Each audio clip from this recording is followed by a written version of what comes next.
slide with me if you feel like 550 on the 5 sticky, come get high with me, that's a deal, right? Ride with me if you ride with me, you can slide with me if you feel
Welcome everyone to Titan Esports. It's not Immortal League, it is Divinity League, but slight graphical error. However, this is week number 1 of the playoffs for Divinity League. I'm very excited to be here. I'm Caleb Pang. I'm joined with Fel. How are you doing today?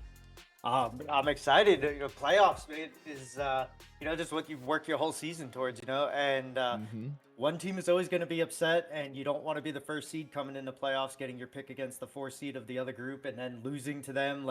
Your entire season just crumbles apart. And for the other guys, it's like a Cinderella story kind of thing. Just eked into the playoffs with a barely over 500 record, but you're ready to prove yourself and ready to go. So I'm excited to be here, and thanks you guys for having me. And let's get into it.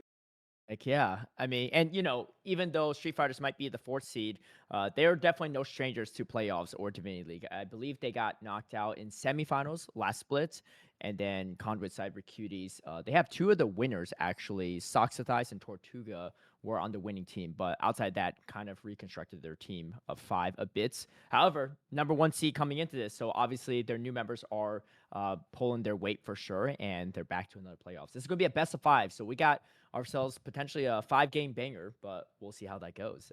But looking at the teams, we have Nyx stepping in for I believe Reyna for this one. But yeah, here we go. We have the draft underway, and for those that are not familiar with Divinity League, it is fearless format, just like the pro scene. So any champs used in any of the previous games cannot be used in subsequent games. So it could go the distance, and we could have a total of 60 champs banned by the 5th game if it comes to that. So, or no, 50 champs banned, which should be pretty exciting. Yeah, and reading the weekly analysis and prediction, because I don't get a chance to stream the Divinity League very often. So this is a tale of 2 different types of teams, right? You have the tempo team that wants to get early tempo and push and get early objectives and snowball the game against the discipline team, and in best of 5 fearless series, normally you see the discipline team, maybe game 1 they might falter, maybe it gets a little bit too much for them, but normally you see these disciplined teams that can stretch games out to 30-40 minutes, that are really able to just weather the storm and then just come on out and go to their team fighting, their late game macro decision making, and everything. So excited to see what we're gonna get into between these 2 teams. Is really just tale of 2 teams going at each other, ready to go. As we see the Jacks coming in for the Strikers coming up. Yeah, definitely. I mean, obviously Jax can be on the top lane or jungle here. Street Fighters is going to pick that up first. We get the J4 pickup. Very strong jungler right now. And if you look at the bans too, we got, Trundle, Renekton, Jinx, and then Boy, Morgana, and Syndra. And we get the Ashe pickup too. Very strong ADC here. And especially in Divinity League too, a lot of these bans and picks will be probably lean more towards comfort. Their players are Emerald 4 and below in ranking. So really anything can happen. As we get the Hyper Carry Aphelios picked up, I do like that, especially in the right situation. Oh, and Adam's actually quite good on Aphelios. Usually is actually banned against Adam, but you can only ban so much, and it looks like they're targeting more of the mid laner here. He's going to be paired up with the Lulu. Yeah, and I really like that pairing too. Late game Lulu is such a monster, able to just sit back in the back of team fights and just give so much agency to the rest of her team. No matter what kind of support she builds, it's always useful. And Aphelios is one of those monster champions at the end where you're just like, the team fight's about to start, everybody's dead, and you're like, where'd they go? Yep. Oh, Aphelios showed up. So we did not end up seeing the 3rd pick, but I do love the Jarvan and Ashe as a kind of a counter to the Jax. Jax is going to want to try to jump in. Jarvan, obviously, really, really good at creating his own plays, and then also being able to lock some of these down, maybe get into the back line and jump onto this Lulu or this Aphelios if they're low and finish it out. That's right. And I believe actually too, I've seen Adam actually get a pentakill on the Aphelios once in one of these games. So yeah, that could be a tough time here. Maybe some slight graphical issues with the draft, so we'll keep you all updated on that as soon as possible. But looking at these specific drafts too, I mean, what do you envision kind of they should Conduit should draft here to kind of shut down this failures? Obviously you have the J4, right? But if you get flash out, you get the Lulu ultimate on the failures, it could still be a problem, right? Even if you lock down the failures in the J4 ultimate. I think pairing it with an Oriana, something like that, would be a really good idea. Obviously, any ball delivery system into the back line is going to be detrimental, and just kind of kill it off. As the picks and the bans are still coming through, unfortunately, we're having a little bit of graphical error. But yeah, anything that kind of helps with that, but also you need to worry about your own too. You know, like Tortuga also needs to be able to fire from the back line, and Ashe is one of those champions that can really answer that. If you give sustained damage a chance, like Ashe is one of those champions that can absolutely do that. Long range, able to sort of self peel, a lot of slow. So I think that Ashe is a perfect. I actually would have picked it as a counter to Aphelios myself if it was me. So I think that they kind of got away with one there. But yeah, things that just sort of help the dive and then also provide a front line. I think like a good control mage in the mid lane and then a tank, maybe somebody to help with the engage of the J4 and try to really, really get on top of there. Also, I'd like to see J4 sort of transition from a dive threat to a peel help in the back end of the game as well.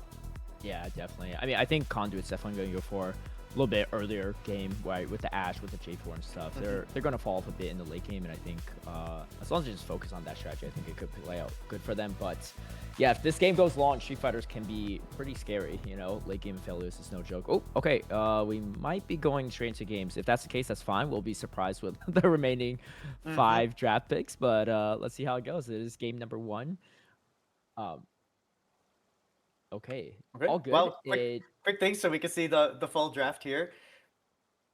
Ooh. Yes, this is going to be a jungle Jax, which is good to know. And then it's actually with Ornn top. Ornn definitely leans more into the scaling on the side of Street Fighters that they're going for. So really, really strong draft. As you want to take a look at the Conduit side of things. Yeah, and excuse me. The oh, as we go here too. Okay, so there's. All right. So I really enjoy the rumble up the top along with the J4. Obviously, I am surprised to see the brand come out, although it is very good into the Ari as long as you can hit your skill shots. And then the Karma answer to the Lulu. I almost would have rather have seen like a Nami or Emilio instead of Karma. I think that Karma works really well with poke champs. More so than the Ashe, but you are going to get a lot of speed ups, a lot of protection from the Karma to kind of help Tortuga stay alive on this Ashe and just keep themselves in the game. Yeah, we have a lot of AP damage too on the side of Conduit, which definitely could play pretty good for them. I think Ornn is definitely really solid into Rumble, and so probably just going to build a lot of magic resist, and Ash's kind of damage is a little bit more underwhelming in the late game too, right? So going for a lot of magic resist can make Ares pretty hard to deal with in this late game, but the early game is definitely more in favor for Conduit, so let's see if they could put on the pressure early on. Yeah, and that's something that they're going to have to try to do. They're going to have to try to get a good pick with this Jarvan. We see junglers going opposite sides, and if they're tracking them, it does look like doesn't look like they got very much vision off on the level 1s while we were loading in. But they're going to have to know the timers of this Jax and make sure they're not pushing into the into that tower too much on the bot side. And then on the other side, getting this Rumble ahead, no matter what you build against him, if Rumble gets ahead, it feels so oppressive to lane against. So I expect to see this, maybe Black Eyed Peas even foregoes like a camp or something to get in there quick. But you really, really want to get Ludacris ahead. Yes, definitely. Having been a pretty inexperienced top laner myself, I've definitely let a Rumble snowball and just destroy my entire team afterwards. So definitely not the best of time if Ludacris can get that early advantage. As you can see, our top laners are going to exchange quite a bit. Oh, but then Akko comes through here. Ares probably doesn't have the damage to take out Ludacris just yet, but Ludacris being quite low, it's not going to be a good time, especially with that Ornn passive J boost to just, send him more items and just help him sustain in this laning phase. Right, and that's something that you have to be wary of as the Rumble too. Is you don't want to give too many grasp stacks over to this Ornn early on, because when he does finally go back and he gets a little bit of health, it's just going to be multiplied by that. You do want to get into people's faces, you do want to burn them down, but you also have to be cognizant to make sure that you're not overstepping and you're not taking bad trades, because Ornn in the long run will have an easy time up against this Rumble if the Rumble isn't careful. That's right. All right, let's see. Looking at the respective lanes too, everything looks pretty even for the most part, although Roy is pretty chunked out from Soxitize's Brand. And, Brand just can be one of the spammier champions that make this lane phase a little bit awkward. Joker is going to be floating on this bottom scuttle. Junglers are going to be trading scuttles on both bottom and top side. But overall, kind of a slower game action-wise, but nothing too crazy yet. Yeah, and I think that this favors GCCE early on, especially because they're the ones that have the scaling comp. As we're getting into a little bit of a skirmish here on the bot side. All right, Nick's going to be kind of caught a little bit here, but Adam is there to provide some backup. Lulu pretty much out of mana at the moment in time, so it's going to be kind of a dicey fight if they do try to take this 2v2, although Adam is spacing pretty well and just pushing Tortuga back as much as possible. Karma going to take the long way around here. Oh, Ares actually getting a decent amount chunked in this matchup against the Rumble, trying to land some of these harpoons and stuff, but Ares definitely has to be careful because, like you said, you do not want this Rumble scaling too quickly here as one of the top laners that could just really dish out a ton of damage. Yeah, and I think that the 1 to 2 item power spikes are something that we're really going to have to look at. If either of these teams really gets ahead, like if Street Fighters gets ahead on here, then they're going to have an easy. Oop, as we're getting a little bit of a gank here. Oh, never mind. Ornn kind of blocked his own jacks off there, so Joke here's not going to be too happy about that. But yeah, as these 1 to 2 items start coming in, I think that it's really going to favor Conduit quicker. Which is why you kind of want to try to get something going if you're Joke here on this Jax to try to get at least one of your lanes either ahead or that neutralized top lane, as we saw him try to get up there first. Yeah, Roy having a little bit of trouble dealing with this brand here as Soxidice has a small CS lead, but is going to push Roy back quite a bit in this situation. I think Roy actually did not choose to opt to use a teleport when he decided back there, so does have that option to back if things get a little bit dicier here. But yeah, I mean, so far, Cute, not really, they're applying as much pressure as they can, but we haven't had any picks off here. And like I said, the longer this game goes on for, the better it is for Street Fighter. So we're going to have to see Conduit probably make some action here. Ooh, as the charm does not land, and Soxidice just has the level advantage, though, as there's going to be additional action going on. Poodle going to be rooted up here for the time being, but otherwise, I think nothing too significant here as Adam playing a very aggressive on his Felios. We can see why a lot of people do go for the respect ban on the Felios against Street Fighters. Yeah, and I love that too. If he's able to sort of like stall this wave out, Ashe is going to have a really hard time pushing into that safely. So I really like the way that Adam's playing this lane, is like now getting the slow push out as the dragon's going to be coming up, like, and that potential fight, they're going to have a really good back timer here if they can get this off as this next wave comes through, where Ashe is going to have a hard time answering this push. Yeah, definitely, if you're on the side of Street Fighters, you probably want to Dragon Stack as much as possible to delay that late game potential. Giving over, being on Soul Point against Conduit would not be a good time for them to. They can't drag this game out as long as possible as they are looking for that long game. Roy, again, getting chunked out quite a bit from Soxidice, and Charm not going to get the CS or land onto the brand. But yeah, this brand is definitely kind of a menace here. Ooh, Joker is spotted out here on this bottom side, and looks like Black Eyed Peas is going to be rotating over here, so they do not want to give up this Drake for free, and Joker recall here might be the opening they're looking for, as Black Eyed Peas is level 6. You do have to watch out for this Cataclysm. Scouting for any vision. There is no vision now. Adam and Nyx might be in trouble. Here comes the Cataclysm and forcing the flash out from the Felios. So going to at least grab that crucial summoner spell, but nothing else too lost here, as it looks like Conduits, they might try to set up for Drake, but the wave is pushing into him, so maybe not the best time to take it, as a good back timing for Adam and Nyx. Yeah, and that was the biggest talking point, is that GCCE, they play such a disciplined lane style that they just don't give away free easy kills. And I mean, obviously, if you're Jarvan, you're more than happy with that gank, forcing the flash and the heal out of the Lulu for just a Cataclysm, which even at level 1, Cataclysm is gonna be up soon, and Joker's looking like he's trying to turn this back around, or at least get Ludicrous to jump off a little bit, as it looks like they're gonna trade the dragon for the early growths. Yeah, good awareness from Ludicrous. I don't even think there was a ward there to spot out Joker, but just, being aware not to push up too much there, as the rest of his team is going for this Drake. So definitely doesn't want to play too aggressively in this top lane there. Going for this trade, I think Conduit's got to be pretty happy about it too, right? Getting these early Drakes could be good for them to help prevent Street Fighters from snowballing a little bit too much in the late game. Yeah, and I don't think that I don't think that either of these teams really cares too much about the grubs. I think that Joke here made a good, or whoever the shot caller for Street Fighters made a really good decision to say, hey, we're probably not going to win this, especially with the flash and the heal down. So let's just trade the grubs. We know they want the dragon. Dragon is obviously going to be way more useful and efficient, especially with all the stats. But yeah, good cross map play. You always love to see it anytime that you can get a chance to get something free when you've already lost the objective on the other side is really, really good job just realizing, and shout out to the shot caller for Street Fighters on that play. Yeah, Soxley is doing a really good job. I was just watching this mid lane matchup, just sidestepping almost all of the skill shots from Roy, and just probably just lending to why Roy is constantly chunked, whereas Soxley is seemingly full health. Although Roy does have a decent CS lead too into his brand, so nothing really too lost there in that respect. Speaking of CS lead too, Aphelios, Adam on Aphelios does have a CS lead, although the Rumble has a pretty significant CS lead over Ares as well. But Orin definitely has a lot of utility, even if a little bit behind on the CS. As long as you get those experience and you can get those ornaments upgrades, it can be pretty useful. As Adam going to play a little bit aggressively here, does get chunked a little bit, but nothing too worrisome for him here, as playing pretty well into this double range bot lane.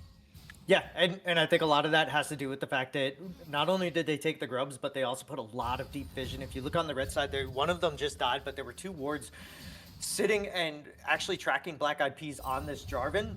So they're able to play like this because they know where Jarvan's at. And if you check it out now, it seems like they're kind of like pressing back just a little bit. Either that or they're going to hard shove this and then back, knowing that the Jarvan is on his way here. So really, really good job on the vision game from the Lulu and the Jax to, sort of make that play.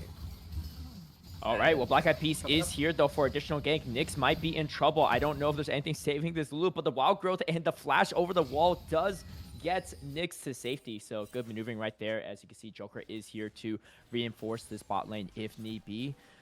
Black Eyed Peas getting the summoner out, getting the ultimate out. Still pretty useful here, but still no kills on the board from either team. Very small gold lead for Street Fighters here, but it's been a pretty quiet game despite the attempts for Black Eyed Peas to get to these kills in the spot lane. Yeah, and we had production in our ears just a little bit ago that the record for Divinity League for no first blood is 11:30. So we have 18 seconds to get a kill here. Otherwise, this game, first round of playoffs, is actually going to turn into a record-breaking game on top of it. Yeah, I mean, getting the first win in a best 5 is going to be nice as we get the little knock-up action on this top lane. So both teams just, starting off a little bit on the safer side, which is not too bad there, right? But again, Conduit's really got to make some plays here if they want to prevent Adam from snowballing too hard on this Aphelios here. Sidestepping some of this damage, but does get rooted up, and here comes the arrow combo as well, too. But the barriers used, and so is the Moonlight Vigil, getting some damage back, but it's going to be first blood going over to Tortuga. Nyx might be able to pick up the kill, does pick up the kill, and this is going to be a 1-for-1 trade, ADC for ADC. Look at Nyx, too, with a sliver of health. You could barely even see it with a microscope there as Nyx gets out just to safety there, too. I believe the kill did go over to Ash. As you can see, Joker trying to catch Poodle, but Poodle is going to be able to get out there. Cataclysm is going to lock down Joker for the time being. Karma is going to try to provide some support, but Joker is still dishing out a ton of damage in this 1v2 and takes the 1v2 as well. So 2 kills going over to Street Fighter. So going to get out of this bot lane for the time being, seeing Brand is rotating over. But overall, not a bad trade for Street Fighters. We do get the Kraken completed up on Tortuga, and Tortuga was able to catch the first blood, but getting 2 kills back over to side Street Fighters is pretty big for them. Yeah, absolutely. And, well, I guess this play as well. Right, it looks like this was happening in the mid lane side. Joker all over the map before rotating back over to this bottom side when this fight broke out. So Joker just, trying to provide some support for the mid laner and also showing up for the kill in the bot lane against Black Eyed Peas in that jungle 1v1, which is pretty huge for Street Fighters. Yeah, that's just like an unfortunate overstay by Poodle. I don't think that they, had any idea that they were coming here. But as we see here, as soon as the summoners were blown by the J4, this is the right call to go in here. Tortuga, unfortunately, just taking a little bit too much damage from Nyx on this Lulu. Unfortunately, it wasn't a clear 1-for-1 here, or 1-for-0 here. And then Joker with the follow-up. And then here's one of the problems with Jax, right? You're winning Your ult, his ult, if you don't kill him within the first little like 4 or 5 seconds, then you're not going to win that. And there's no amount of supporting that Karma can do to save you at that point. Yeah, and a great sidestep as well from Joker to prevent some of that damage from the Karma that could have maybe swung that matchup. But looking at this specifically, though, we do have the Young Tiles completed on the Fel as well. And even though, okay, here's another fight going on. Arrow does miss Nyx and Adam, but here comes the Equalizer doing a ton of damage. Flash forward from Ludicrous as well, trying to get another kill onto Adam. Adam is going to get out there safely for the time being. There's 4 members, almost 5 members now, rotating over towards this bottom Drake side. They are outnumbered on side Street Fighters, and the Cataclysm does land. It's going to be Feast of Warfare picked up by Conduit, and another death on Adam. Unfortunately, the kill does go over to the Karma, but overall, you're pretty happy with that. Getting a second Drake, getting the Feat of Warfare, just one more objective away from the Feat of Strength. Yeah, and I mean, if Tortuga can't get it and Rumble can't get it, then you might as well give it over to the Karma. I think that having your support with a little bit of item advantage over this Lulu is going to be huge, especially when it's somebody like Karma who can just dish out so much damage and provide so much in healing and shielding, or shields, and then, you know, heal herself if she has to. But like, Karma's one of those supports that, like, giving them early advantages and gold leads is not a bad thing. So really good job. You know, you feel bad as the Jarvan maybe because you're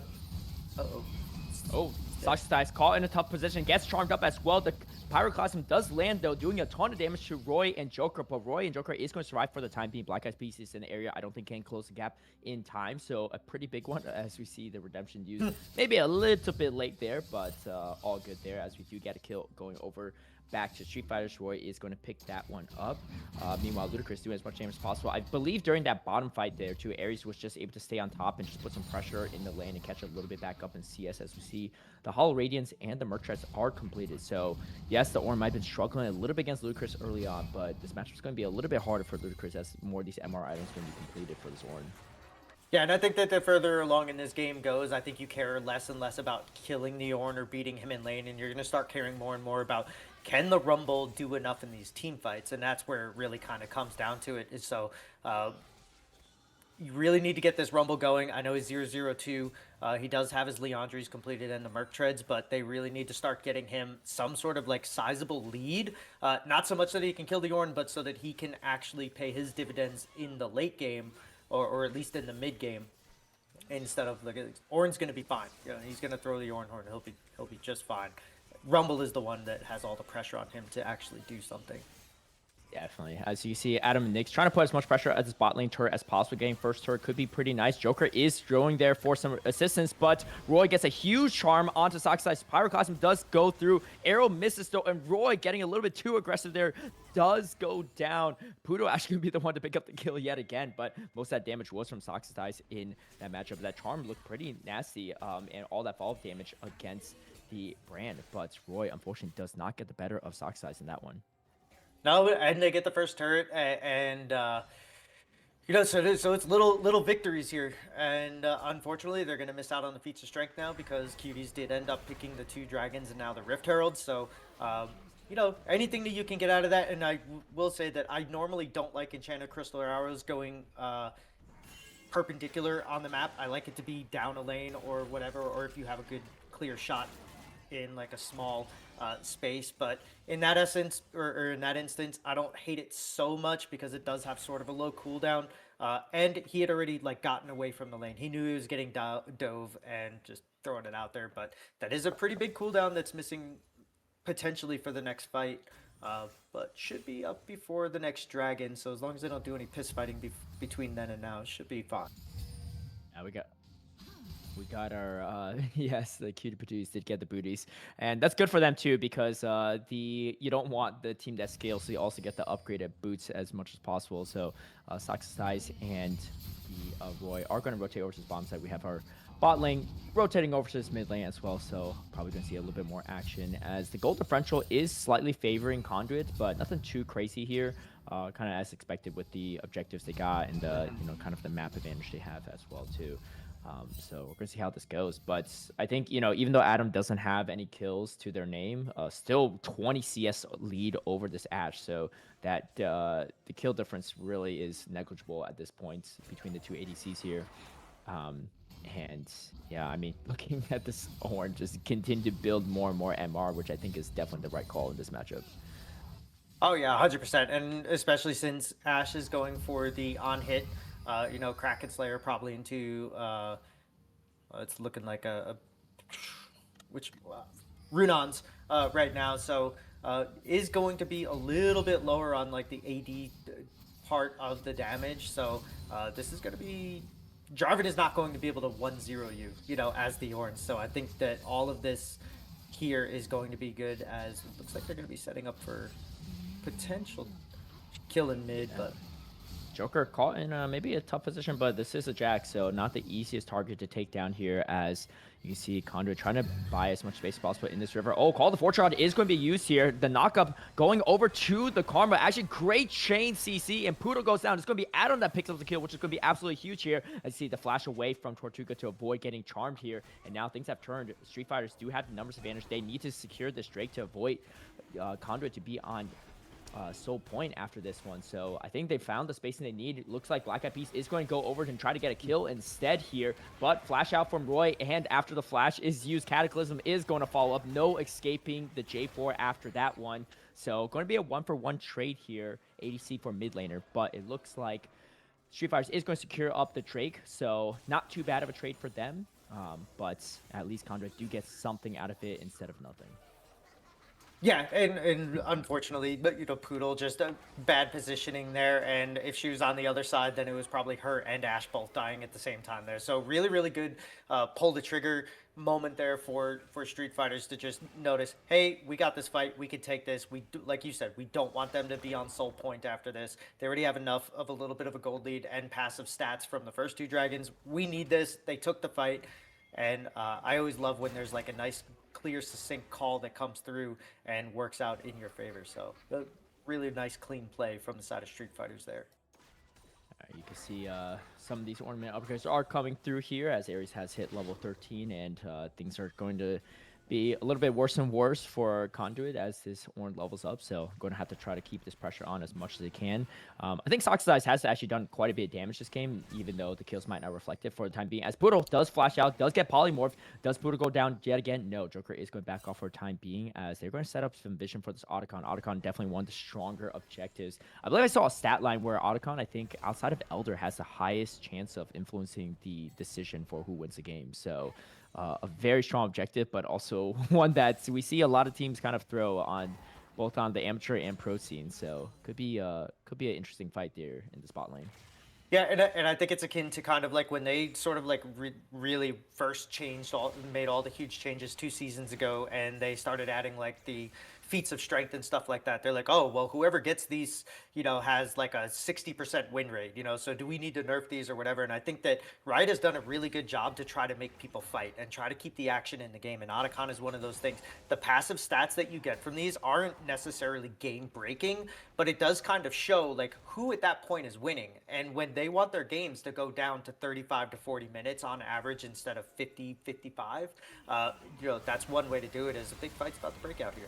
Oh, Nick's taking a ton of damage. Joker caught in the middle of it as well. Jax is strong, but I don't know if you could take this 2v3 fight here, as the arrow is going to stun up Joker as well, just for assurance, as Soxidize is now in the area. This is really big for Conduit, because now their jungler is down inside of Street Fighters. Roy is trying to dish out as much damage as possible, maybe for some resets, but Black Eyed Peas is still full health here. Adam is rotating over. You got all 4 members of Street Fighters that are still alive in this bottom area. They do not want to give up this Otacon for free. Tortuga, though, going to apply a lot of pressure in this mid lane. Recognize that maybe they aren't going to take this Otacon, so trying to force the members of Street Fighters to get out of that bottom lane here, as Ares is going to pull towards this mid lane. Resets coming through on the Lula as well, but a pretty big pick-off for the side of Conduit. Yeah, and even though they didn't take the Otacon, if they don't take that fight there and get that kill, they're probably going to get jumped on and beat, because Joke here is like really, really strong in this Jax, and we've seen him already basically 1-0 the Karma twice now, and the second time she had to flash to get out of it, but like there's a lot of damage coming out from there, especially with the Lulu on the backside. So I really, really like that play. Like I said, They didn't get the Otacon, but neither did Street Fighters either. And with the way that these last 3 minutes have gone, that was 100% going to be a kill or two into the Otacon for sure. So Cuties buying themselves a little bit of time there with that play. Definitely. And you can see Vision is going to be tried laid out here in this part of the river. They still know this is still a pretty strong objective, but I don't think either team is that far ahead. Actually, if you look at the goal difference, it's only about 100, Nope. so no team is really that far ahead at all. As you see, the ornament upgrade for the Felios is on that Infinity Edge as well. So this could be a pretty dicey fight if Conduit tries to take this outcome without any picks. And so they're trying to play this as carefully as possible because you don't want the team that's already going to snowball and outscale you to win, ace you and also take Otacon in the process. That might just be GG's if they do all that. Yeah, as we do see, Socks the Thighs is trying to get a little cheeky playoff for himself there, though. I think he leveled up his W too much to be able to get that minion off. But the Rylai's is complete on this brand as it does get charmed up here, but the Pyroclasm comes through, doing a ton of damage to Roy. Sox's Ice does pick up the 1v1 fight, and that's going to be another kill going over to Sox's Ice. Definitely, having an advantage in this mid lane matchup against Roy. And, I know that we say that Street Fighters does scale pretty hard, but this brand is pretty scary in the late game as well, so you have to respect it. And with all this match damage, it could be trouble. As Tortuga getting a lot of damage over, but Adam also in trouble. Cataclysm does come through, and Adam, unfortunately, not able to survive here. Now they're going for Joker. This could be the opening that Conduit needs as the teleport comes out from Sox's Ice as well, trying to get as much damage as possible and push this Lulu support back. That's 3 picks actually for nothing, because we did get the 1v1 fight over from the Ari earlier. So going to go and grab this Drake for sure, but they might even look to get the outcome right after. I love the tempo push there, and then off of that, the backside, Jokir getting in the face of the Ashe and the Karma, and both of them kiting basically diagonally away from each other and slowing him down just enough. Once that counter-strike was done, Ashe was basically like, I dare you to try to come in here and get me, as we're about to see a little bit of a potential throw here. All right, Paul the Forge God is going to be used here, but there is no smite. Actually, the Otacon is picked up from the Ashe instead. As you can see, Roy unfortunately misses the charm, but the Pyroclasm comes through to do a ton of damage to this Ari yet again. There's not too much to fight for at this point for Street Fighter, so they don't want to get too aggressive and get picked off here. But health bars are pretty low on the side of Conduit as well, so they got what they came for.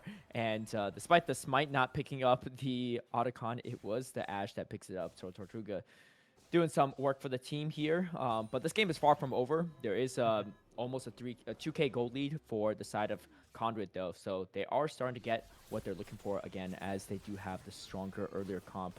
But you do have to watch out for this, as Adam might be caught in a tough position. No, is going to back out for the time being. Yeah, and the 2k gold lead plus the 3 dragons, and now they're on Chemtech Soul, and they have all the Otacon stats passive as well. So Street Fighters are definitely going to have to try to slow this game down at this point. I think there was at a certain point right before that Jax kill in the Tri-Brush where Street Fighter seemed like they were starting to come ahead, and the tempo was kind of pushing in their favor. And now with these last 2 plays, the one in mid and then the kill right before where they didn't end up taking Otacon, the Cuties have literally put themselves back in this game here, as now Roy potentially caught out again. Gets the charm though, that could stop the gank there, and I believe it does here, as Nyx is in the area, so is Joker, so able to provide Roy with a bit of support. So good charm there, but you can see Sox's Dice getting a little cheeky here, trying to go for this bush play yet again. The Pyroclasm coming through, and this Ari is pretty much just 2-shot at this point. Sox's Dice is on a killing spree. Absolutely huge for this mid laner right here, running so much damage for the team. But yeah, this has been a tough game for Roy. Closing on the Rabadons though, but other than that, going to have to really play carefully in the side lanes, because just losing this 1v1 fight constantly, and I don't think it would go that much better if you're laning against the Rumble either. No, not walking into a brush like that. And I really like this brand build. The fact that he went for the Rylai's before going for the Leandries, knowing that he was going to want to provide more slows, and now so you have the Ashe, you have the Karma, you have the brand as well, to just provide permanent slows up against this team that will be able to track down basically anybody that they want. So really love the itemization. choice to go for that before the Leandries. Damage isn't always about just like what you can do for the next 5 seconds. It's what can you do over the next 10 seconds and how much can you help the rest of your team out. And that really does that with the Rylai's pickup instead of that. But a little bit of vision is going to save Roy from perishing once again, as long as he doesn't step up to this brush. Yeah, Conduit doing a really great job of just providing a lot of pressure constantly throughout the game, right? There's not been any huge team fights, but just picks here or there and stuff, and just slowly building their lead. Just kind of death by 1,000 cuts, or really just death by 1,000 burns at this point between the Rumble and the Brand. As you can see, they're just constantly applying the pressure as much as possible. Street Fighters, though, they would love a 5v5 team fight at some point if possible, but Conduit just not giving them the ability to do that. And I think, honestly, Black Eyed Peas has done a great job of just picking off the carries, right? The Cataclysm providing so much utility. It doesn't work the first time around. You got their flash, and they're just dead the next time they show up. Yeah, exactly. And reading the analysis and the prediction, if you would have told me like without the names in it, like which one are the disciplined team and which one are the ones that are just kind of going off the cuff and doing what they can, I would have said that Street Fighters was the ones that were just trying to push the tempo and everything from the way that things were going in the first like little bit. But actually Cuties is the ones that's showing a lot of discipline here and just taking picks that are given to them and waiting for Street Fighters to make a mistake before they go in. So I really do like what they're doing here at this midpoint, after it seemed like Street Fighters were starting to pick up a lot of momentum, and now it's going the other way around. So really good job of them. And now it's Street Fighter's job to sort of slow the game down for themselves and get to that scaling point without giving away soul. Yeah, we got the stair stage completed on this J4 as well. So this J4 is going to be hard to kill. And just, providing the front line needed for this team and just really lock down these champions. But team fight potential is pretty strong for Street Fighters if they can find the opening, though. Aries is going to be caught up. If 4 members diving this Ornn is not easy to kill, though. Aries is going to be able to get out just a-okay. But this is going to be soul for Conduit. So, I don't know. Ari is still up on the top side, but Teleport is ready. The problem is, I don't know if they could get positioned to contest this. And if you give away Chemtech Soul, this can be a problem for Street Fighters here, as is already getting chunked down really quickly with Tortuga just dishing out a ton of damage. The arrow is going to be thrown, but it does miss. Call of the Forge God does knock up, but it only knocks up J4 in the time being, as Black Eyed Peas does take the Chemtech Drake Soul. That is absolutely huge for them. Joker does go down, but we do get a trade over as well, as Brand does go. We get the shutdown going over to Adam. Adam trying to buy as much space as possible, but can't do it, as 3 members are going to be bowing down into them, and Roy going to be the lone survivor of this fight. But a huge fight for Cuties as they take a 4-for-1 trade, and it looks like they got Baron in their sights as well. Yeah, and the lone survivor because they were so late to the party, and you had nailed it right before this, saying like he is on the top side with teleport. Like he needed to go like as soon as that instead of backing here, because I think he could have added so much to this. A good Call of the Forge God to kind of start that off. Unfortunately, you're going to miss the 50-50, but Nick's getting chunked out, and then just so much. And as you said before, the Sterix paying huge dividends there. Is like he almost didn't lose any health on the back end of that into a 3-item Aphelios. And yes, Baron is on their sights. The Enchanted Crystal Arrow is going to miss, as we see on in the picture-in-picture on the back end there. But also Ari not going to have any more ult either. So good job by Cuties to just take this game, and now at this point it's theirs to lose. So they need to just keep playing the way that they're playing, and Street Fighters really need to try to slow this down once again and wait out this Baron without giving up too much. Yeah, 5k gold lead, Chemtech Soul, Baron as well. Things are not looking great for Street Fighters for the time being, but they at least do have the late game potential. So let's see if they could just snowball if possible, but things are not looking good. They definitely need to find a good fight if they can. But I do agree with you, right? I think if Roy was there right off the beginning, it still was probably going to be tough because the positioning was just not there, right? They had so much river control on the side of Conduit in that fight, but it could have made things a little bit closer there.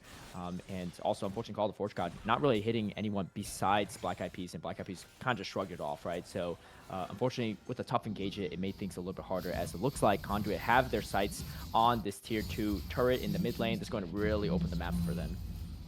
Yeah, and I wouldn't mind seeing, they have the 4-1 going right here. I wouldn't mind seeing somebody up on the top lane trying to kind of push that as well. I think that they could really easily get away with a 1-3-1 here.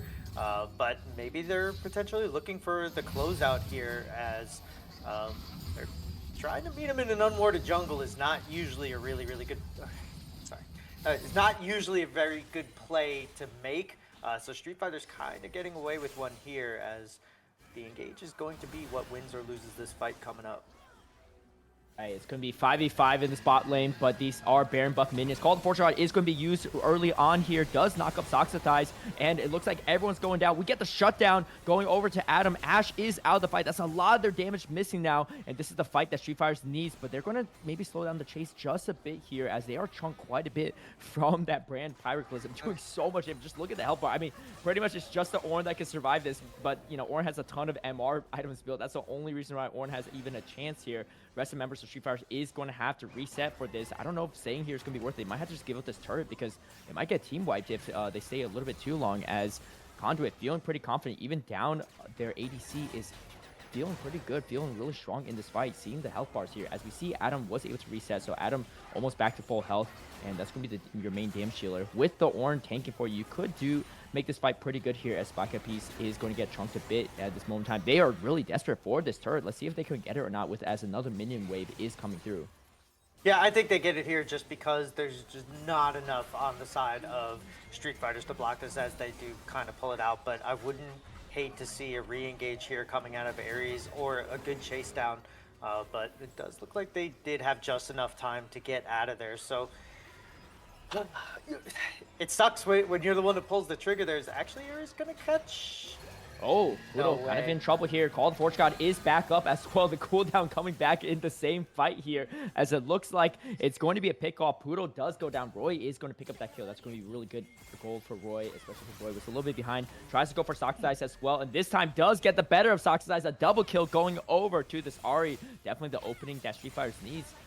Conduit overstaying their welcome a bit here, as Black Eyed Peas is looking for a bit of redemption, as the redemption does land onto Roy, doing some additional damage.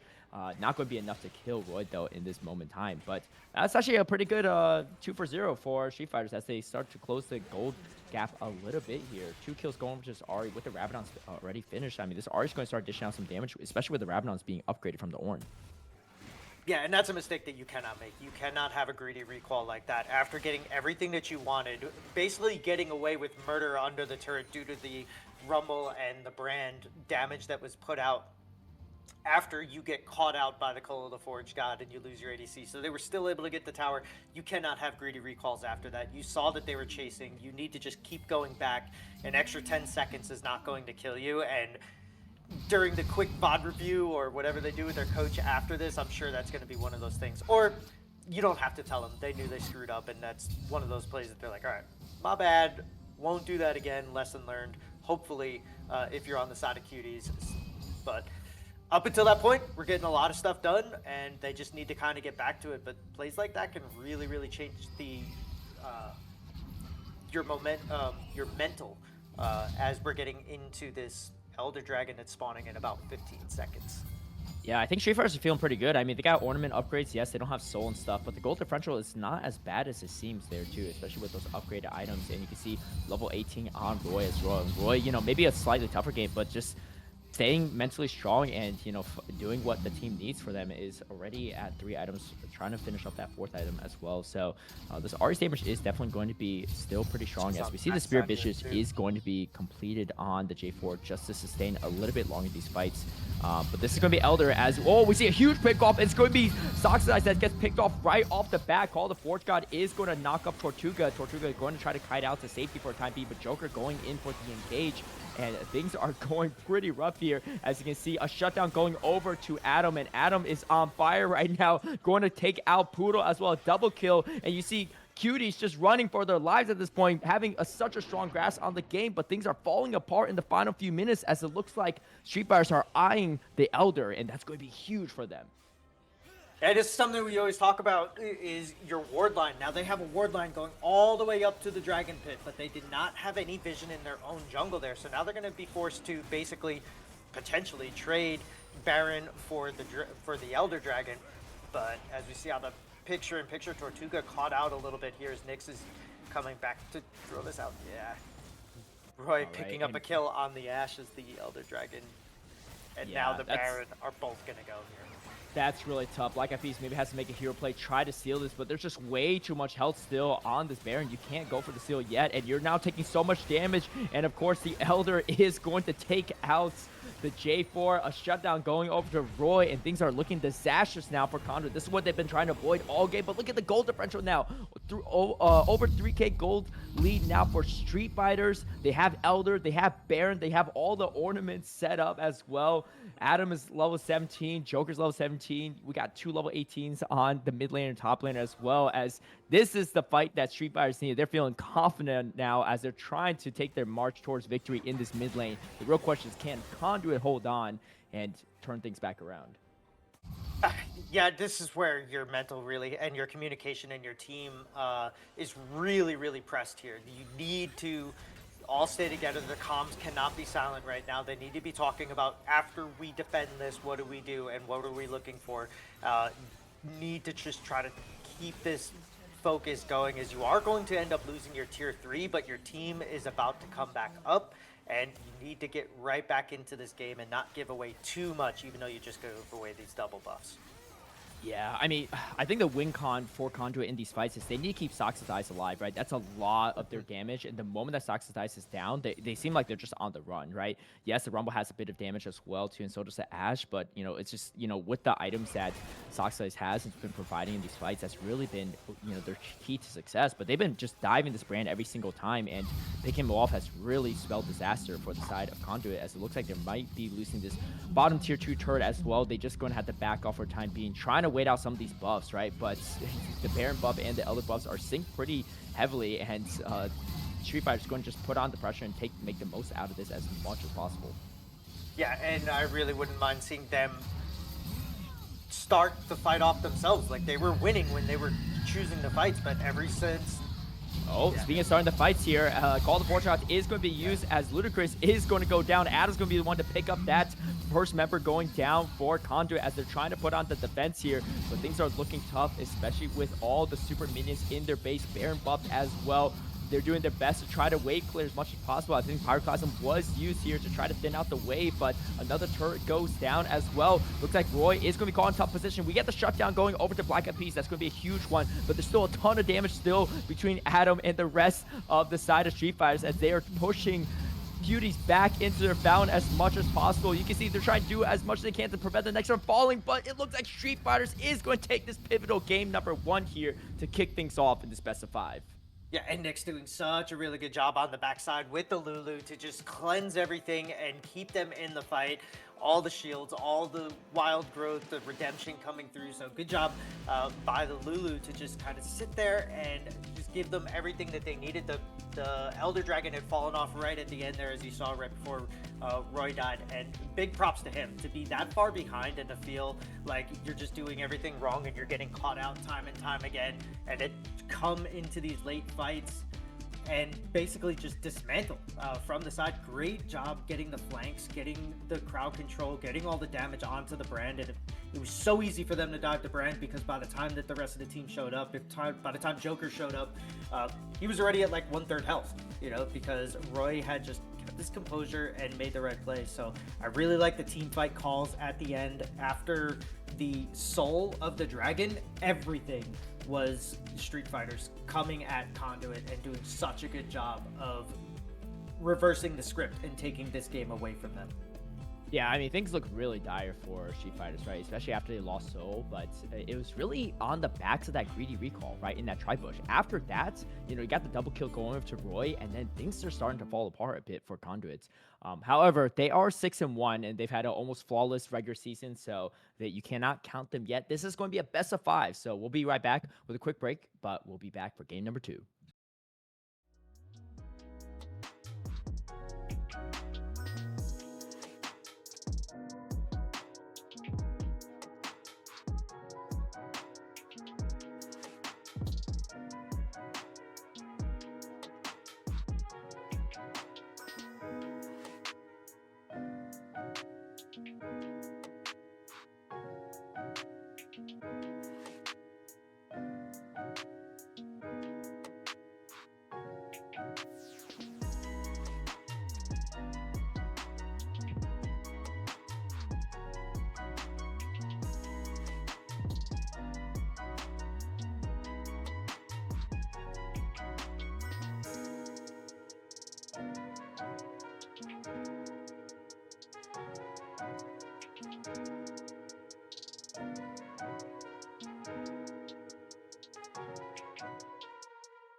Welcome back, everyone, to Titan Esports Divinity League. We are in the playoffs, heading into game number 2 between Conduit Cuties and Conduit Cyber Cuties and GCCE Street Fighters. I'm Caleb Payne. I'm joined with Fel, and Fel was enjoying some ice cream here too. How are you doing? Yes, I was. Now I'm feeling better. Sorry about that. Oh, you're all good. I'm about to grab some for the next break too.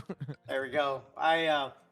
Awesome game 1. I always love when games can go from bad to great or from great to bad. I think it really puts your it really shows like how you're able to adapt and how you're able to sort of let things go.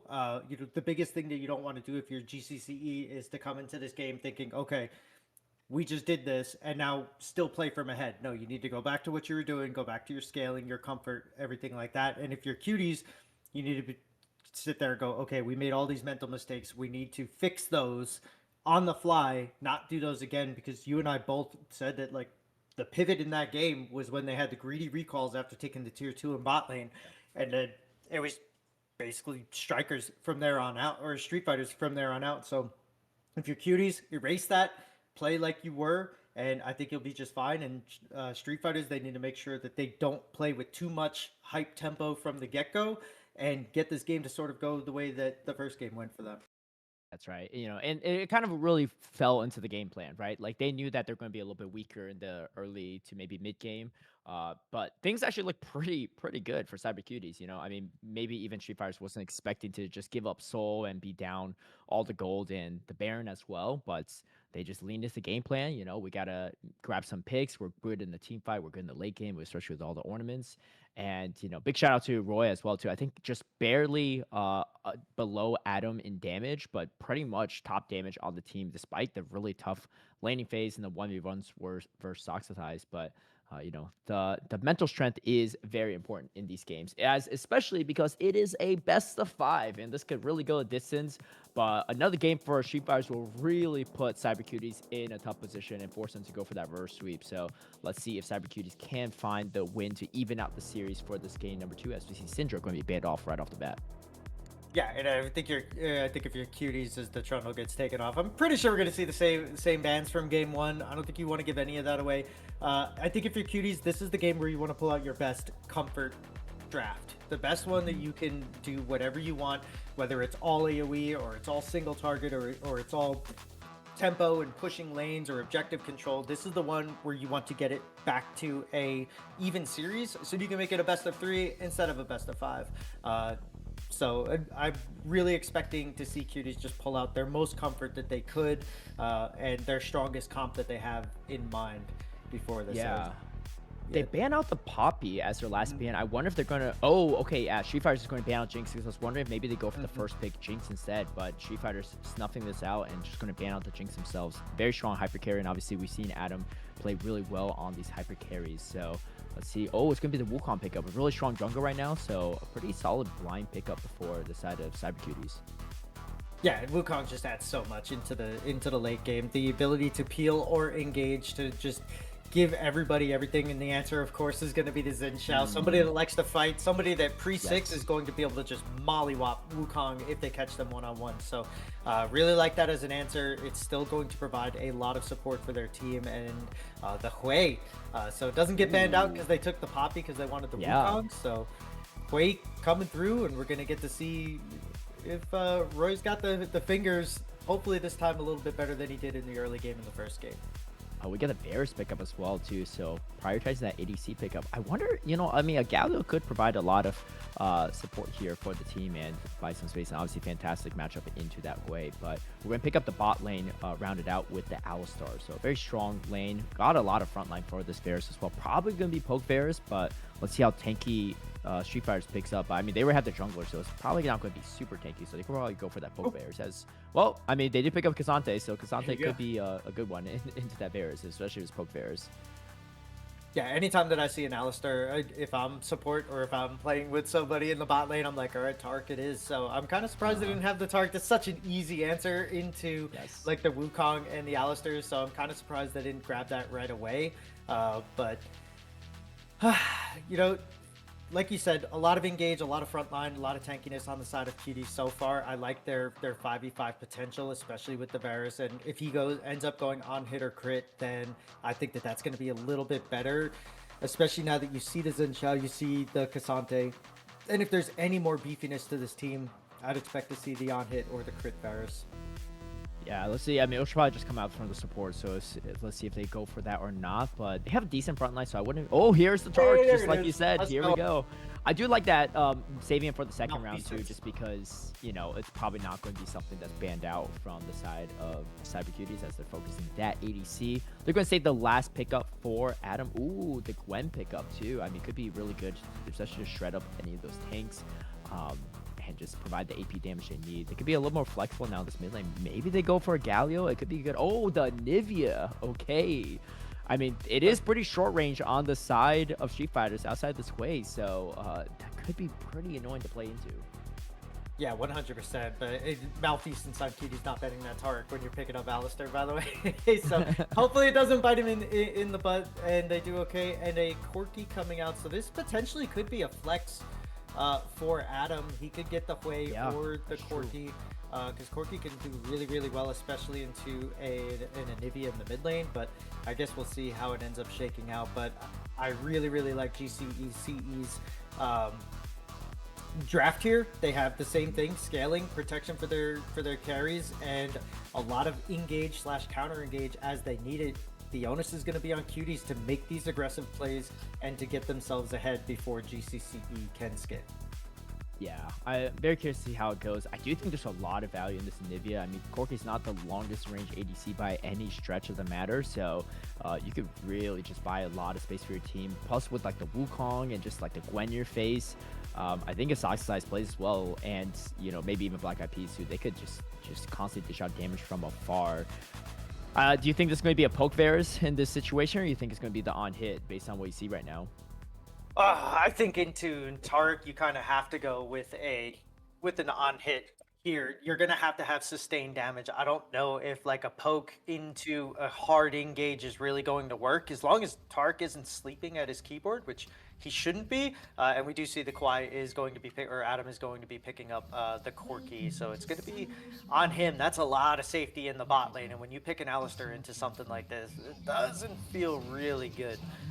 But I think sustained damage is going to be the way to go, especially into a Cassante, Xin Xiao, Tarek. All right, we see a little fun time here in this mid lane. Let's see if anyone, there's always someone that maybe pulls the trigger to start things off, but I think looks like it's some good sportsmanship here, as we see all members here are going to go a little dance party here to kick things off for game number 2. Poor old Hui getting stabbed by the Xin Xiao during the dance party, and if you go a little bit further down, we will see the cowbell and the Tarek. Yes, I think they're all just dancing in the bush themselves too. So love to see it. Always a good time to kick things off here, as obviously this is amateur league, so people are doing it mostly for fun and for the experience. As you can see, members are all going to head back towards their respective lanes here. But looking at these two drafts here, which do you favor more in this head-to-head matchup? I love the response from GCCE on this. I think that this comp is way easier to pull off, and like I said, as long as Nyx, judging by the Lulu play from last game, has their head on a swivel and is ready, this is going to be so easy for GCCE to win these late game team fights. However, there is a ton of control on the side of Cuties. They're going to be able to pull the trigger whenever they want with the Anivia, with the Alistair, Wukong, and then Gwen. If Gwen gets ahead of this Cassante and can start getting a lot of side pressure, I think it's going to be really, really difficult for them to pull back on that and deal with it. However, for the team fights, Street Fighters, 100%. Yeah, you can see Tortuga actually taking a good chunk of damage ready to kick things off here. So you see the stun come through against the Hui. So you're going to take a little bit of damage here or there too, but nothing too crazy. As I mean, if you look at the CS lead on this top lane, it is looking already pretty rough for Ares at the moment in time too. Pretty substantial CS lead for this Gwen. As you can see, the engage coming through against Poodle, just going to knock Nyx back for a time being, but Tortuga getting completely chunked really hard from this Corki, as we see a stun up and some damage on this mid lane. Action all over the place to kick things off for game number 2 here, as we see the stop will come out. Ares just taking the fight here. level advantage is going to favor the K'Sante for the time being, but Ludacris is going to get that level back over. Things looking pretty even for the time being outside of this massive CS lead for this Gwen. Yeah, and Gwen's one of those champions that's going to be able to deal with the K'Sante really well, being able to dash away from them. Even if you get ulted, you're going to be able to have like some escapability, do all this other, a lot of self-healing and preservation with the Conqueror, and just, I think it kind of comes down to the same thing as last game where it's a lot of damage and a lot of kill pressure on a champion that doesn't normally allow that to happen with the K'Sante. So really interesting to see how this one shakes out. But yeah, Luda on this Gwen is just... Yes. All right. We see a little skirmish on the top side here, but skirmish on the bottom side as well. Tortuga going to be really low in health. Exhaust going to come through, but Adam is burning down from this knife. Flashes forward and gets the first blood on the Corki. Absolutely massive. Poodles just doesn't have the damage to output on this Alistar, so going to have to back away to safety. But that is not a good start for Cyber Cuties, as like you said, the draft rate looks pretty easy to execute on Street Fighters. And Adam, having a big game in game number 1, you do not want to give that first blood over to them, but they are going to be the ones to pick that up. Yeah, Korg is not usually a champion that has a ton of kill pressure early on, but paired with the Taric into this Alistar, you saw the Tortuga having to basically flash away from the support. Meanwhile, Corki able to just sit there and kind of tank everything that Alistar was doing. But it's going to be so hard for Tortuga to play into this, especially now that they both are going to have the tiers and they're going to start scaling their mana up. And you notice both of them still have their biscuits. Meanwhile, Varus with a refillable potion, and Alistar still hasn't even backed yet. Double flash from we get the flash center. actually, yeah. Roy is going to flash out to safety for now. Force a recall. You can see the level advantage though going over to Ares. Ares taking these very aggressive trades, and I do like it as well. As you see, the CS is caught back up for Ares as well. So not shying away from this 1v1 fight against Ludacris and trying to make the most out of this matchup back and forth here. Definitely going to be a lot of skirmishing on the top lane. As you can see, Ares trying to go for the 1v1 kill. Can he get it? He is pretty low on health. As we see a little bit skirmishing on this bottom side as well. Both top laners in the red in the top lane here. You can see Ares trying to go for it or not, going back over to the spot lane here, but action still continuing on this top side. It's 10 CS lead over to this Gwen. I think both top laners going to have to play this pretty safe, because one misstep and you could be snipset to death on this K'Sante. Yeah, and I actually think that Ares had an opportunity to deal the killing blow there, as we are going to get a gank into the bot lane here. All right, and you can see Joker is in the area, but unfortunately doesn't land the skill, so not able to jump onto his Varus for the time being. But still providing a lot of pressure. It looks like Ludacris did teleport back over here, but teleport is already down for Ares, so going to have to take the long road back, which means that just more farm for Ludacris. Can Ludacris catch out Ares? Yeah, it does force Ares to back even further, so really good way to delay this backing from Ares, and I think Ludacris is going to freeze this wave pretty hard and try to build as much of an advantage as possible. Yeah, and I really like the patience from Ludacris there. It hits level 6, and so many times you see it, as soon as you hit that level 6 power spike, you're like, boom, I gotta go, I can kill this. And he doesn't, and it actually ends up forcing Ares to back at a bad time. He's getting like a little mini freeze here. As you see the CS start coming back up to the 10 spot. So the double-digit CS lead for Ludacris in this again, as he did in game 1, but this time on a Gwen, which can just do so much more for you. Yeah, Tortuga just taking a lot of damage in these trades. I mean, this is kind of probably one of the downsides of not having the poke Varus as well, right? You just can't trade as easily with Corki, especially with the Conqueror Corki as well, as they're going to shove this wave in. Look at the CS lead for Adam as well. That's huge, almost 20 CS lead. Obviously, Tortuga is going to pick up some of the CS in this bottom lane as this wave is crashing through the turret, so maybe not too bad of a difference, but with the kill already to the Corki's name, that's pretty massive here, as it looks like Joker and Nyx are in the area to try to put some additional pressure, but Pudo and Tortuga is going to snuff this out. Here's the power of the Taric, just auto-attacking win, but Roy getting caught out here. We see the Cyclone, the Spiral Despair does come through, but first, second blood actually going over to Black Eyed Peas. This Wukong is in trouble here, though, as Joker is here for the backup, and Joker is going to take out Black Eyed Peas, and now Zoxicize in a little bit of trouble as well here. The egg is probably going to be popped soon, but I don't know if there's enough backup as the Shin Zhao just dancing between 3 members, and it's going to be Soxize that actually picks up Joker, and it's going to be 2-3. Oh, but we get a 1v1 fight going over to the side of Aries, and they're going to pick up Feats of Warfare. That's absolutely a huge exchange for Street Fighters. And looks like, you know, Cyber Cuties do get a little bit back there, but I think Street Fighters will take that trade any day.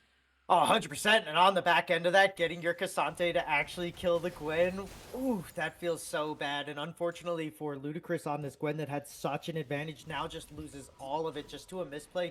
We didn't end up seeing what happened there. If we do get a replay, I'm probably just as interested as anybody in the chat to see how that happened. But earlier on, Aries actually had a lot of kill pressure on the Gwen, where he traded like the ability to do damage for a little bit of spacing, and maybe this time he didn't end up doing that.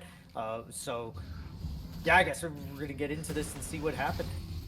Yeah, I mean, Aries did, I mean, we're talking about how the wave was kind of frozen for Aries. As we take a look at this replay actually on this bottom side and how that went down, but meanwhile, this top lane, the skirmish was pretty heavy here, as we see. I mean, Ludacris even has the level advantage here, but sidesteps the knockup as well too, but Aries just constantly just chipping away at Ludacris, as Ludacris just trying to CS instead, taking a lot here, and then now maybe first check just not coming through as the Hollow Mist does, but I mean that's a tough fight for anyone. That's a lot of damage coming out. Cassante just doing Cassante things, you know. Yeah. All right. Ludacris is gonna be upset about that one, you know. Oh my gosh, Adam just going for the 1v1 kill. It picks up the kill onto Tortuga. Inspiring Despair does miss as Roy is taken out in the 1v1 fight for Soxize, but Adam just putting on a clinic right now, and 2 kills to 0 compared to Tortuga, but also a 20 CS lead.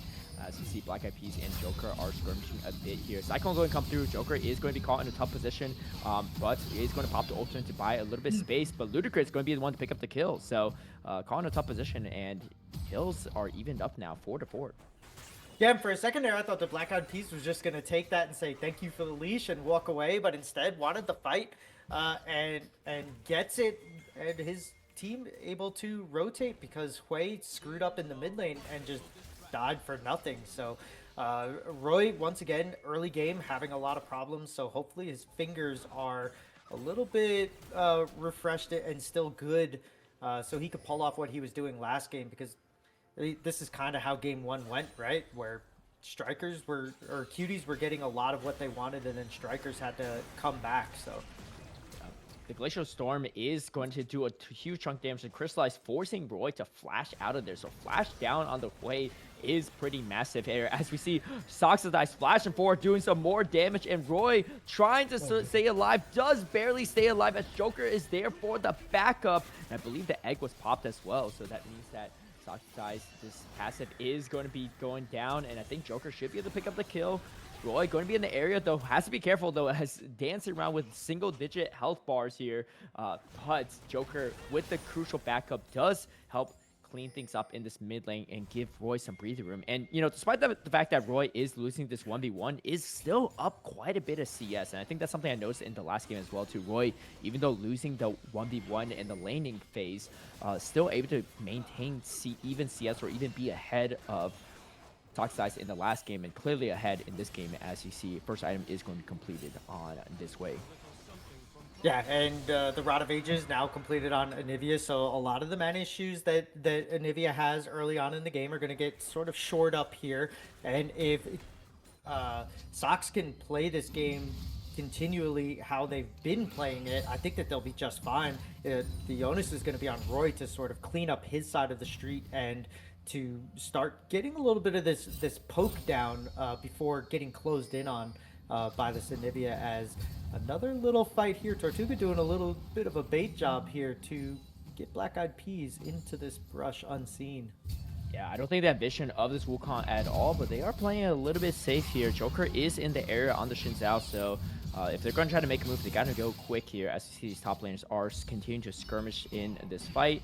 Black Eyed Peas, though, is going to now be spotted, and you see the Tark ultimate going to be used here as Tortuga is going to take out Nyx in the process, but Adam is on a killing spree, takes out the Bears. It's going to be a 2v2 fight for now. Crescent Guard is going to be used. Audacious Charge is going to help close the gap. Poodle goes down, a double kill going over to Adam. Not what you want to see, forcing Black Eyed Peas to flash out as well. Huge fights for Street Fighters, and they take a fourth member down as well. Only surviving member is going to be Wukong for the time being, as another 1v1 fight going over to Cassante. Things are looking fantastic for Street Fighters. Yeah, it is, and also on the top side, we get another solo kill for this Cassante. So he's just putting in the work on this top side. Ares is doing such a good job to not just neutralize this Gwen, but to put Ludacris behind on it.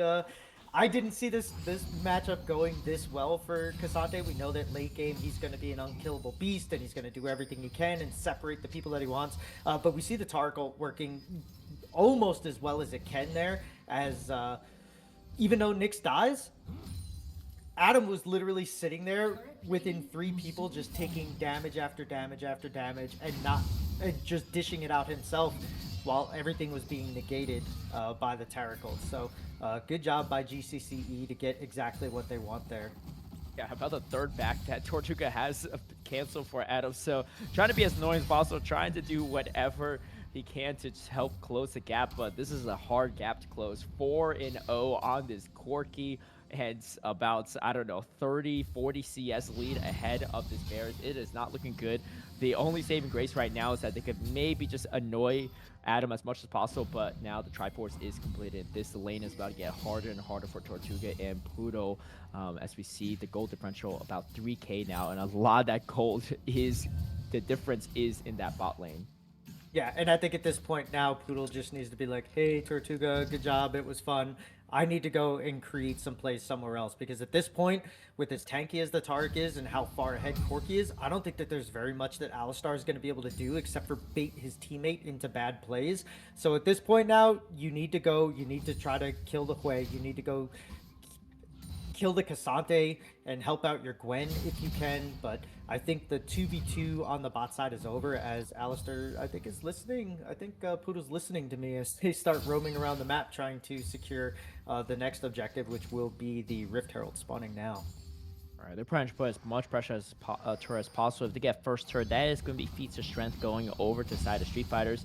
And it looks like they are going to be able to get this, as Tortuga does not want any business in this bot lane. Joker is in the area to provide additional support as well. So looks like feats of strength will be going over to Street Fighters, and that is not good because they are starting to snowball pretty heavily in this game here. They get the first turret. They had the feats of warfare as well. And this could be Nyx that actually picks that one up. Ares, though, level advantage over this Gwen, and caught up on the CS as well, too. So things are looking really good, honestly, for Street Fighters. Maybe Roy not having the best of time, but the rest of the team is doing quite good. As we see a 3v1 collapse onto Ares. Can Ares get out here? It's the real question. It is not easy to kill a Cassante, and going to force the flash outs. Needle work does come through, but not going to do too much in this specific matchup. At least buying a little bit of space for Ludacris, but they need to find something, right? Because their carries aren't doing enough damage, and they are not going to win this fight. Soxize might be the key to success, but it looks like Soxize is building a little bit more defensively on Anivia for the boots here.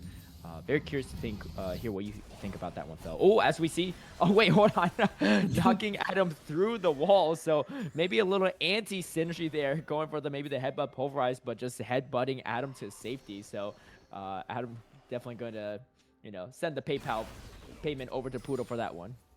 Yeah, I think that the Anivia is going to scale irregardless. I think that no matter what, it's going to be able to provide a lot of wave clear, a lot of synergy with the rest of their team, even if Alistair is going to mess up her wall.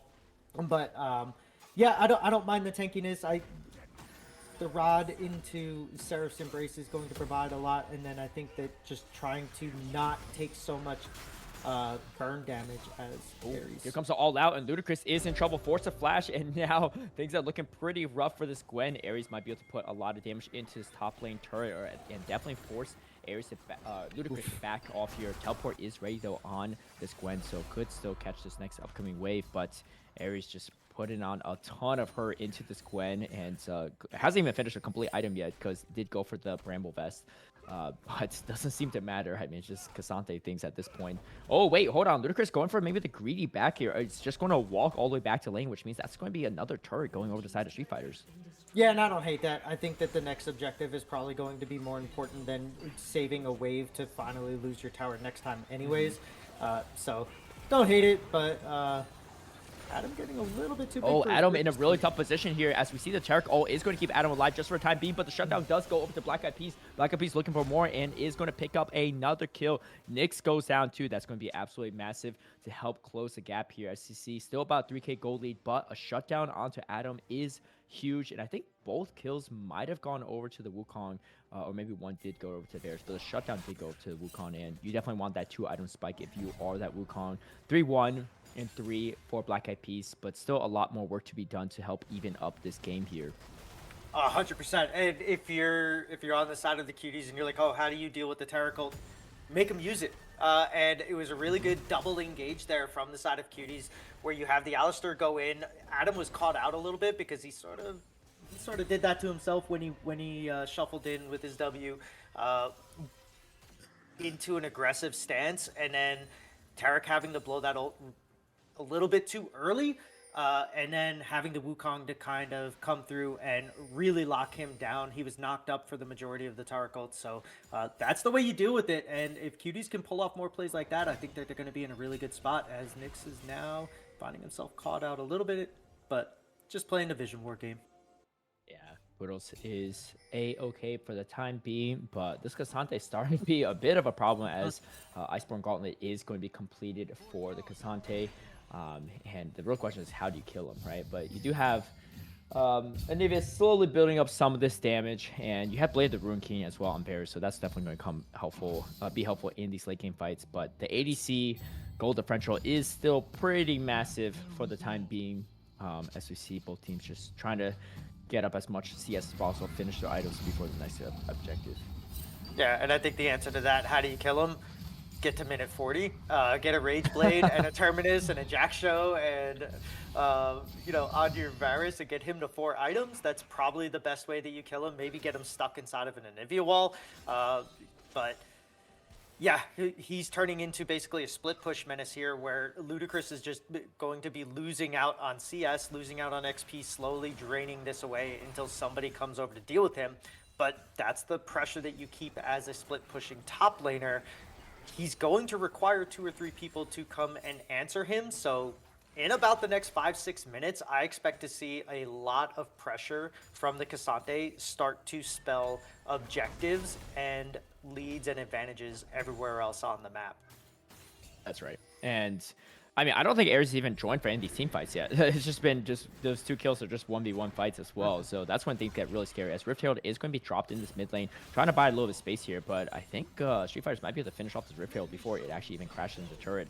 You can see, though, Cyber Cuties, though, trying to buy as much space as possible with this Rift Herald and try to make it crash. I think it is going to land 1 charge onto this turret, so still a little bit of value there, but maybe, I don't know, maybe could have been used right before objective has started to draw some attention away, but they do get a little bit of damage on this turret, and if they take out this mid lane turret, could definitely buy them a lot of space for future objectives. Yeah, and I don't know if maybe potentially they looted. I don't know, maybe potentially it was just running out of time, and they're like, okay, we have to drop it now. I don't want to back and drop it in the mid because then it won't even get a charge off. If Anivia was a little bit closer to the mid lane, I wouldn't have even hated them riding that, maybe on the Alistar or the Wukong, and using it to get a little bit of a cheesy engage, as now Ares is going to do the same thing, but I think that's a bait play against this Gwen.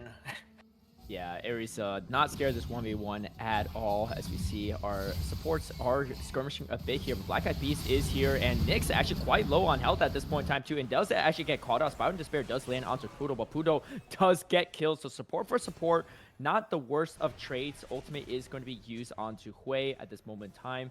And the Cyclone, though, still available for Black Eyed Peas, so it's going to be still pretty crucial. Otacon is spawning on this bottom side as well. This is a pretty important objective for Cyber Cuties. They need to take this to avoid being on soul point for Street Fighters, and this is Mountain Soul. So if Kazande is already hard to kill, I mean, it's about to be near impossible at a certain point if they do claim this. They do not want to give that away. Tortuga going to take a good chunk of damage, but trading a lot of that damage back over to Adam, trying to buy as much space as possible, maybe try to take out this turret here. As we see a TP coming over from Ares. Ares is here and ready to fight.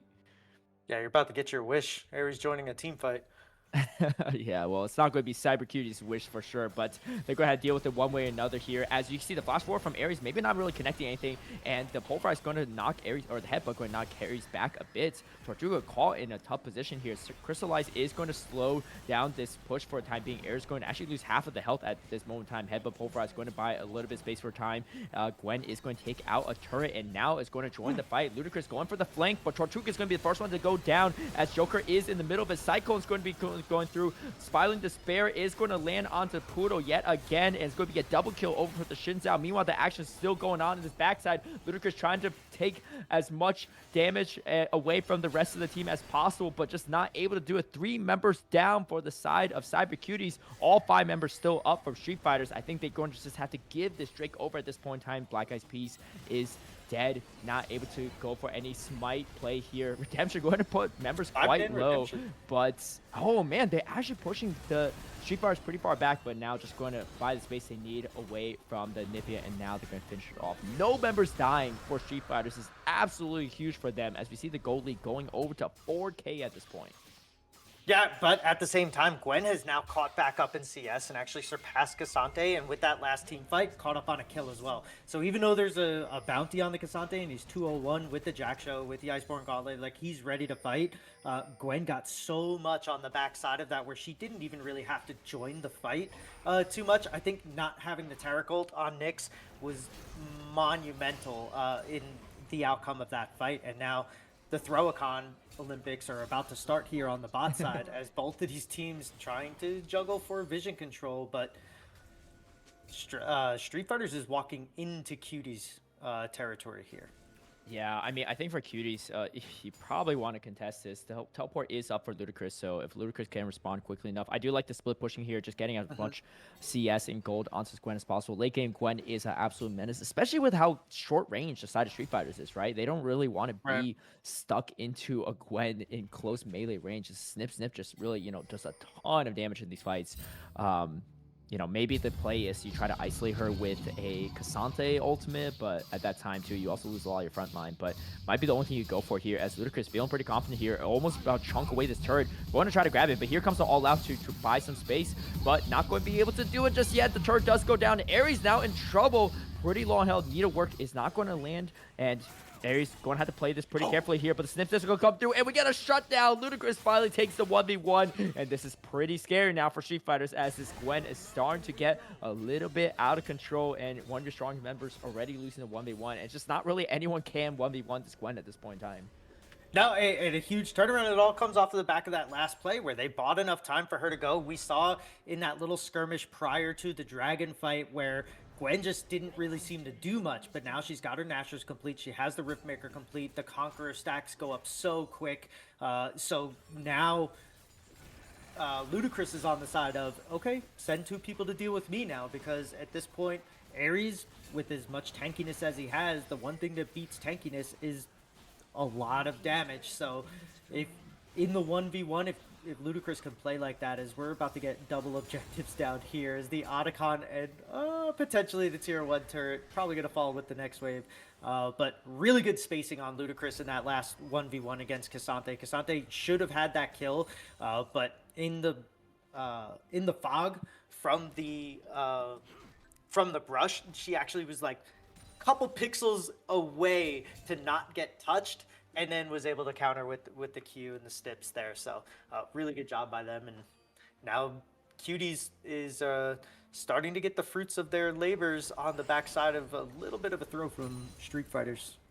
Yeah, I mean, they know that, this ADC matchup is a little rods. bit tough here, too, if you especially look at the CS differential. But looking at the CS differential on the top side, over 40 CS lead for this Gwen is pretty scary. And so, if they dump the resources there, could buy a little bit of time for Tortuga to farm back up and catch up to CS against Adam here, as Ludicrous looking for another turret, and there it goes. Does Ares feel confident to take this 1v1? I don't think you can. You're down a level. Conquer is going to be proc now, and Ares forced to flash out at this moment in time too. Needlework is going to chunk Ares and this Cassante, and now the side lane menace is Ludicrous, not Ares. And you can see here, Cuties feeling pretty strong here, going for the Cyclone engage, but here comes the Tark ultimate, the Crescent Guard to knock back some of these members. Poodle going to be taking a lot of damage. Oh, maybe a miscue there. Nyx flash forward, but doesn't have the follow-up stun for anything. So Roy is going to join up in this fight. As you can see, Soxidize on the Nivea is also going to join in this mid lane, but a lot of resources spent there from Street Fighters. Yeah, over basically nothing. They just there's a good little cheeky play by Cuties to just sort of bait out whatever they could, and they did. They baited out the Taric ult, so now if they wanted to fight for the Baron here, they could. I don't think that it's in the best game state for it, but with Ares on the bot side, having to try to push out this this bottom wave, and Ludicrous coming up to the top side here, this could be a fight coming up here between these two as, Cuties is sort of turning this one around, kind of like it got turned around on them in the first one. So anytime that you can bait the Taric ult out that easily, you're in a really, really good spot. And Nyx also flashing forward without the stun up, kind of unfortunate for them. Oh, that's a lot of damage that Roy just dished out to Ludicrous. As we see a fight coming through at this moment in time too. Black Eyed Peas is going to have to flash out to safety, but doesn't get safe enough as Adam is going to pick up that kill. Teleport comes through. Ares is here to join the fight. Crescent Guard is going to keep the Xin Zhao alive just a little bit. Audacious Charge goes back in for the fight. Tortuga trying to space as much as possible. The shutdown going over to the Varus, as Varus is already back online at this moment in time too. Has the Rage Blade completed up, and now their chase is on against Adam. Ares does go down to Ludicrous. Things have completely swung in the other direction. But Roy in the bush looking for a flank here. Can you get it or not is the real question. Trying to find the perfect timing here, but doesn't land in the skills for time being. Spiral Despair does land onto the Alistar, but Alistar's not where you really want to hit it, as Roy does take out the Bears, but Adam goes down in a huge fight for CyberQs. They deny the soul, the Mountain Drake soul, which is huge for them, and Ludicrous is looking super strong right now. That's going to be an ace going over the side of CyberQs. Roy's got to be kicking himself right now. To miss that fear and the double shot and then being able to get the ult onto the Alistar would have been the perfect hero play there. But instead, Poodle on this Alistar doing a really good job. Obviously, you're going to walk in front of your ADC when there's skill shots being thrown their way. So great job by Poodle to just save the Varus. But Roy missing that fear is... that's so sad when you're playing that way, because that was a definite kill into another kill, and then potentially Ludicrous not being able to come in and finish that off. But good job for them to recognize that, and then for Cuties to sort of turn that play around. And sometimes the other team makes mistakes and you get to capitalize on it. Yeah, this is... Ludicrous on the Gwen is getting kind of scary now. Level 17 on this Gwen, and 2-level advantage over this Cassante with a crazy CS lead. I mean, here's the thing, right? Tortuga might be a little bit behind in the ADC match. Oh, wait, there's a fight going on right now, though. Ludicrous maybe in a top position. Joker trying to go for a gank, but the Needlework going to push these members back for a time being. I mean, 3 members here trying to slow this thing down, but Poodle is here for backup. Poodle might be going to spot out some of these members here, and I think they could take the 2v3 fight if it really comes to it. Oh, it looks like maybe Ludicrous DC for a split second. That might be the real win con if Stars want to win it, but Ludicrous is going to reconnect back up.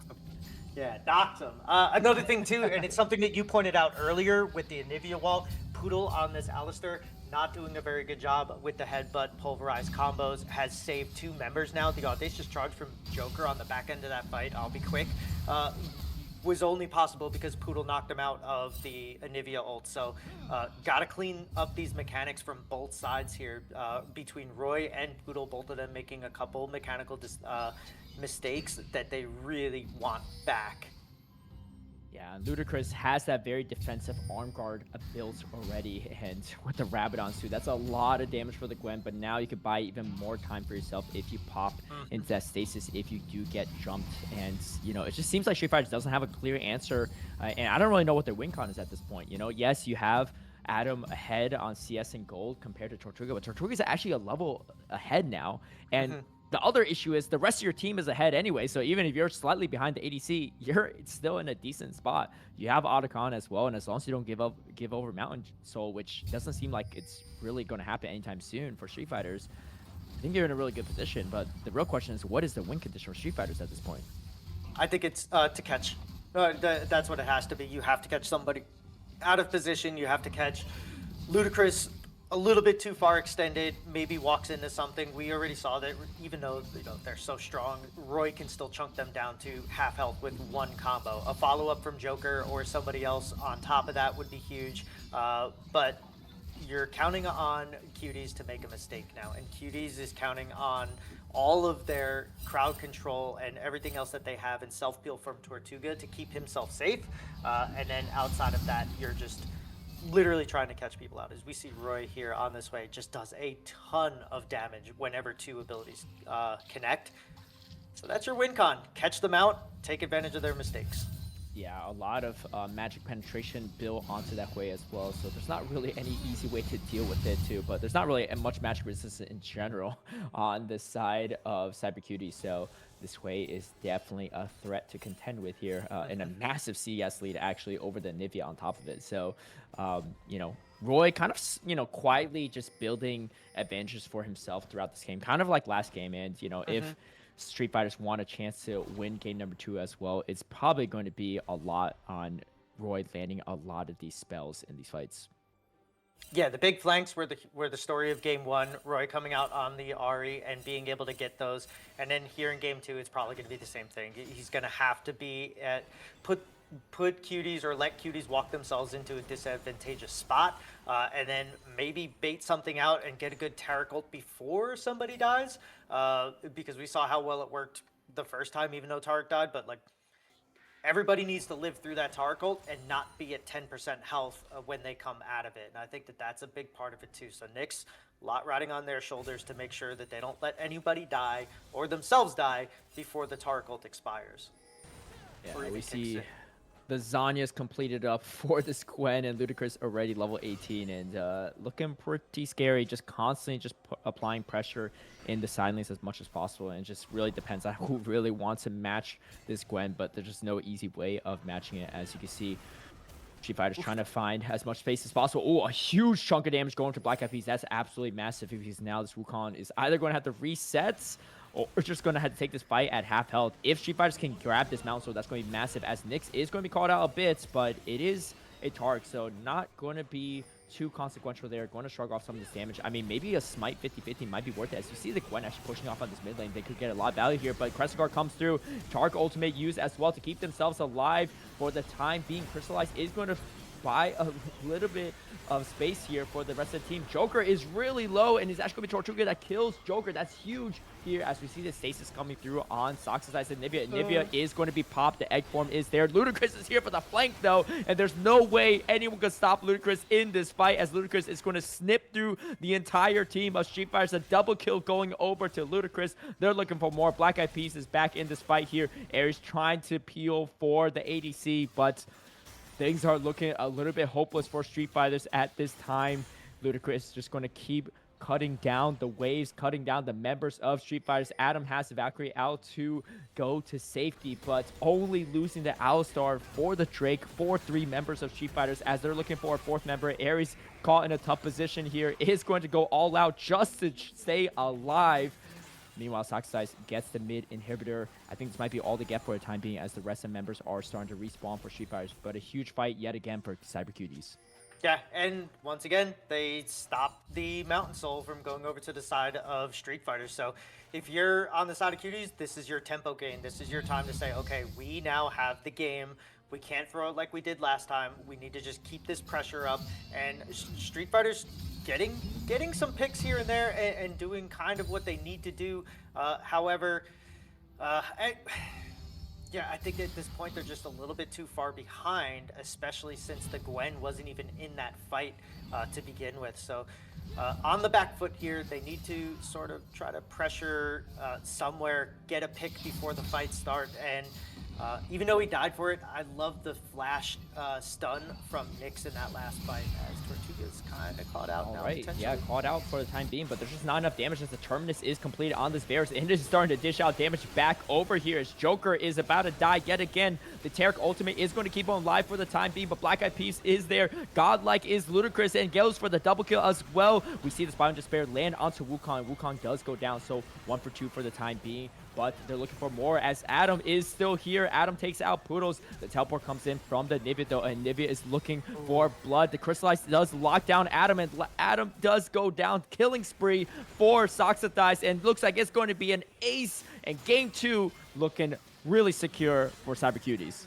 Yeah, and unfortunately for Street Fighters, everybody that they get, there's another carry to take their place, and Luda and Sox do a ton of damage to these towers, and more than likely will be able to get this and end the game here as huge play at the end there by Cuties to just turn this one around.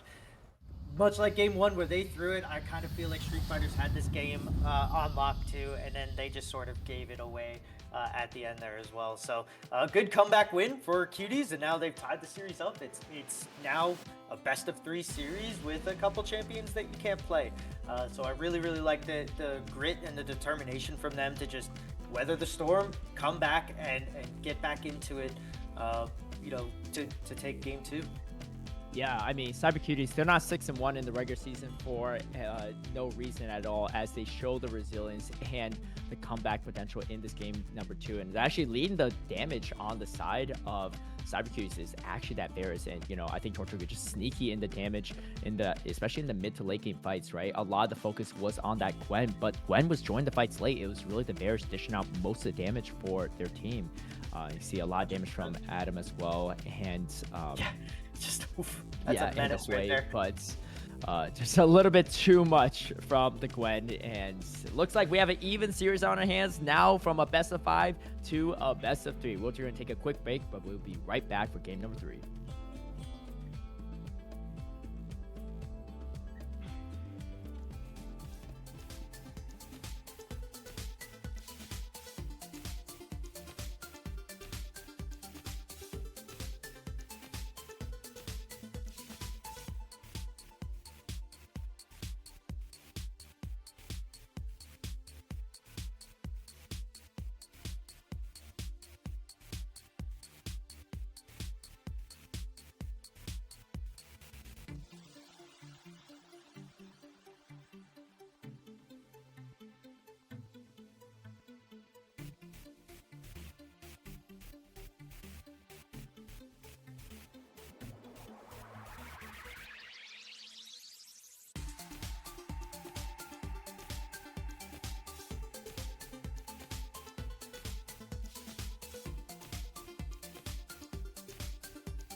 Welcome back, everyone, to Titan Esports. It's Divinity League, and we are in the playoffs. It's 1-1 Cyber Cuties versus GCCE Street Fighters. Cyber Cuties even out the series after the back and forth. Actually, a lot of back and forth in both games. But I'm Caleb Payne. I'm joined with Fel. How are you feeling after those first two games? Oh, I love it. I love the fact that both of these games sort of like followed the same script where one team had it. I think in game one, Cuties had it a little bit stronger and was a little bit more of a throw than Street Fighters. I loved Street Fighters' answer to Cuties' draft in the beginning, but it did not play out in their favor. I think a little bit of mechanical cleanup. Maybe they were on champions that they're not super comfortable on. I felt like the timing was just sort of off. But for game two, but like I said, I love when there's comebacks and throws and advantage taking and just the tempo of the game just changes so much. I absolutely love that, and I'm here for that. So it's good to see. Yeah, and we have a series on our hand. We are in the quarterfinals for the Divinity League playoffs and single elimination. So really, this could be the last couple games for either teams, and so there's a lot on the line.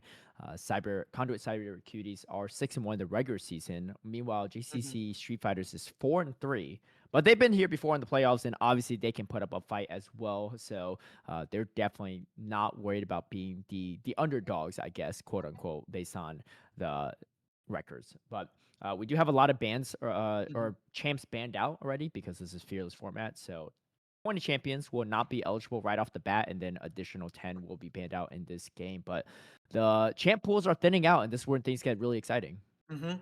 Yeah, and I think you kind of hit the nail on the head. And I wouldn't even say it's like an underdog story. Is more of like you're playing with house money, right? Like nobody expects you to win when you're the 8th seed and you're going up against, or the 4th seed of Group B, and you're going against the 1 seed, but of Group A. But yeah, you're playing with house money. Like all the pressure is going to be on Cuties to continue their dominance, to continue going. The only team they lost to was Gremlins on Group B, so they haven't been put away yet, but Cuties are definitely, or were definitely on the back foot there, and we saw in game two how they can just sort of come together, meld, and take a game in sort of the same fashion that they lost it in the first one. So I think that a lot of the mental mistakes from Cuties were obviously shored up from game one. Now let's just see if Street Fighters, can play to their draft and their comp the way that they did in the first game, because they got away from playing to their comp in the second game. That's right. Well, speaking of the draft, let's head into it here. We get the Trundle ban right off the bat here, as GCCE Street Fighters will be back on the blue side after being on the red side last game, so opting for that side selection. We get a Syndra banned out as expected. Probably a lot of mastery on Roy with that Syndra, so definitely don't want to give that control mage too much leeway. We see the Renekton banned out as well on the side of Street Fighters. Yeah, and Roy obviously is very comfortable playing with poke mages. I thought the Hui was a much better champion display than it was on the Ari. Even though, he lost the game and it's kind of like a throwaway champion at that point, or a throwaway use of your skills, I really liked him on that. I wouldn't mind seeing him on more of that artillery style, maybe a Xerath or Vel'Koz, something like that, where you can just poke from really far away and, sort of disrupt the enemy team, much like he did in game two, prior to them eventually just kind of messing up their last couple team fights as the Jinx. We'll finally see it. The Jinx coming. We get the Jinx coming through. Yeah, Adam does finally get the Jinx under their belts, and definitely one of the champions that Adam is very strong on. Did you get the Hypercare? Ooh, we get that Mumu pickup. Mumu kind of fallen off a little bit in some of competitive play, but still a very solid champion with a lot of CC potential. Double bandage toss versus that Mummy. Oh, we get the Twitch. Twitch is interesting.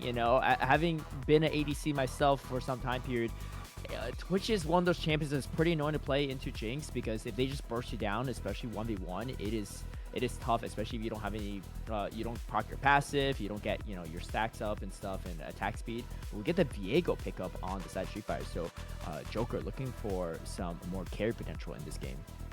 Yeah, and Nautilus on the side of GCCE. So I like that. I like both of these comps, but I absolutely love the Amumu. You say he's fallen off. And he has, as far as pick and ban rate, but like, I don't really understand why, because he still does all the same things. You build a Leandries, you go full tank after that, and you do so much damage. Like a 5-man Curse of the Sad Mummy can absolutely turn a team fight on its head. And you have the same pick potential, same everything, and can do a lot of damage himself in the 1v1s. If he goes Conquer and gets that stacked up, like, it's a lot of damage output as well. So I'm glad to see it coming through. I think on Black Eyed Peas, it's a perfect type of jungler for him, one that wants to go in, create plays, and create chaos in the backline.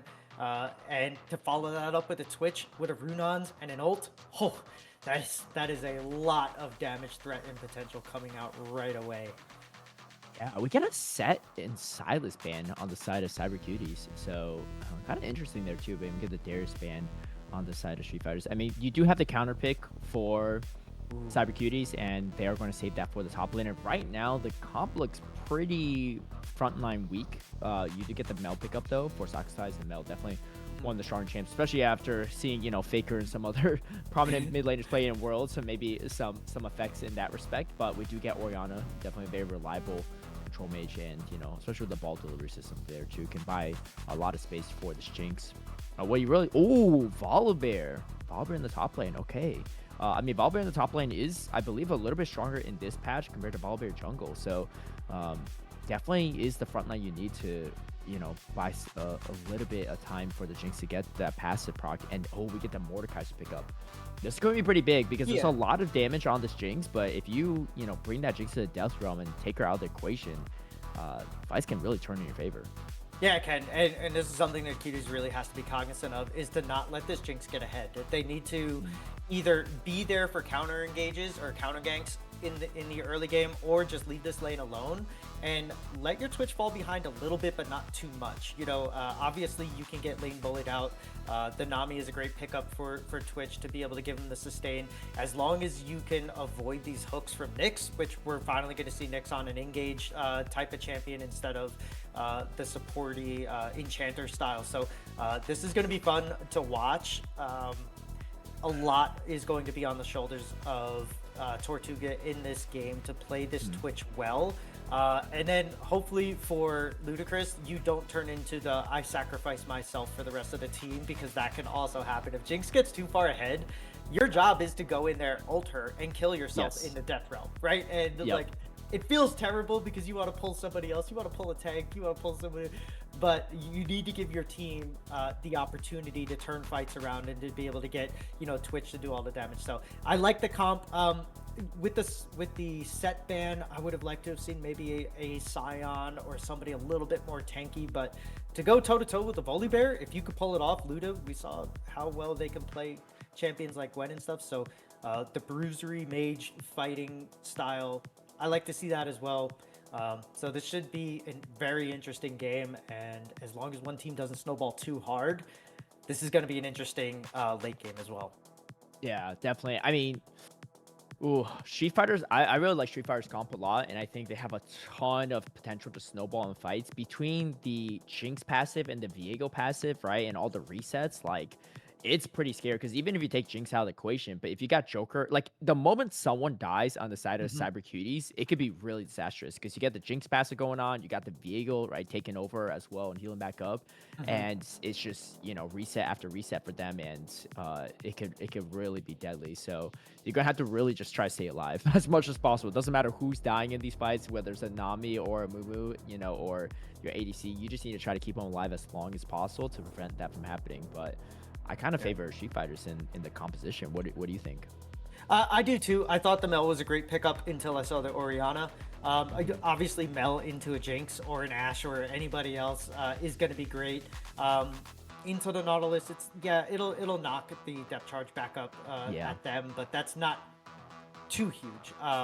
But the Orianna, you can negate the damage, but you can't negate the CC. You can't negate the follow-up damage that's going to come from whoever the ball is attached to. I absolutely loved Street Fighter's ability to get on top of champions and to be a front, not even just peel, but be a front line and just cause so much chaos in the back line of Cuties. However, Cuties gets to play the mind games. They get to play, is Twitch here, is Twitch there, and then you don't want to overcommit to anything not knowing where Twitch is. So that's going to give them like a little hidden, passive, not stat, but a little passive advantage in the overall mind game and strategy side of things. At the same time, they have a ton of AoE potential here from Cuties. So if you blob up or you're caught outside a Baron Pit or Dragon Pit or in a corridor, Cuties can absolutely wreck this team before it even gets a thought of getting a Jinx reset. Yeah, definitely. I think a lot of this, like you said, is going to be dependent on Tortuga's positioning and seeing if any pickoffs can happen. I mean, if you pick off Adam at any point in the fights, like, yes, Joker can get some of those resets, but not going to be nearly as deadly, I think, as Adam on the Jinx. So we'll see how it goes. There's a lot of damage on both sides, all across the board. I don't know if I love the Mordekaiser pick. I think it is good, but you do, like, the moment you go into the realm of death, like, that's just one piece of frontline gone, right, for the side of Cyber Cuties, and they really don't have any other frontline besides this Amumu. So we're going to see. Execution is going to be the name of the game for Cyber Cuties, but they're 6-1 for a reason. So they might be the team to do it. Yeah, 100% for Cyber Cuties. They're going to have to execute this. And we were talking about we want to see Street Fighter play to their comp after the last game.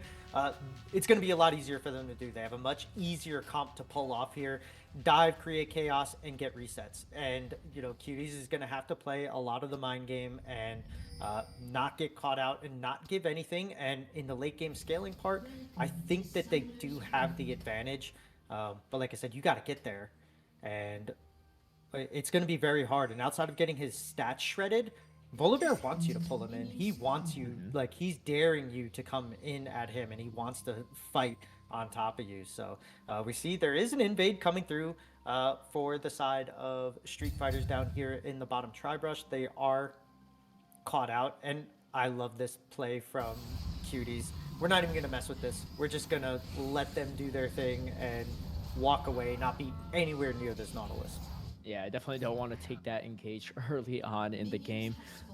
And that ward and that tri-bush is going to spot that out. So good little start for side of Cyber Cuties, denying any potential first blood potential here. But yeah, I mean, I don't know. I think we've seen Adam on these hyper carries before, right? Even when into like double range lanes, it's not the worst. And Twitch, obviously, early levels is not the strongest. Oh, as you see, a decimating or obliterate coming through for the Mordekaiser. A little cheese into Ares a bit, but nothing too consequential here.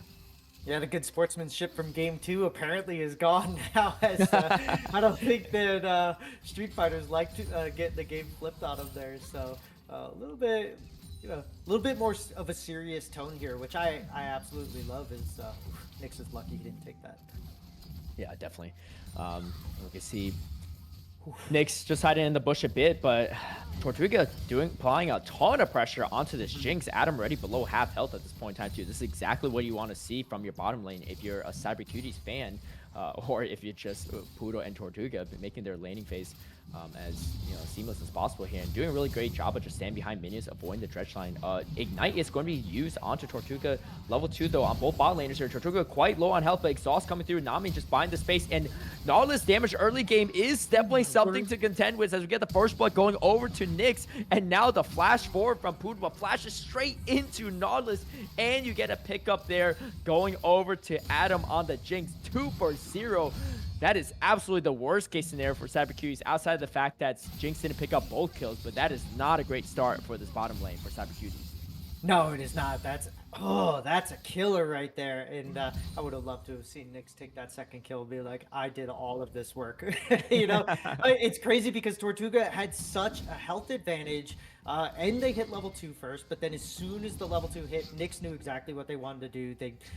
They pulled the trigger, Ignite before anything can come out. They did a good job of trying to hold out for the heal Oh, and Ares about to maybe take a pickup. Oh, flashes forward for the kill. That speeds a Whipper already going over the side of Street Fighters, and that is not a good start for Cyber Cuties. As maybe Soxai is going to pick up a kill. No, if Roy is going to be able to get out of there a-okay. But I love the aggression from the side, the bot lane of Street Fighters. They know they're behind on health on their ADC, so thinking that there's no chance that they're going to take the engage. As Black Eyed Peas is going to go for a gank onto Ares, they might be able to grab a kill here as Ludacris is over here to provide support, and Ludacris is going to pick up the kill. So great adjustment there and support from Black Eyed Peas as there's going to be more fighting here. Tortuga goes down yet again. It's going to be Joker that picks up the kill. 0-2 start for this Twitch is not the best for them, but a gank match on the bot side. Great response from Joker there, knowing that that jungler is on the top side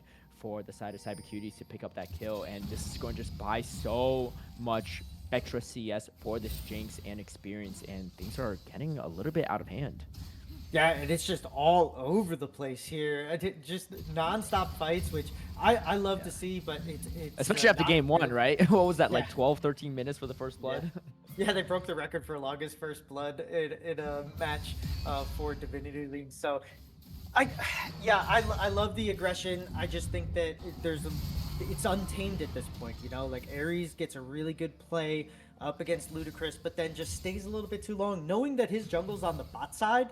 You should have had that timer in their head. So Ares a little bit of a misplay there, if you will. Shouldn't have given that kill over, and then Black Eyed Peas making a play, and then I love the cross map play from Joker. At the same time that Black Eyed Peas is making a play up at the top lane, he's down on the bot side trying to punish this Twitch again. We see Nyx playing pretty aggressive forward at this moment in time too, knowing that they're feeling pretty confident in this 2v2 at this moment. And you can see Ares really just shoving this wave into Ludacris, trying to take the better of this 1v1 matchup. Yeah, and Ludacris has to be careful not to fall too low, because we do know that Ares on this Volibear can shut down a turret, can do a ton of damage with their ult, and it looks like he's going to try to brush play him here, but I think Luda knows, and he's just trying to bait it out for Black Eyed, who's on the top side here, calling for another gank, and we'll see how well it works. Level 6 on this Volibear, we get the flash out, but still gets stunned up here. I don't know if you could go for the Stormbringer this close to the turret, but at least pushing this Mordekaiser away from the wave for the time being. It's actually Ludacris that has the CS lead, though, despite being down a level, but Black Eyed Peas is here for additional support if need be. I mean, it's going to be a little bit hard to lock down this Volibear, especially with the Stormbringer available, but Flash is down for this Volibear, so might be possible here, as it looks like Black Eyed Peas just going to recall at this moment in time. And Spotlink skirmishing, it's not looking great, right? 1-0-2 Jinx with a CS lead over this Twitch. Obviously, no items completed yet, so not the worst, but you don't really want to have your back against the wall, especially when you're running the double range bot lane. No, you don't, and this is kind of like how Nautilus can be a very good answer to these double range bot lanes. Thankfully for them, it's not like a Zyra or a Lux where like there's no sustain. You know, you do have Nami there, but like we were saying in the draft, you know, it's going to be a lot on Twitch not to get caught out by Nautilus, not to put themselves in bad positions, but they keep doing it to themselves and putting themselves in bad positions now as Black Eyed Peas wants to go Speaking of bad positions, yeah, Curse of Sad Mummy is going to stun up Roy. Roy is not long for this world, as is going to be picked up from Soxatize. Soxatize is out of mana. I don't think Nick's going to go for any additional fights here, but maybe just wants to freeze the wait for the mid laner as long as possible. But good rotation there from Black Eyed Peas, seeing Roy just a little bit overextended and no vision in the bush at that time. Meanwhile, a big wave going into Adam. This is why this Jinx was banned, right? In the previous games, they know that Adam is very proficient on these hyper carries, and we've seen it in many of these games here. But Tortuga, just going to be a little nuisance. Stop the back for now, and not too bad, forcing Adam to stay in the lane. You know, Tortuga knows that he's behind a CS, so doesn't really want this Jinx to back and come back with the item and make things a little bit more difficult. Yeah, and I really like that play. Tortuga on this Twitch to just kind of be like, okay, I can't let her back here. What I can do is I can push the wave in and then back myself, or rotate over to this dragon to secure this and make sure we get it. They know Nautilus isn't in the lane. They know exactly where he's going. So good heads up play by the Cuties to just buy as much time as they can here as Sox and Roy just going back. Yeah, oh, the shockwave does land, and Roy takes the 1v1. The rebuttal was used from Sox's dice, knowing that now things are okay, but Tortuga is here, and this is what Twitch is good for, the ambush, but there's no mana. Can you get the kill? No, you cannot. Tortuga does make the rotation, but might lose a bit out of this too. I mean, Tortuga actually even picked up the call, so this Twitch is going to take a while to scale up. Yeah, he is, and that's where you're just like, oh, I don't have enough mana for E. He tried to get the last shot off. If I was him, I would have said, screw it. I'm going for this. I'm gonna hit this and go. Aries doing a good job baiting out Ludicrous there. Yeah. But yeah, I would have probably just went under the turret and hit another shot, guarantee myself the kill. I need to do something to catch up to this Jinx. There's nothing that they're going to be able to do with this mid lane play, so I'm backing anyways. Dead timers are short. Screw it. Just Yeah. I don't know. All right, well, things are looking not too dire yet. There's a 1k gold lead for the side of Street Fighters, but a lot of that gold lead is on that Jinx, and that's not really where you want it to be. Nyx is here, though, for the support, and I believe Cuties should see this coming, but there's actually a decent wave, though, pushing there, as the top laners are skirmishing yet again here. Ares is going to take the better of the trade for the time being, but Black Eyed Peas is in the area as the Banish Toss is going to land. First one does land. There's a Curse of Sad Mummy as well, and there comes the Obliterates as Ludicrous does obliterate Ares off the map. Goes up 2-1 for the time being. Oh, I see the flash forward here. Tortuga is going to get out of here. The tidal wave does heal pretty well for the Twitch. Here comes another shockwave though, but Sox has really great rebuttal to negate a lot of damage, but there's still a lot of damage follow-up from this Orianna. This matchup for Sox is not going so well for the time being, and that's not good because you do want this Mel to scale as fast as possible, especially if your Twitch is not going to get the CS or the damage anytime soon. No, and that's the name of the game for the Cuties is they have the scaling comp now. You know, the Jinx is going to scale, obviously, but if you can avoid the resets, Twitch can do a lot more damage than a Jinx in the earlier part of the fights, and especially with the element of surprise. So they definitely want to keep this up, and now this is a Nautilus with an ult, and Nami and Twitch both don't have anything, so I expect to see Nyx going in here really soon and potentially getting a 2-0 on this bot lane. Yeah, we see Nyx just kind of, you know, being a nuisance here. And, oh, here comes the depth charge. This is going to knock up the Twitch. And great follow-up with the dredge line. Tortuga forced to flash out there. Ignite is ready to use, but Curse of Sad Mummy is down. But Nyx is still going to be in a first to go down. Banish Toss does miss onto Adam, so Adam is... Oh, the flash forward, but the sidestep from the Solar Snare is huge. The bubble doesn't land, and neither does the Golden Eclipse take out Adam. So Adam... Despite that, they lost their Nautilus, still survives a 4v1 dive under the turret. And honestly, that's not the worst trade for Street Fighters because they're getting advantages elsewhere, right? You're getting plates in the mid lane. Adam's still able to CS for a bit of time here on the turret, so this is actually really not bad for Street Fighters, in my opinion. No, and you know, you made the play. It was the right play. You just didn't know that the Mummy was sitting there. Maybe a little bit better, deeper vision if you're going to be making those plays. But, you know, right out the gate, Tortuga and Poodle basically disengaging before there was any chance for a follow-up, and unfortunately for Adam and Nyx, they just kind of got caught with their jungler not on the right side of history for them. So that's it. It sucks, but it was the right play to make. Maybe just have a little bit better, deeper vision and more control when you have all of this kill pressure in the bot lane against a Twitch with no sums and a Nami with no ult.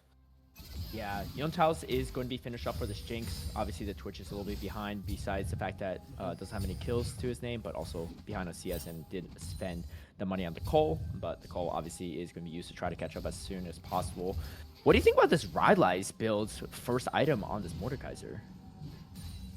I can't see a secondary, but if he's got the spirit.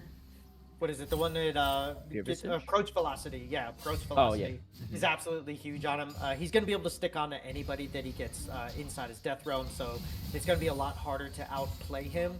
I like it. I don't know what he would go before that. Maybe you know, Riftmaker to try to match the healing that Volibear is going to be putting out, but I don't think there's much craziness to it. I like it, especially if you have approach velocity. We've seen that, like, somebody ghosting away from you doesn't get away from you when you have the rallies on board. So, Yeah. yeah. Definitely. Especially if Jinx is excited, right? She's going to be moving pretty fast in these fights. So, overall, though, I think Black Eyed Peas has been doing a great job of just providing as much support as possible for his team. You know, just ganking lanes, even if they're behind, just buying some space. Full 100% kill participation for this Amumu. So, like you said, Amumu is still very, very strong, even if it's not super meta or picked very heavily. But it just provides a lot of team fight potential and just gank potential, especially in the early games. Speaking of gank potential, there is potentially a gank here, as we see both junglers on this bot lane, but I think especially the spot out, it's going to be a little bit harder to go for this gank here. As we see, our top laners are skirmishing quite a bit.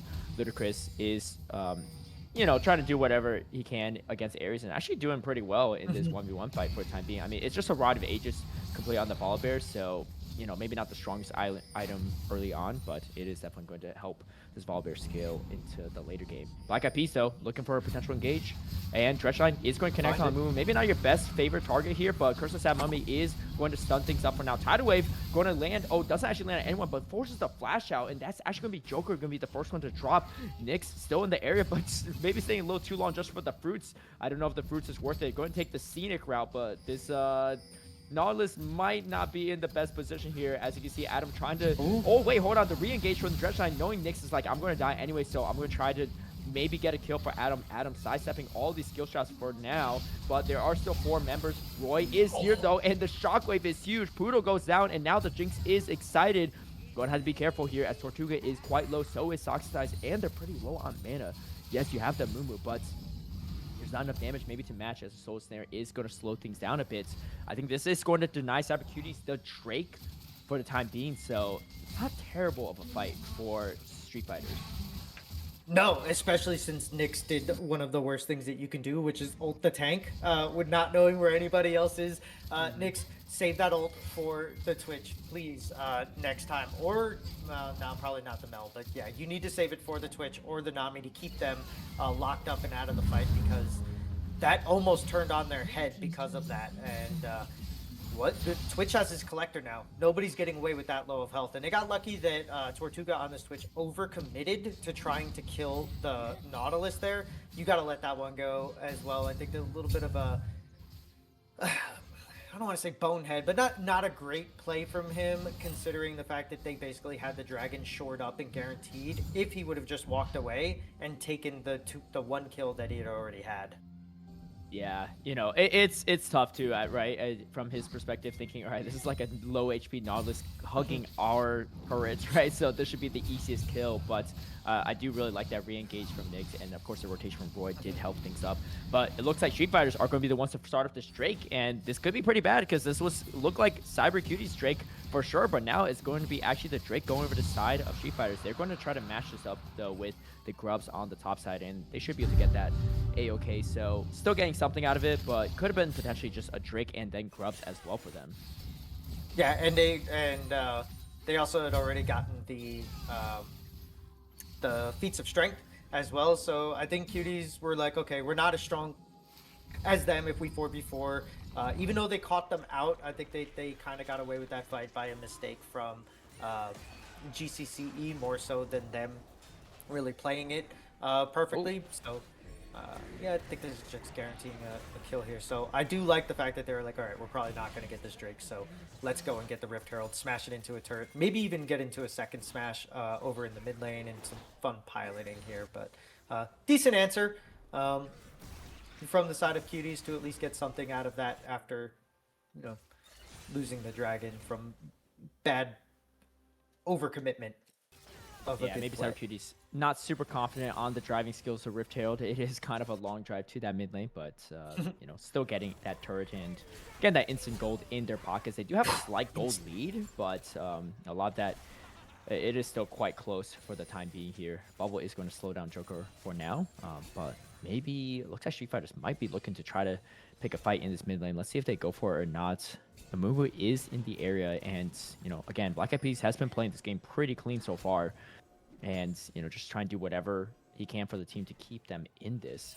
And like you said, it's not really like one comp completely outscales the other, because that Twitch late game and that Mel late game is going to do a ton of damage. And no matter how scary this Jinx is in the late game, I mean, if Ludacris ults this Jinx, then you're pretty much, you know, unless you could kite it out and get away to safety, like, doesn't matter how fed this Jinx is, right? You'll still be A-okay. So, it really is anyone's game still. Yeah, and I think that any thought of trying to get like a good play in the mid lane was completely gone, because as soon as Tortuga came out of stealth, Adam literally just flash barriered away from him and completely disengaged that. So as more items are completed on this Nami and more like passive damage is going to be transferred over to this Twitch, Kawhi's going to have to be really like cognizant of where the Twitch is and careful that they don't overstep, because up against a champion like a Twitch or an Evelyn or a Quinn or something like that can really just sneak up on you, you have to be careful. And yeah, we saw how dangerous that Twitch could be right there. Yep, definitely. Twitch starting to work on the Yuntaos as well, but I'm trying to finish up the item bid. I think sold the Cole, so the CS difference is still pretty massive though, 45 CS difference, but only 1 kill advantage for this Jinx, so not too bad, as Adam is starting to work on this mid turret. It's about to go down, probably maybe even after this wave. Maybe Black Eyed Peas looks for a gank here, or maybe they just give this up. They might just try to give it up or try to clear this wave for a gank afterward, but yeah, I think they're not going to push their... they might go for it. Yeah, I think they could easily grab this turret here. Yeah, that's a foregone conclusion at that point, so... yeah, you gotta wait for Tortuga to get his Hurricane and then probably another damage item before you can really try to play too aggressive. If you're the side of Cuties, I think your best bet now is try to maybe funnel some resources into this Mordekaiser. Try to catch Volley, even though he's at his tier 2. Try to catch him out of position, maybe with like a sneaky Twitch jump down there, or you know, have a Mumu just come over and hover, and then just pull Ares into the Death Realm, and then follow it up with in a Mumu after that. But they also have to be cognizant of this Otacon. So if I was Cuties, I'd probably back this Mordekaiser here, send him down to the side where the objective is, to kind of force GCCE into a bad position where they can overstep next to an objective. Take the team fight, get the objective. That's right. All right, let's see how it goes, as the gold difference is pretty much just 100. It's pretty much exactly even at this point in time.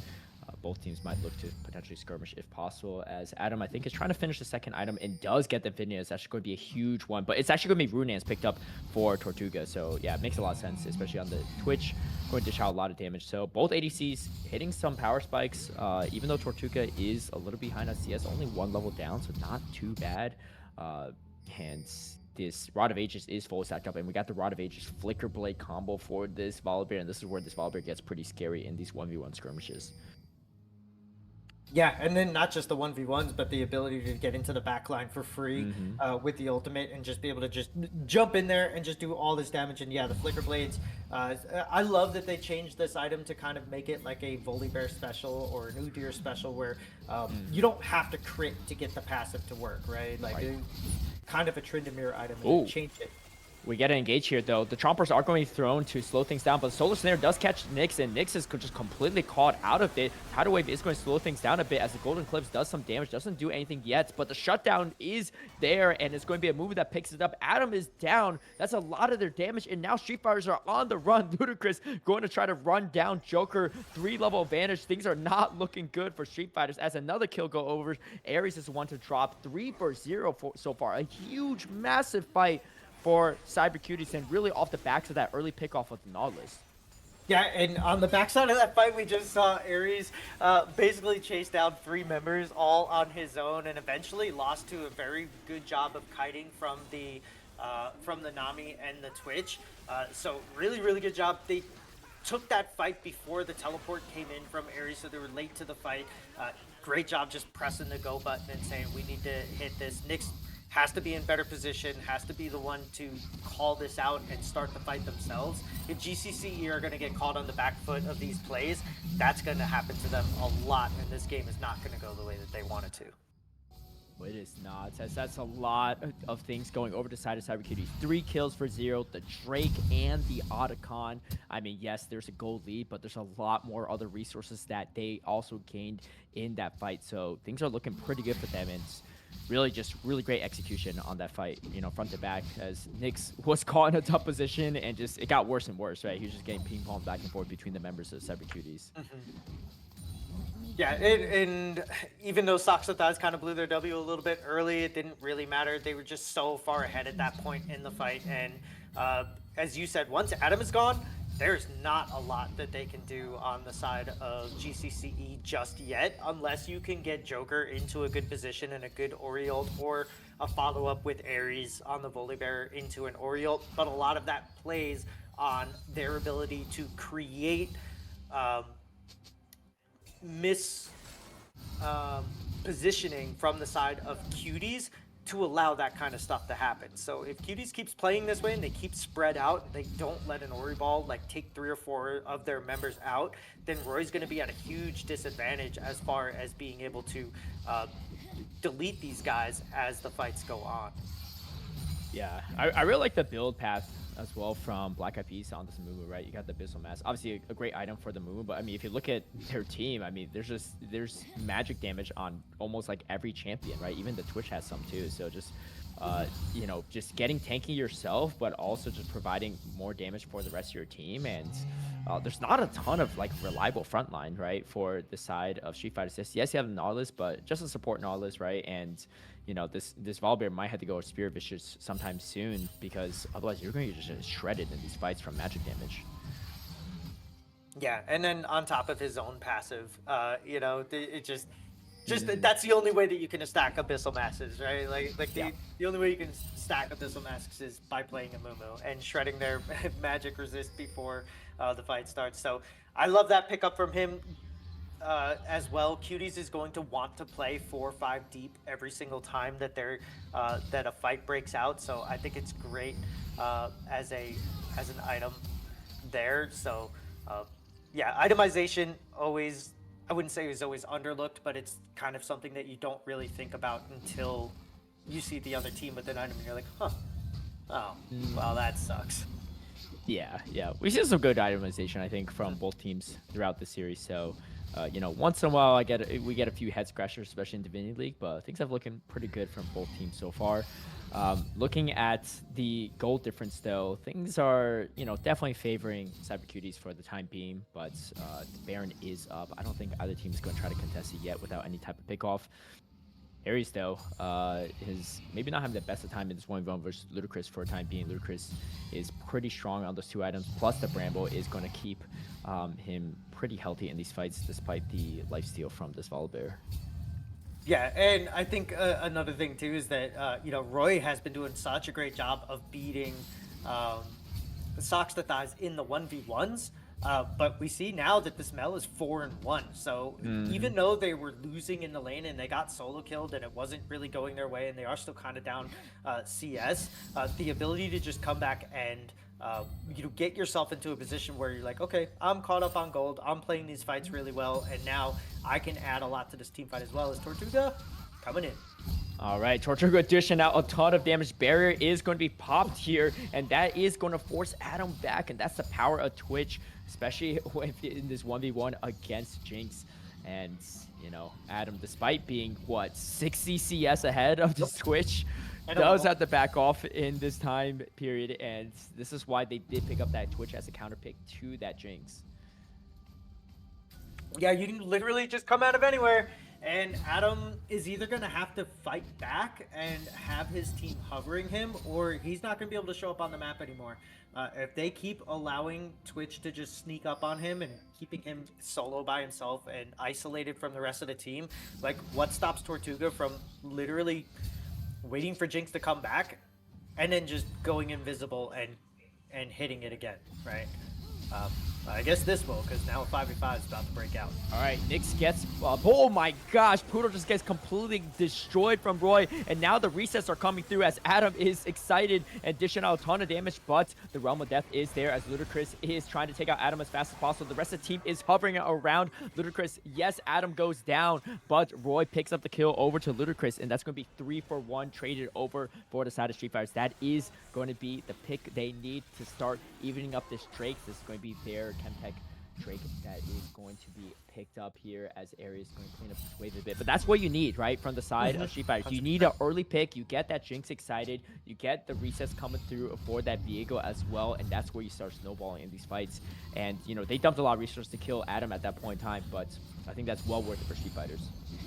Yeah, and you cannot be on the front line as a Nami. You need to be behind everybody, potentially including your ADC. So Poodle, just a little bit of an overstep there. That's one of those mental mistakes that you don't want to see coming out of your Nami, because that's all of your disengage, that's your sustain, that's your agency to your Twitch. So I don't expect we'll see Poodle falling down like that again and getting caught out. But really good heads up play from Nyx and Roy to just pull that trigger and get a free kill, followed up by another kill, and then Mordekaiser did what they're supposed to do: ult the Jinx, kill the Jinx, and then die. But unfortunately for them, the fight was already over before they could get there. Yeah, I mean, this Orion is starting to get a little scary, right? 270 CS, and then with the Rabadon's completed now as well, and the Shadow Flame, like just the execution range on this Orion is huge. As we see a great dredge line coming through onto Pudos, and Pudos goes down yet again. Now Adam is excited, drops the Chomper as well, forcing like a piece of flash out with a flash forward from the Nautilus. We get a double kill going over to Adam, and this is starting to get a little bit out of control for Street Fighters in back-to-back fights. This looks like they're going to grab up the Baron for sure. No way to contest this without any smites on the side of Cyber Cuties. Ludacris is in the air though, maybe trying to disrupt this a bit, but I don't think you take the 1v4. I mean, Tortuga's not even in the area yet. As we see, our mid laners are skirmishing here. Golden Clip's not going to be enough damage to take out Roy, but the passive might be enough. No! Roy flashes forward and finishes off Sox's dice in the 1v1. Everything going way to the side of Street Fighters in the past couple minutes, and that's going to be Baron in their pocket, plus a good chunk of change too. He does see Tortuga coming, but there is a 4-second back timer. Oh. Just not enough. Roy gets away with murder there. Tortuga wanted to wait for the invisibility, but should have just went over. Soxathai is getting completely outplayed in this Mel Oriana matchup. Did a good job of negating the ball damage from the Shockwave. I guess Shockwave damage. But really good heads-up play from Roy to flash out away from any follow-up damage after the ult. Man, that was a really good play by Roy, and impressive to see up against a champion that's not usually that easy to bully. Yeah, it's really great plays from Roy, honestly, throughout the game. I just look at the CS lead as well, right? And just 3.5 items completed for this Orion. This damage from Orion is pretty scary, as now, we get the Bandage Toss is going to connect on Joker, but I don't know if there's enough follow damage. Black Eyed Peas does get out there pretty much scot-free for the time being, but they just really need to thin out this wave as much as possible, as the Baron minions are starting to chunk away at this mid-inhibitor turret. I think Street Fighters are going to pull up for now and just take over the jungle, get as much map control as possible, as this map is dark for the side of Cyber Cuties. They're looking for a potential pick onto Ares, but I don't think that's going to quite happen. Level 18 Ball Bear is not going to be easy to lock down. Now, instead of the Haunting guys going into the Riftmaker, I kind of would have liked to have seen, like you said earlier, Spirit Visage or more tankiness. I want to see as much tankiness on this Volibear after that Flicker Blade is completed as I can. Unfortunately, he's opting for this. I think that's going to be bad in the long run. Just because this Twitch is going to be able to do so much damage to him. But I guess we'll see if it pays off. That is a lot of extra damage, and in long fights, it is going to actually end up healing him more than like the Conqueror will for the Mordekaiser. So I guess in the 1v1 it's going to be better, but I would have liked to have seen full tank coming out of this Volibear as soon as possible. So we'll see if it hurts him or not, but just GCCE just completely cleaning up the map, taking as many resources as they can with that Baron buff, and getting a lot for a little bit of an overstep from Poodle twice in a row. And this is just like so characteristic of this entire series, right? You're behind all, kind of throughout the early to mid game, but then one crucial pick off in the mid fight, right, on that Nami, and it just snowballs this team of Street Fighters, and then you win another fight, and now it looks like the game is nearly unwinnable for Cyber Cuties as long as Street Fighters don't blunder any of these fights, and they just have so much control over the map at this point in time too. And this is already a tough team to fight into, but the saving grace for Cyber Cuties early on was that they were pretty far ahead outside of maybe the ADC matchup. But these are looking a little tough for now. I mean, they're going to have to find another pick off onto Adam if possible, but more importantly, they need to stay alive, right? They can't get this Jinx excited. They can't get this Diego taking over their bodies and healing up. And looks like there might be a potential fight here. Oh, they go for the collapse. Oh, wait, Ludacris just pops over there, but there is no minion wave. So even if there's 5 members here, this is going to be a turret that's going to take a while to take down here. As you see, oh wait, the tidal wave used defensively. That's a crucial ultimate just gone at this point in time too, but just really getting Cyber Cuties kind of spooked in these fights, and you know, now this is going to be an even bigger advantage for Street Fighters in the next team fight. Yeah, if they don't use that, then Mel is going to have to flash away. Like, the speed up that you get from Nami's passive is huge. I really did like that standing on a vision board and getting hit with a skill shot. Feels bad, man. Yeah, no, I really liked the use of the Nami ult there. Oh It is my going gosh, to the be back on to a back. pretty low cooldown, and you don't have to burn the flash, but now Nyx might be a little bit too far up now as Tortuga's joining this. Yeah, oh, Tortuga dishing out a ton of damage onto Adam, and here comes the redemption. The Golden Clips does take out Nyx. I mean, just on the back of a greedy back is huge there for a pickoff. A lot of ultimates used, but there's no way Adam can stay in this fight, and now it's going to be the turret that's about to go down. They are going to grab that turret, and they are outnumbered this mid lane as well. So, you know, getting a little breathing room for Cyber Cuties just because really Sox's Eyes was stopping the backs of Nyx twice, you know, and I mean, just kind of lucky on the first one too, like you said, with the control ward, but maybe the fight's going to continue. Soul Snare is going to slow up this Viego, but the Heartbreaker comes through. Oh, and a huge shockwave. Now the resets are coming through, as that's going to be a double kill going over to Joker. Roy picks up a kill as well, and things are starting to look really bad for the side of Cyber Cuties, as there is a shutdown. Black Eyed Peas does something for the team, but just not enough, and it's just going to be the lone Mordekaiser here alive. Both junglers are down though, but I think Street Fighters are going to try to push their advantage as much as possible, get at least an inhibitor turret and an inhibitor, but let's see how that all went down. Yeah, and once again, greed, greed, greed. Like, you literally just killed somebody off of a greedy recall and a good play, and now you're standing on top of this, and he sees you. There's a minion right there, and yeah, you're trying to bait it and be cute, but this Ori is so menacing, and there's just not enough damage from Tortuga to be able to stop this. The Mel reset was huge, or Diego getting Mel was huge because it locked down Tortuga. And then, yeah, Black Eyed Peas gets a kill on the backside, but you're flashing away from a red buffed Orianna who's going to be able to chase you down. And as we're talking about this fight, Street Fighters literally just closed the game out. So that's a dead Nexus. That is a 2-1 series for Street Fighters, and nobody prior to this game saw this one coming, but guys gotta stop making these mental mistakes. From Poodle getting caught out twice in a row, flipping the game on its head, to Nyx on the Nautilus getting caught out and trying to be cute and cheeky, almost screwing them over, and then giving it right back to them again. Like, Socks to Thighs just, like, they can't help themselves, and it just seems like the mental boom is just happening over and over and over again, and it seems like this series is going to come down to what team makes the least amount of crucial mistakes in the most crucial moments. Yeah, or more specifically, crucial recall locations, right? Because that happened in first game, right? That's what snowballed things for Street Fighters. And then in this game, right, things look like, you know, maybe Cyber Cuties could have found a way to come back to it, but they just give it right back, right? I love the aggressiveness from Joker, from Roy, to say, you know what, they've burned a lot of resources, we could take this fight, and that Orianna damage is crazy. You know, you can see leading the charge in the damage, but Roy really just putting on a clinic in this game, ahead on CS, and just dishing out so much damage on this carry Orianna. Huge plays from the side of Street Fighters, and they are now on series points, 2-1. This is a best of 5, but they just need one more to do the upset and beat Conduit Cyber Cuties, who are 6-1 coming into this playoffs. But if anyone can bring us to game 5, it is going to be Cyber Cuties. We're going to take a quick break. We'll be right back though with game number 4.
Welcome back, everyone, to Titan Esports. It's the Divinity League, and we have the playoffs underway. It is already 2-1 GCCE Street Fighters over Conduit Cyber Cuties. But Cyber Cuties have a chance to push this to a game number 5. I'm excited to see if it does go that way or not. It's been kind of going back and forth between the games, exchanging both ways. I'm Caleb Ping. I'm joined with Phil. And how are you feeling after those first 3 games? I feel like I said it at the end of the last game, and then we were talking in the break. I think it's going to come down to the least amount of mental errors. And, as you get into game 4 and you get into potentially a game 5, you just have to stay locked in. If you look at the difference between the way that the teams were playing from game 1 to game 2 to game 3, it's getting a little bit sloppier and sloppier every time we go. So I think, get a 5-hour energy, chug a Monster or a Red Bull or something, and just get your head right, get back into the game, because both of these teams tried to throw game 3. Unfortunately for the Cuties, they were the last ones to throw it. So, but yeah, we're getting deep into the champ pools. We're getting deep into putting people on uncomfortable champs for their positions, and you're really going to have to dig deep here and get back into this for both sides, because the mental mistakes are costing these guys their games. Yeah, I think also just like on a skill level, like head to head, it feels pretty even, right? After seeing Mhm. those 3 games, right? There's like, it's not like one team was dominant in every early game or mid game or late game. It just kind of been yo-yoing a little bit back and forth, and a lot of it just on execution of these team fights, early picks and stuff, and really just like reinforcements from the soul laners if they TP in time for the fight or not, right? I think that's been a big Mhm. part story of this series, and so we're gonna see how these teams are adjusting for this game number 4. This is Fearless, of course. So, as a reminder to everyone, any champs used in previous games are banned out, which means that there'll be 30 champs banned right off the bat for this 4th game, and an additional 10 for throughout the ban phase. So, things are starting to dwindle a bit, and I'm very curious to see what path these players take. Obviously, a lot of the really meta champions are still available because this is Divinity League. So a lot of our players are maybe leaning a little bit more towards comfort, but I think there's still a lot of good champs on the board to pick up for these next game and maybe next 2 games. And, Mhm. it just really depends on how much these teams will be prioritizing for these upcoming drafts. Yeah, and I wouldn't hate to see a complete change up in styles either. Like, I wouldn't mind seeing one of these teams go with like a Yorick or a Set and complete split push. And just put somebody on an island, funnel some resources early, and then just let them go. I wouldn't mind seeing, maybe some switch ups in the bottom where we get like an APC and then like a Smolder mid or something, like something to change it Hmm. up. Yeah. I think that Cuties especially really need to change up something to put Street Fighters on their back feet early on in the game, and I think that's a way in. And especially with the comfort champs being gone and some of these stronger matchups that you're picking as counters or whatever, they're drying up. And last game, I really liked Cutie's draft. I think that I agree with one of our productions that they should have funneled resources into Tortuga early. They were winning the 2v2 hands down, like easily. Every time that they fought 2v2, Adam was either walking away with a blown flash or barrier and low health. But then they're just not paying attention to the jungles, and they're not paying attention to the map state and stuff. So kind of ended up screwing them there. On the other side, Arizona, winning these weird 1v1 matchups that, like, you Hmm. shouldn't, like the Cassante pooping on the Gwen, and then Volibear getting the first blood. Well, I guess it ended up not being first blood, but the first kill onto the Mordekaiser. But then staying long enough for Amumu to finish a camp, walk into the lane, and have a teleport. And it's like, bro, you gotta make some better decisions, because they're not playing bad mechanically early on. They're just making bad decisions, and then as these games go late, that's when the mental mistakes are happening. So I'd really like to see maybe some switch up, maybe like a 4-1 comp or something like that out of one of these teams to just throw the other one off, because they're both sort of picking these scaly front to back. We want to fight in the late game team comps, and it's basically been a coin flip as to who's winning. Yeah, definitely. I think there's been really good execution in some of these fights, right? But definitely a little bit some sloppier executions on other fronts. I will say both junglers have been playing pretty well, in my opinion. You know, like Black Eyed Peas was all over the place in that game, but it just was just not enough, right? Especially when your teammates get caught out, you're just like, well, I can't really do much as a Mumu to 1v5 this fight, so I just need to pull off, right? But just trying to keep the team in the game as long as possible, and the Joker as well too, right? Just rotating to a lot of these fights, and in that last kind of game-winning fight, right? Just staying even after losing your support, but saying, you know what, we can take this fight. We're strong. Roy's super strong, this Oriana, and the moment we get one kill, like I'm just going to start getting these resets as well, and we could just stay in this fight as long as possible. You know, one pick that I think could be really good in this game, or if we go to game 5, is I think we could get a Dr. Mundo jungle, would be really strong. They've Let's been banning out go. this Trundle, right, constantly. So, like, you know, with the Trundle banned out as well, I mean, I think Dr. Mundo can be pretty nasty, especially with a lot of these, you know, champs already selected up in this fearless format. So we'll see, though. The real question is, does Joker or Black Eyed Peas have a Dr. Mundo up their sleeve? Is the real question. I appreciate that you're a cat man yourself. I see a little furry cat I'm there. not. It's my wife's Oh, you're cat, not. but it won't leave me alone. Wait, it's your roommate's cat, you said? No, it's my wife's cat. Oh, it's your wife's Won't- cat. Yeah, it won't leave me alone. But yeah, no, I agree. I would love to see some. I would love to see some just like pick 3 tanks and go. You know, kind of sort of akin to like maybe that's an answer for the for the split push comp or something. But yeah, I would love to see some late game beefy scaling attitude. But I agree with you. Joke here and Black Eyed Peas, both of them have been playing like MVP caliber like jungles, and they've both been doing a really good job of matching each other's aggressiveness and strategic planning. So like when there's a play that happens on the bot side, you know, Joker's on the top side making a play there, or vice versa. And both of them have been doing really good turning fights around, controlling everything. So I love to see high level jungle play, and we're getting that here. Oh, we get the Yord pick up. First pick Yord. Okay. All right. So Yord definitely jungle.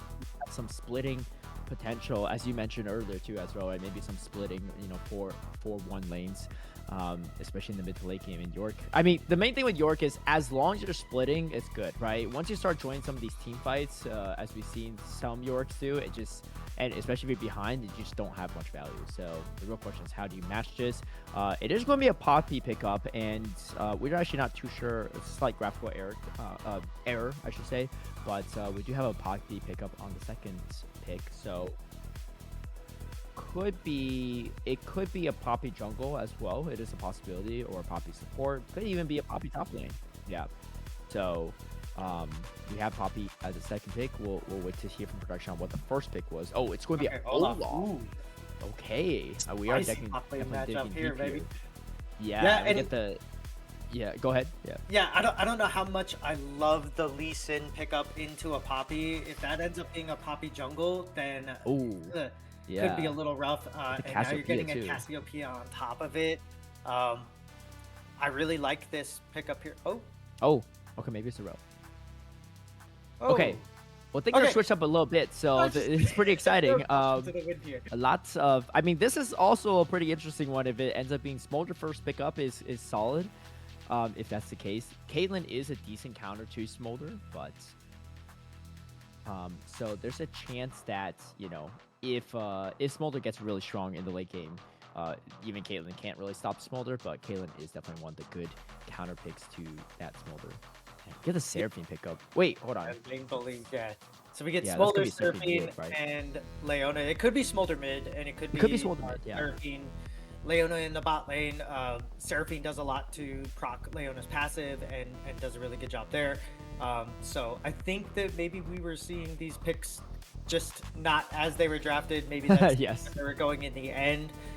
So I do expect to see a Lee Sin and Okay, a well, the York Lee Sin is lineup back, pick, yes. so. Okay, so they didn't York blue 1, so that's a good Yes. thing. So since we kind of know what these comps are going to be here, I like the Olaf pick into the Yorick up until it doesn't work anymore. And Olaf being able to just negate any sort of crowd control is still going to get caught up and will still not be able to just like get away from this Yorick. And if Lee Sin is picking top side to funnel resources in early, which is what I want to see out of Joke here. I want to see him press this advantage and get him ahead to the point where Olaf won't be able to deal with him. On the opposite side, I love Poppy and Lee Sin. Obviously, it's such a great pick. It stops the Leona, it stops the Lee Sin, and does a ton of damage that you don't really see coming out of tanks very often. And I think that it's just such a great counter to what GCCE is trying to do here. And I love Cuties' response to basically everything. Outrange the Smolder, have an ADC that late game is going to be able to scale. There is a lot of beefiness on the side of GCCE, but then you have an Olaf who can burn through, Cassiopeia who can literally melt everybody if given the opportunity, and then a Rel just to keep everybody locked down. So Cuties, I think, edges a little bit on the draft side here. It's all going to come down to where is Smolder going and who can pilot him well enough to get to 225 faster than the game is evolving. Yeah, this was like a really tough draft for Street Fighters. Yes, they have like the infinite scaling Smolder, but like there's, I mean, if I'm not wrong, there's like barely any damage, right, on their side. And especially if York's split pushing, then you're not going to have York in the fights. You have the Poppy ultimate to ult people out as well. So even if you have York in fight, you could ult him out, you know, ult out the Lee Sin or something, and you just have everyone dive the Smolder, especially the Olaf. It's kind of really tough, right? You got Rel coming at you as well, and then, you know, Caitlyn's going to outspace you. So this is, I think, a really tough game for Street Fighter to execute, but hey, maybe they just want to go the distance and push us to game 5. We'll see how it goes. But I think overall, this is looking pretty good for Cyber Cuties, and this is definitely the game they need to force us to Silver Scrape. So let's see if they have what it takes to do it. Yeah, and but the one thing that we can say is that Street Fighters 100% have a comp that will be able to completely snowball if given the opportunity. So we're going to have to be cognizant of that, and they're going to have to be ready to do what's necessary to get this Yorick ahead and get him to a point where he's going to be able to do Yorick things. But that's not going to happen automatically. Olaf is going to be able to sustain and fight a lot in the early game, and there's kill pressure all over the map. Smolder can kill Cass can kill Smolder, Seraphine and Leona can overextend, Caitlyn can definitely dish out, and Rel does a really good job of negating a lot of Leona. So I really do love these matchups, and this so far is my favorite draft that's come out so far. Definitely. And this is going to be a Smolder mid. Roy, honestly, if you look at the last few games, has been really on top of his CS.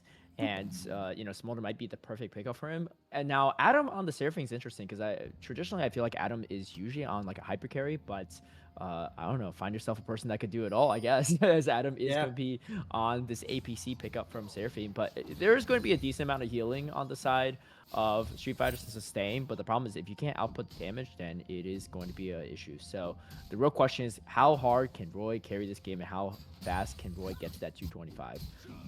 But you know, I do think that having the Seraphine on this bottom lane is going to be, we see a skirmish going through. Conquer is going to be proc for Ludicrous, so Ludicrous already getting a really solid exchange in this early game. Obviously, the sustain from the lifesteal from Olaf is going to keep York pretty healthy, or sorry, Olaf pretty healthy, but I mean, York also has a lot of sustain as well too. But so far, it's looking pretty good for Ludicrous. Yeah, and this is what I want to see out of him. You know, you got to get that Conqueror stack quickly, and Love 2 is going to get hit in the bot lane, but I don't think Nyx is, takes a lot of damage, but it's Leona. As she gets level, she'll be fine. And I do want to say, I do think that Seraphine's damage can be underestimated really easily, and I think that's something that Adam's going to be able to play as this game goes on. There's a ton of damage, and also, you know, with the Smolder and Seraphine, like Nyx can get in or Jokir can get in and just push the Encore through the entire team of Cuties. So I do think that that's a possibility, as well as, you know, we're seeing Ludicrous getting caught up in the little baby cage, and that's the downside of Yorick when you're an Olaf player, is that no matter what, you can't escape that crowd control if you get hit by it. Yeah, definitely. I think it's a decent matchup for the Yorick, but you know, especially in Fearless too, right? Olaf just is one of those champs that, like, in the late game just feels a little bit unstoppable when you have limited picks. So we'll see if Street Fighters allow that to happen or not, or, you know, Ludicrous just ends up being kind of the carry of the game, but we'll see how that goes as Tortuga, gets caught up here with the Zenith Blade, but great spacing from Fudos to buy a little bit of peel for Tortuga, and, Adam just not close enough to dish out any damage for the time being, but that Caitlyn is quite low and is going to force Tortuga to go for a early recall. Yeah, and Cleanseless as well. Yeah, as we see Jokir on the Lee Sin, getting there quickly, ready to try to make a gank. And we see Poppy doing a full clear into backing. So I don't think that she's even going to, they're not even going to try to get one of these scuttles. I think maybe they knew that Lee Sin was on the bot side and didn't want to chance it. Lee Sin, obviously, early on, can bait out the Poppy W and then close the gap and do a ton of damage. So I like that call, but now we need to see if Lee Sin's going to be able to make a play mid here. Yeah, we'll see. You can see that Joker is in the area trying to go for it. Cassiopeia is pushed up quite a bit, but the Poppy is there as well on the other bush of the river. So no early kills for the time being, as Ludicrous is definitely putting in quite a bit of damage here and is ahead over 10 CS right now over Ares. But Ares does have some of the minions pushing up to them. Nothing too crazy. I think both teams are just willing to try to scale as much as possible, but obviously scaling is definitely more on the side of Street Fighters if they can get the Smolder up and running. Ludicrous, though, taking pretty aggressive trades here, does get caged up a bit and is actually taking a lot of damage from these little minions from the York. Yeah, but Lee Sin is here to try to get this ahead, and unfortunately he misses the seismic. Would have been nice if he hit that, but Tortuga flashing out. All right, Tortuga, though, is down both summoners at the time being, and Rel is not here for any additional support, so going to have to play a little bit more carefully in this lane for the time being.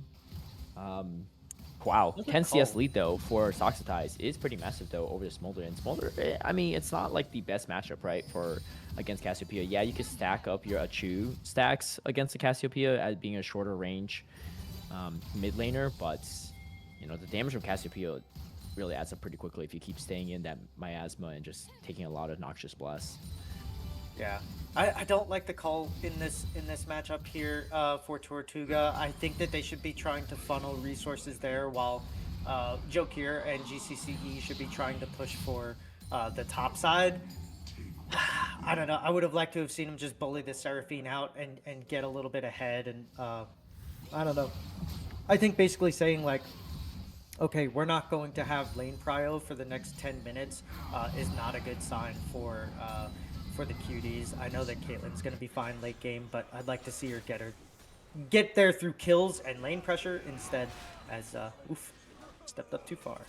All right, Ares is going to start getting chunked away as the Ragnar is popped. The flash is popped as well. Ludicrous really trying to find something here, but doesn't find anything. And now that the Ragnar has been it has already gone down, Ares going to get a lot of damage back over to Ludicrous. Ludicrous had to play a little bit safe there, especially after all those resources spent. You do not want to give a kill over.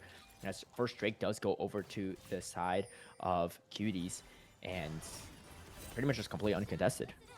Yeah, and I love the flash from Ares there, going down like he's got his jungler in the brush, and then just kind of heading over.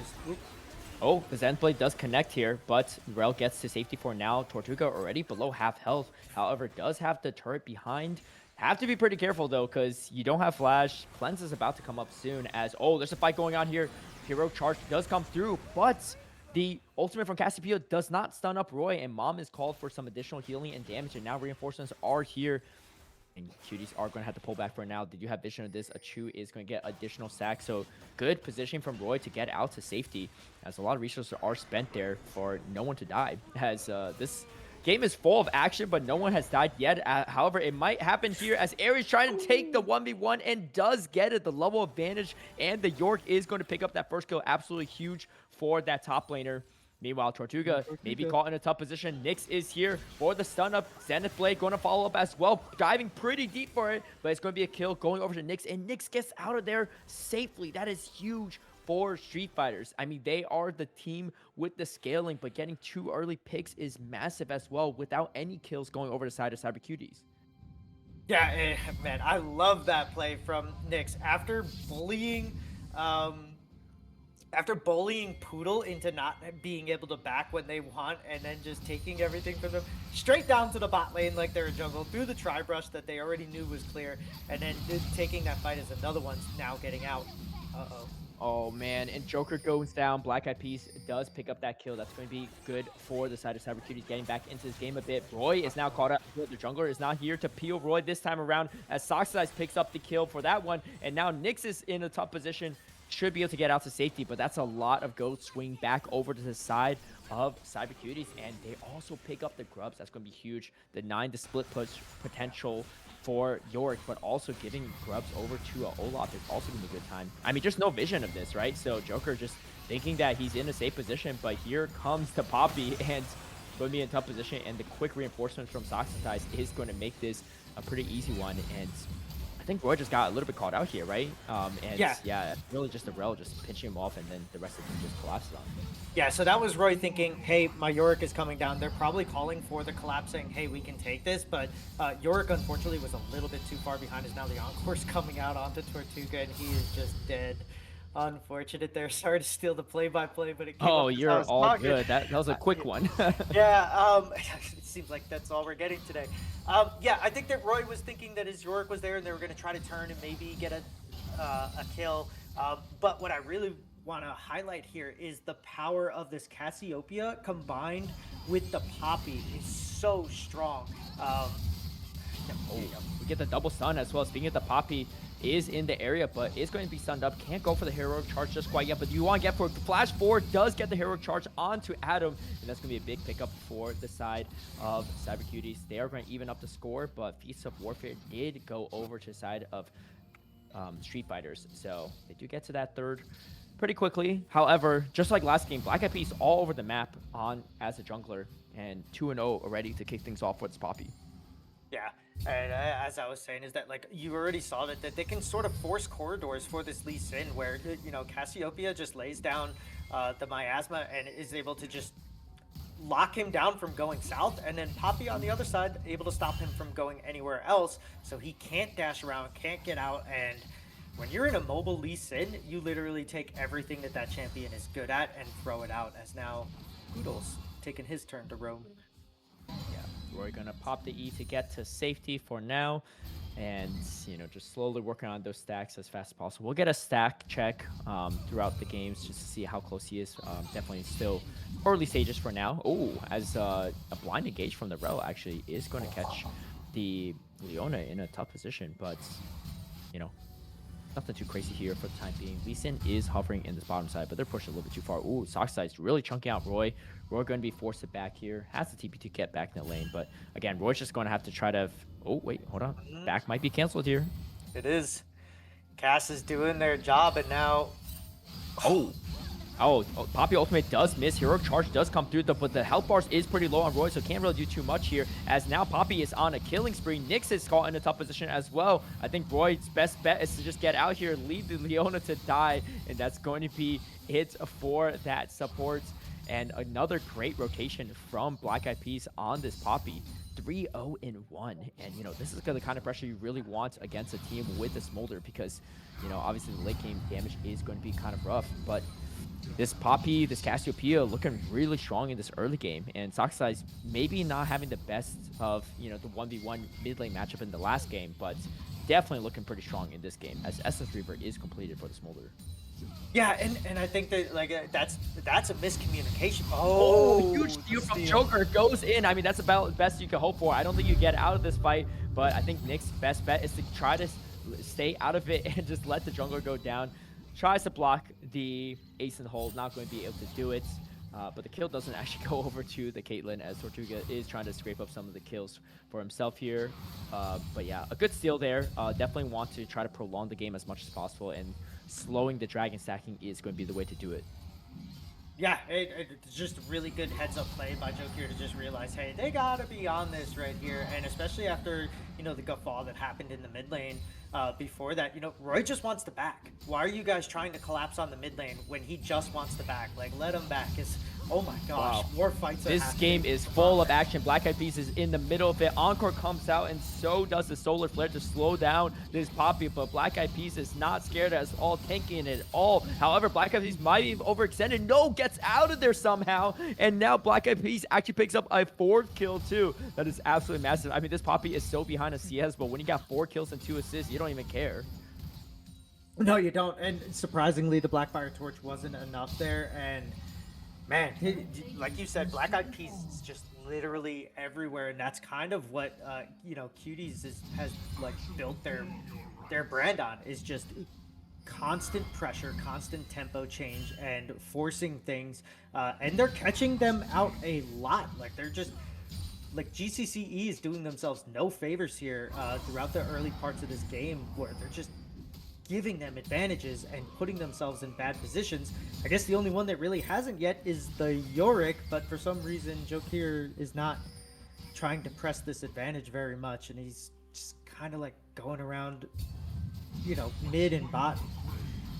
Just everywhere else is just kind of falling apart around this Eris on this Yorick. Yeah, I mean, for what it's worth, Ares doing a good job of just split pushing and drawing maybe a little bit of attention away, as putting a lot of pressure on this first turret. But, having given away kills is pretty crucial, right? Trying to keep the team still in it. You know that you have the late game, so you're just going to need to try to survive as long as possible and not give up too much of a lead. And I do think this pressure on top side is pretty crucial for the team. But I wouldn't be surprised, though, if Black Eyed Peas looks for a gank on this York, as it looks like that's exactly what's going to happen. There is Flash available on Ares, though, so could potentially get out here. But the hero charge does pin Ares to the wall. And here comes the knockup as well. Ares is going to finally flash forward, but Ragnarok is going to be spent as well. Steadfast Presence is going to slow things down, and we get a kill going over to Ludicrous. And again, Black Eyed Peas all over the map, providing as much advantage as possible. Black Eyed Peas says, I'm going to drag my team to game 5 regardless of what happens. And they look like they're slowly and getting into that position here. Solar Flare not going to do any meaningful damage or stuns, as now this Olaf is starting to put a lot of pressure into this top lane turret. Yeah, and I think that Joker is actually kind of lucky that he doesn't hit his Q there. As we get word from production, Smolder's at 142 stacks right now. You can see the graphic on the bottom left. He's getting there, and it's actually coming up pretty quickly. So he is doing a really good job of managing this Smolder and his own little like micro game there. But I think if Jokir goes in there, Black Eyed Peas was right there and was probably going to punish that. Oh, Roy caught in a tough position. Here comes the Rel ultimate as well. Roy has nowhere to go. Mom is called, doesn't hit anyone, doesn't have time to even heal him up. That's going to be another kill going over to the side of Cyber Cuties. It's going to be Poodle that picks up that kill. But honestly, anytime you can slow down Smolder, the better. So it doesn't even matter which teammate it goes over to.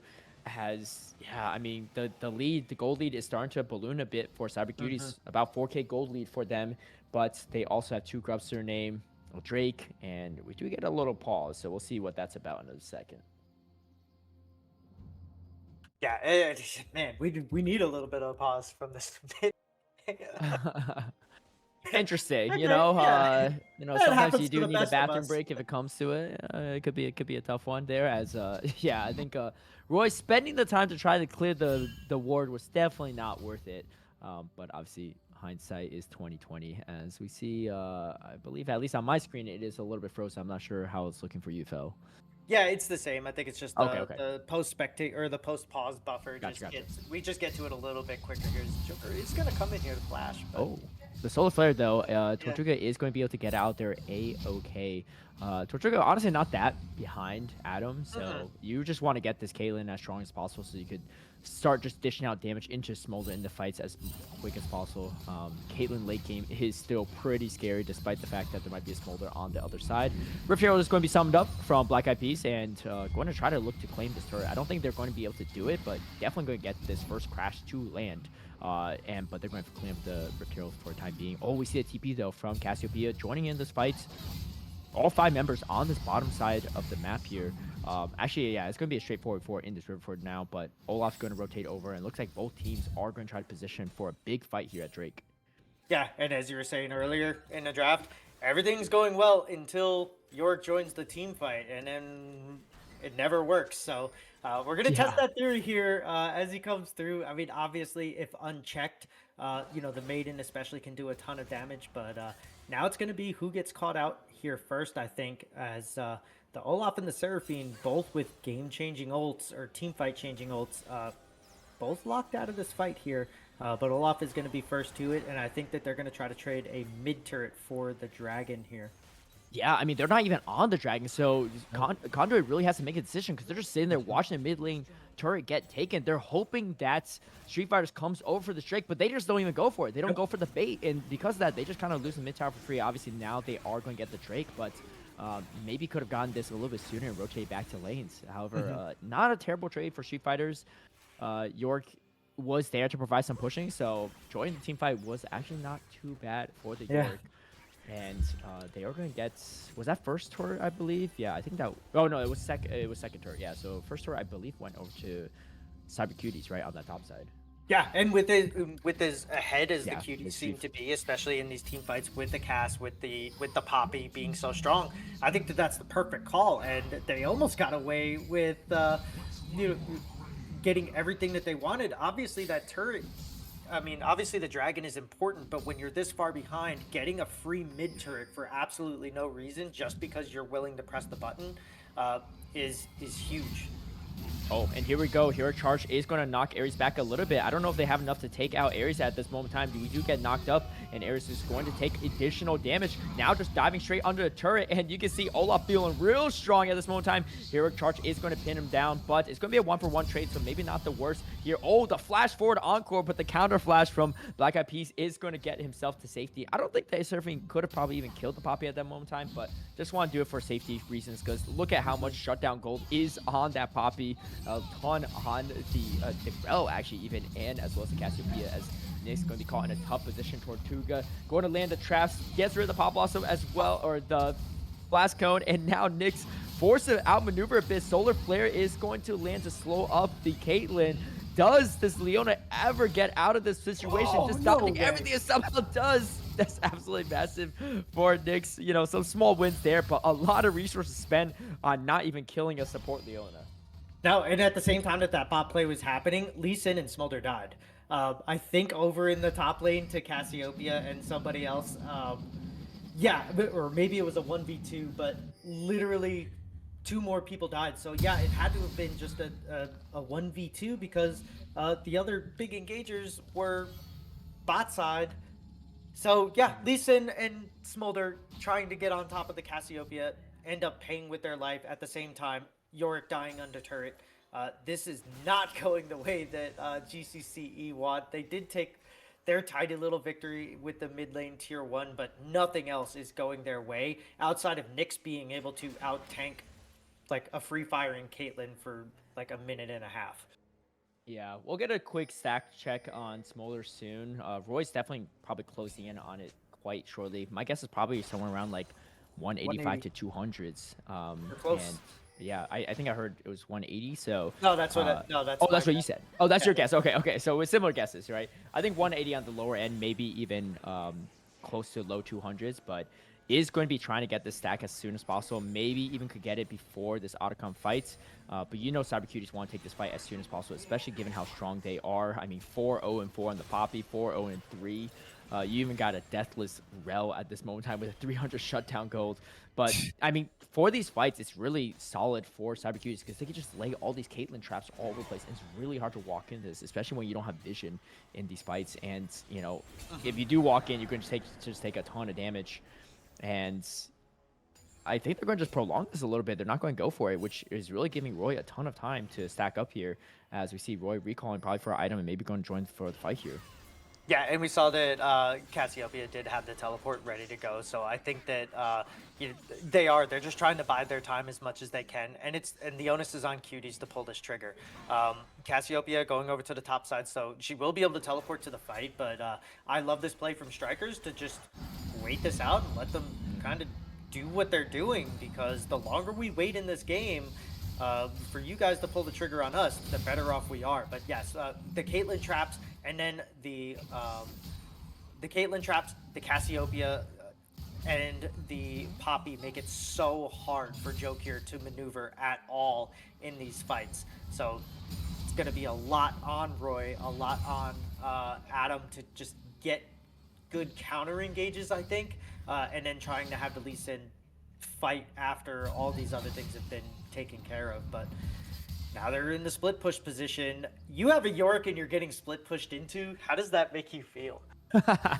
Yeah, you might not be doing your job to the fullest, but they're just trying to do whatever they can to slow down this Otacon. TP is up for the York, though. Oh, they're looking for engage onto Roy. Roy does get out to safety for a time being, but the Rel ultimate is going to be used. Mom is called. That's a lot of damage, but Roy does go down.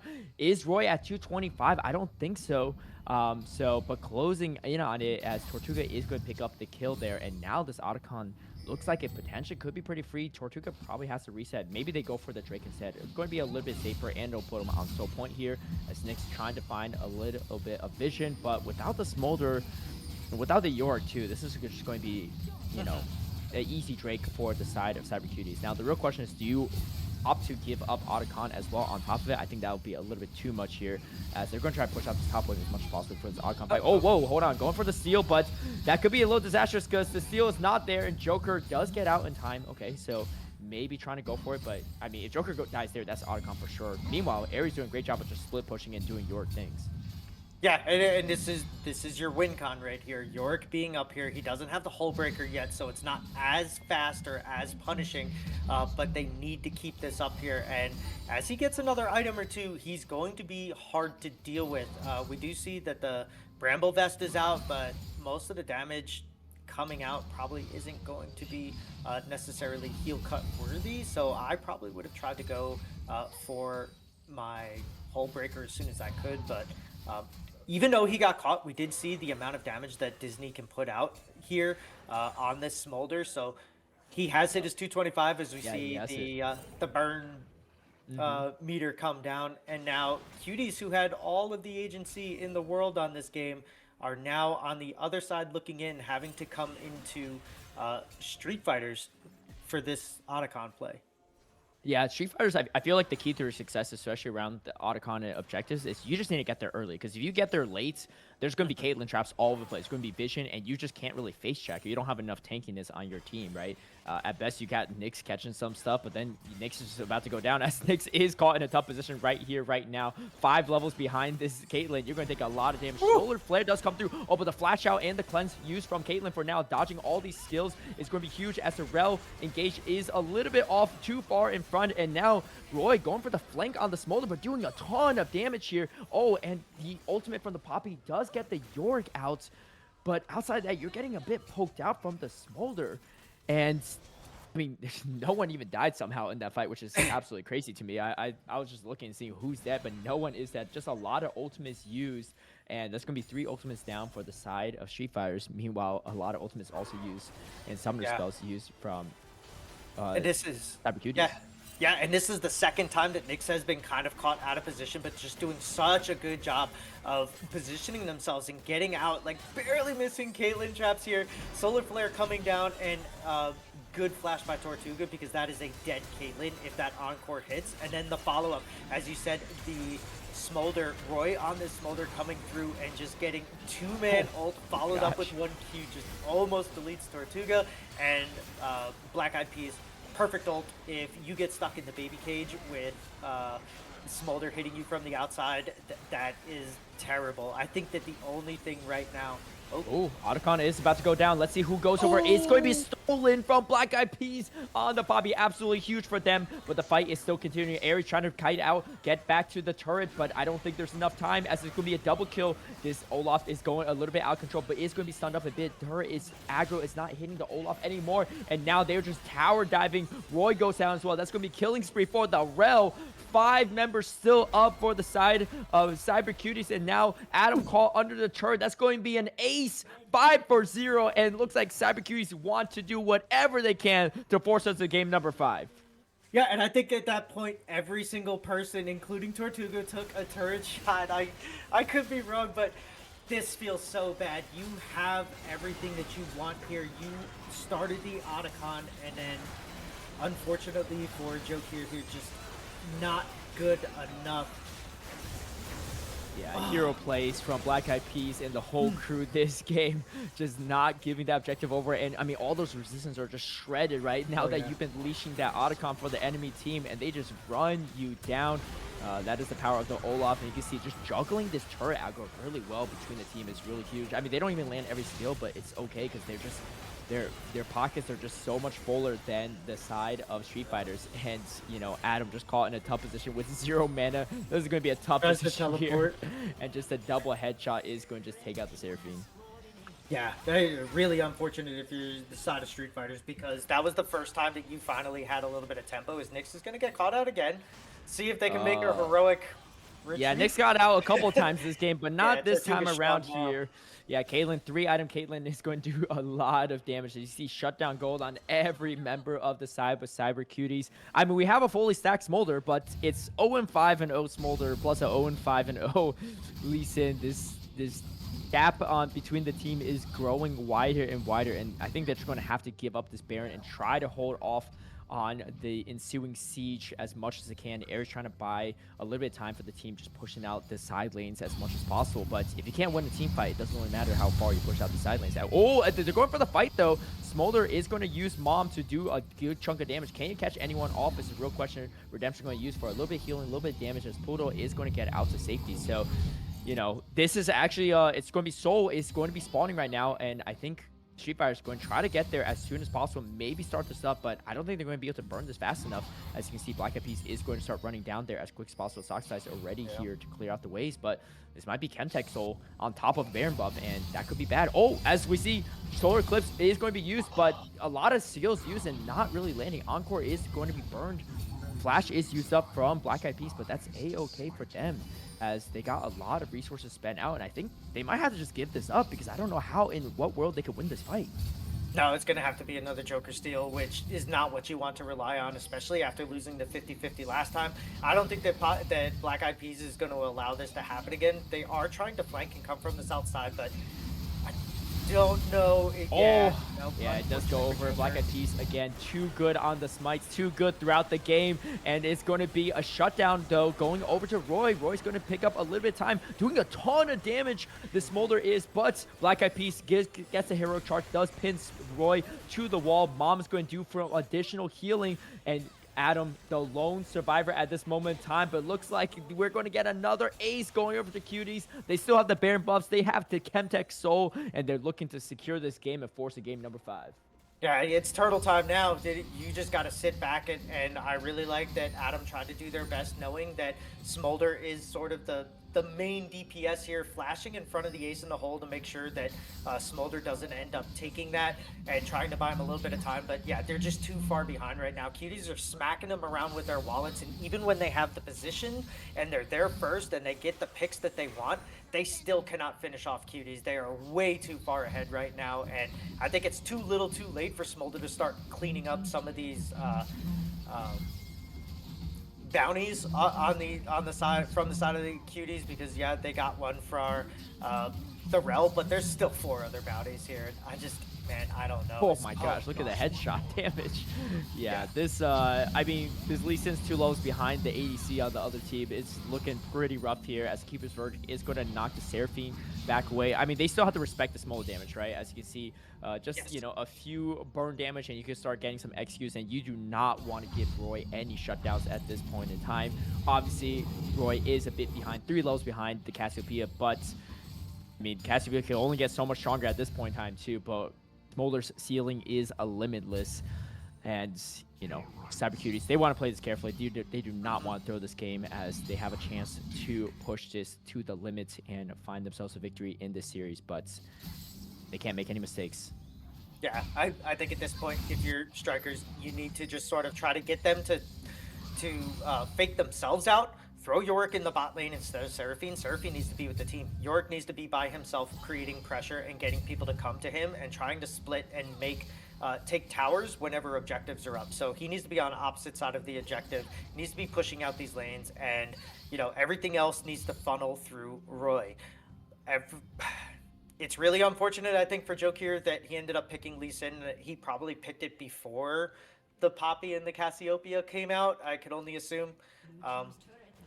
243 smolder stacks right now, so he's 343. So he is getting there, but he's got to be able to get in, and Tortuga just has so much range, and they have so much protection for him. Is now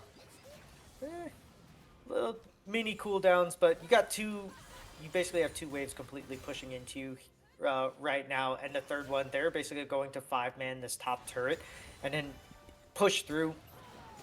I think if you're GCCE, you probably need to retreat to the Nexus, defend it, and then try to just buy as much time as you can for this basically infinite scaling to occur. Yeah, they have all 3 lanes pushing in waves, and you can see even Ludacris just clearing out the waves in the spot lane as much as possible. This is going to be the potential last and final fight for the team, so they're going to try to do as much as they can here, but they do have the response to this bot lane pushing in as Ludacris about to start working on this bottom Nexus turret, as Solar Eclipse is going to land on Tortuga, but not really much follow-up damage, as this is the thing with this Olaf. You could go Ragnarok and just start really dishing out, but there's no backup support just yet. And here comes the Keeper's Verdict trying to knock out the York, and the York does get knocked. I don't know if that's the best usage for the Keeper's Verdict, but maybe at least just buying a little bit of space for this Olaf to not get picked off in this moment in time. Street Fighter's doing a good job of putting up a defense here, as we see the engage from Nyx, but again, no follow-up damage for the time being. Yeah, and what they need to do is they need to do what they're doing now, is separating the teams and getting some of these ultimate resources used, which they're doing, but now they need to find somebody that oversteps, and Cuties are playing this really, really well, not allowing themselves to get caught out and just slowly choking out the life of GCCE Street Fighters here. And now they're going to get their prize, which is a good reset with some free resources on the back end to make sure that Jokir and Smolder can't come through, clean this up, and get anything out of this. And I expect one more final push after probably the Baron, and that'll be it. I don't think they go for Elder here, but it's all going to depend on whether Street Fighters can make them or not. Yeah, the gold differential and just the level differential is pretty massive. Street Fighter does have really good wave clear though, so I mean, without Elder or Baron, this is still kind of hard for Cyber Cuties to push into, but Baron is up, and they can, if they grab this up, this is going to make the push really a lot easier too. No inhibitors, no inhibitor turrets as well. Only 1 Nexus turret remains. Obviously, the inhibitors can respawn over time, but I don't know if there's enough time for that, as this is going to be chunked to oblivion here, and it's going to be another objective going over to Cyber Cuties. I mean, I said the last push was going to be the final push, but this one really might be the final push here, as Roy may be caught out in a tough position pretty far forward. They do want to try to pick it off. Maybe this is a bait here, as the Magnus Storm is going to be popped. It doesn't get anything out of it besides the Smolder Flash. Smolder Flash is still pretty valuable here, but if your back is against your turret, there's not really much you can flash to it anyway, so a decent trade, but you know, even without the Rel ultimate, there's still a lot of resources on the belt. Solar Eclipse is going to land. Here comes the engage. Actually, the engage is going to be from Street Fighters as they look to try to pick off some members, but the stasis comes through for Soxidize to keep him alive for the time being as Nyx goes on, but Tortuga just 2 shots the Leona, and Black Eyed Peas takes out Roy. Roy is going to go down. That's going to be most of their damage, and that's going to be most of their team here, as Cyber Cuties are not going to go quietly into the night, as they are going to take us to Silver Scrapes, and they take out Street Fighters. I absolutely love that. And Street Fighter's almost got the perfect engage. Solar Flare just barely missed Tortuga, but hit 2 other members. Obviously, the zone use was absolutely huge for Soxidize to build on the Cassiopeia. I mean, why wouldn't you build it? And it paid off right there. And Cuties just came out and just got themselves such a huge lead that there was nothing that GCCE could do about it. And if you ever want a manuscript, a 101 on how to beat an ultra scaling comp, Cuties just showed you right there. Take the fight to them early, take the fight to them often, beat them, and get such a huge lead that scaling doesn't matter when your wallet is the size of a brick. Yeah, absolutely. And beautiful drafting from the side of Conduit Cyber Cuties as well. And what a performance from Black Eyed Peas and the whole cast. I mean, Soxidize as well too, right? 5-0-10, just keeping the Smolder in check and not giving away any kills, and Tortuga dishing out all the damage the team needs. But hey, That's we're going the distance here between these two teams. It could have been a 3-0 on either side, but both teams are fighting tooth and nail, and we have a game 5 on our hands. Cue the Silver Scrapes. We'll be right back for game number 5.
Welcome back, everyone, to Titan Esports. It's Divinity League, and we're in the quarterfinals of the playoffs, and we're also on Silver Scrapes, game number 5 between GCCE Street Fighters and Conduit Cyber Cuties. I'm Caleb Pang. I'm joined with Fel, and we've had some banger games back and forth, and it all comes down to this final game.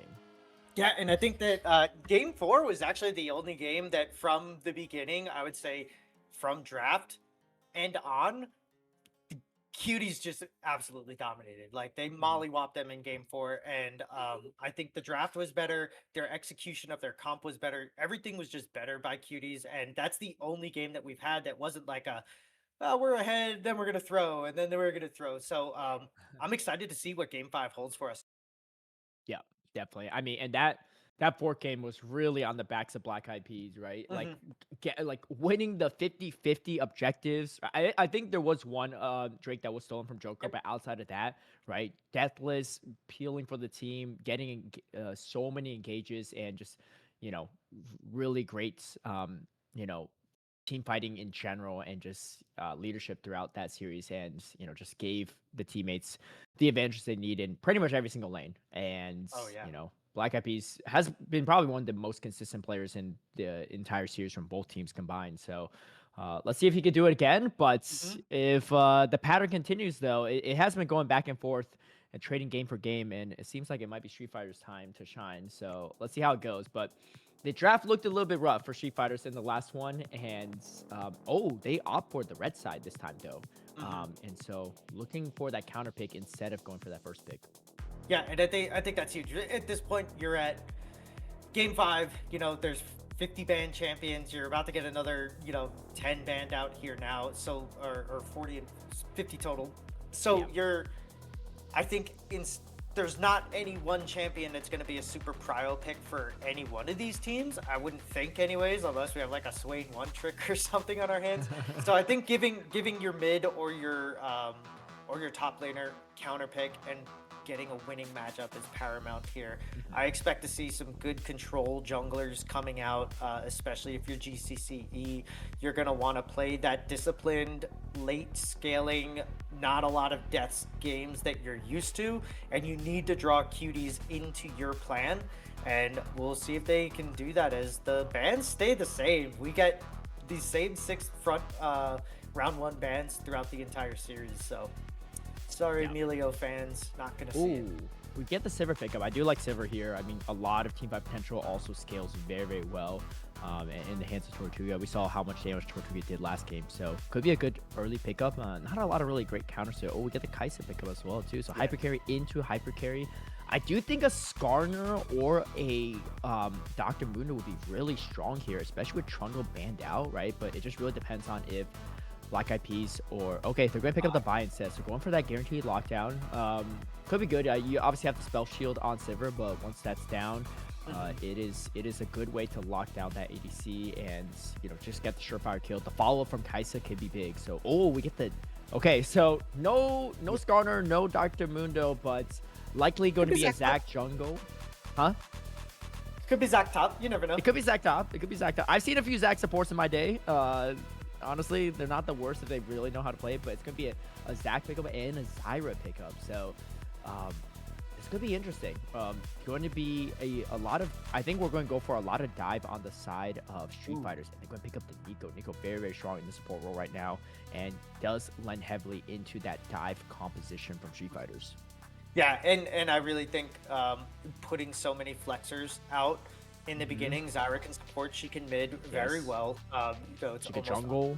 Yeah, and her jungle clear is still almost as fast as Karthus, with a lot of potential to just lock down lanes or incoming lanes.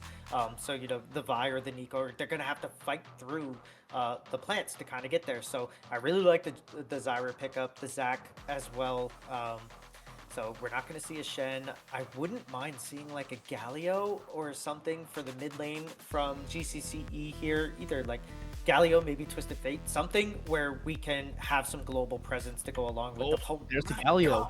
Yes, I love it. And that's great engage there too. I mean, a Camille top could be interesting as well, right? I mean, you get the lockdown you need, and you have so much follow up on the dive with Galio. Oh, we get the Malphite though. Okay, so that's definitely gonna be a Zac in the jungle, but the Malphite could be interesting. There's not a lot of physical damage on the side of Street Fighter for the time being, but it does give you some engage. Oh, and get a Yone pickup. All right, so Yone could be a mid side here. I mean, this is interesting because I don't know how much you want to dive into the side of Cyber Cuties, but all right, what's your prediction here? Oh wait, what? Oh. Wait, okay, hold on. So this is any top into the Malphite potentially. Interesting. I think that wherever Malphite goes, I think Annie is sure to follow. Yeah. I don't love it. I think that her stun being up every 4 spells, especially early on, is going to be rough. It could be a Galio top or even a Nico. Like range tops are really hard to deal with, especially if you're playing a champion like Malphite where you want to build Brambles and you want to build Sunfire, but now I have to go magic resist because there's so much magic damage. And yeah, I mean, there's just flexers all over the place. I mean, this could be Zac top, Malphite mid. Like we don't. They don't have a true top laner on the side of Street Fighters in general, so it's already. I don't know. This is interesting. I mean, they opted for the red side to go for the counter pick here, so this is what we get, and I don't really know how it's going to be. Okay, so it is going to be a Galio top.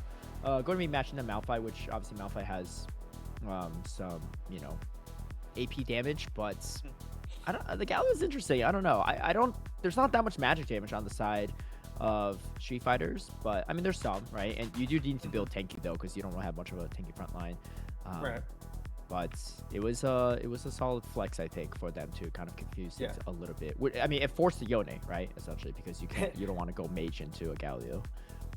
Yeah, I think that Ares, a lot is going to be put on his shoulders not to get caught out of position. Because there's one thing about Galio is that, like, if you can get his Justice Punch and like stop it before it can get away from you, this Zac and this Malphite will be able to close the distance. So this is going to be interesting. He's going to negate a lot of what Malphite can do early on with the Seismic Shard and being able to really get that like free damage in, because they both want to wait for their shield to be up, So I do like the pick. I think it's going to be good into the Malphite, but I think late game, it's going to be paramount that he's in position to save this Kaisa, to save the Nico, to save anybody that he can. And it's a lot of weight to put on Ares' shoulders, who's been either outstanding or very mediocre pedestrian, I guess. Like some of these games he's carrying, other ones it just seems like he's like so it's gonna be interesting to see. I like the Zyra into the Nico. It's free poke. It stops a lot of what she wants to do, but we'll see as this gets in. Once again, GCCE going for the mind games here. that like the Tortuga that the Cuties were trying to pull a couple games ago with the Twitch. So um, it's gonna be fun, and I think it's gonna be a lot of kills. It's gonna be outside of GCCE's comfort zone here. Yeah, I mean, I will say too. I mean, the armor that you get from Malphite is not going to be super useful this game. There's not a ton of AD on the side of Street Fighters, so it's an interesting counter pick for sure, right, into the Malphite.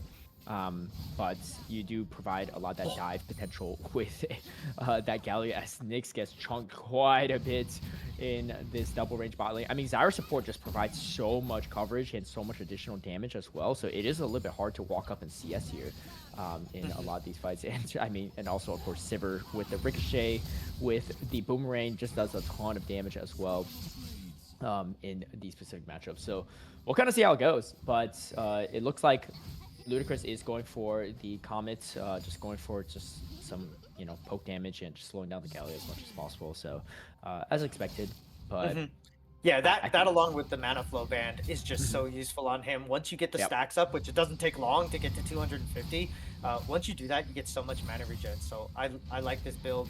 yeah, There's so much things fighting are going looking. on. Yeah, there's fighting all over the place here. So Adam's chunked quite a bit, but Tortuga does take a lot of damage in response too. And this Galio is getting chunked a lot in this Malphite matchup. I mean, I talked a little bit when we're on the break how I'm a ASOL main, but I also main Galio in the mid, and it's not a great matchup, Galio into Malphite. Yes, you have some of that magic resist, but like you can't really skirmish with a Malphite, head to head. Like after you get your Justice Punch through, like after that, it's just like a lot of your damage is gone. You're not really an autoing champion for damage purposes. Right, and we see here also, if you look at the items, it's 13 to 10 in CS in favor of the Malphite. He also has both of his Oh, okay. Wait, hold on. Tortuga caught in a tough position. Nyx is going to flash out there. First blood does go over to Tortuga. He goes into the bush or some vision, but Adam able to get out of here just in time. No, not going to be it, as Poodle picks up the kill onto Adam. So overall, a fairly solid trade for Cyber Cuties, as they take the 2-for-1 there. Kill going over to both ADCs, but you get an assist onto Sivir and additional kill over to Zyra. So pretty good execution, but playing very aggressively in this early game. Speaking of aggressive, Roy going to take a huge chunk out of Soxitize's health bar, and you can see the buy going in for additional damage as Ludacris skirmishes a lot with the Galio as well. There's action all over the map. Both teams know this is potentially their final game of the split, so they're trying to leave everything out on the field. Yeah, and thank God Zach was there, or that Yoda is absolutely dead as now. The wave pushing towards Ares here, but I think he's mismanaging it a little bit, as the Vice coming on the way up here could potentially turn on to Ludacris here. But yeah, the bot side just shows the damage from Zyra and Tortuga is absolutely huge. They cannot get hit with any more boomerangs. They have to be careful about this. Kaisa can deal the damage back, but she's got to be so close. A lot of passive damage can come out. Oh, here comes the Justice Punch as well, and the taunt. Ludacris, though, has the level advantage and doesn't mind these autos, as Ares is going to lose the 1v1 skirmish, and they pick up the Feats of Warfare on the side of Cyber Cuties, as now Adam is caught in a tough position here. They are going aggressively forward, flashing forward. Tortuga picks up the kill over the Kaisa. This is everything you want if you're inside of Cyber Cuties, and now 2 kills over to Sivir, hyper carry. Roy also getting poked out a bit. Yeah, I think Roy Red here needs to take a back, because level 6 is not too far away, and I don't even think that Sox needs it to get this kill here. One more wave and fighting inside of that, and Yon's going to be perfectly fine to just get under the tower and kill her, even without an Ignite. And yeah, this bot lane was not prepared to deal with Tortuga's Sivir, obviously, because they are taking so much damage. Poodle and Tortuga showing like a lot of skill on these two champions here to just completely bully out Adam and Nyx. Yeah, I feel like in this series, Adam had kind of the best of Tortuga in this, especially the first 3 games. Last game was fairly even, but Tortuga really putting the pedal on the metal here, or I don't even know what the phrase is. I'm saying it wrong. But anyway, either way, you get what I'm saying. Tortuga is head on CS, has additional kill as well, and the pressure from the Zyra Faded Ash is already completed too, just doing so much burn damage in these skirmishes, just putting Adam in a really tough position on this Kaisa. Yeah, and there's really nothing that either of them can do. It's just so much poke damage between Tortuga, between the Zyra. Yeah, this is a huge bully lane coming out from the side of Cuties, and the level advantage, the gold advantage, just everything in their favor now. And Sivir's one of those champions that doesn't normally come online until a little bit later on when she gets 2 or 3 items. And now the Zac gets on top. Oh, my God, That's a triple huge root, double root as well, as Black Eyed Peas is in the area, but all members are only level 5, so no ultimates available here as Nick's trying to clear out some of the vision. However, map control is still heavily on the side of Cyber Cuties, as Roy is able to get a little push here, but I don't know. This top lane matchup is looking pretty rough for Street Fighters for the time being, and the spot lane matchup is not looking that great. And you can see Zac going for the engage. Roy is going to be knocked up for the time being, but the ultimate does not connect from Soxicize. And now Roy dishing out a ton of damage. Tibbers is unleashed. Now, can you get rid of the blobs in time is the real question, as Ludicrous is in the area trying to go for some help, but waiting a little bit long, trying to bait out Roy. Roy does not fall for it, as Tibbers is going to burn a lot of the champions on the side of Cyber Cuties. Pretty low. No kill, though, going over the side of Street Fighter, so Black Eyed Peas does get out there safely for the time being. Yeah, and that was a hell of a flash by Roy there. Perfect timing, even though still got knocked up with the Q from the Zac, was just outside of the range of Soxicize. So really good job, great spacing, and then good turnaround to actually break the Zac passive. Like, that's huge. Because now at the next fight, if Zac overextends a little bit, 100% could be taken down by the side of GCCE. Is now Soxicize. A little bit overextended, but I don't think they're going to be able to make them pay there. All right, and there's a little bit of fight going on over here. Nick's already forced to flash here. Black Eyed Peas is level 6, so is a Poodle. So level advantage over at this Grubs. Looks like Black Eyed Peas should be able to secure this pretty easily, as they do have Prio in this top lane as well. So it's going to be kind of hard to push this. Malphite is going to start rotating over for some assistance, but you have the hero's entrance to join in the fight at any point in time. So there is a chance for this fight to still take place, but it looks like Street Fighters is going to pull off on this. They're going to give over the Grubs to the side of Cyber Cuties, and things are looking pretty good for Conduit so far. Yeah, and I think if you are GCCE, you should have immediately beelined it over to the Dragon, but they didn't, so now they're potentially going to give way to the Dragon as well, either a 50-50 or a re-engage. I feel like that's kind of a missed opportunity from them to at least make a cross-map play here. And it just seems like they're just taken so far out of their element against this Cuties lineup.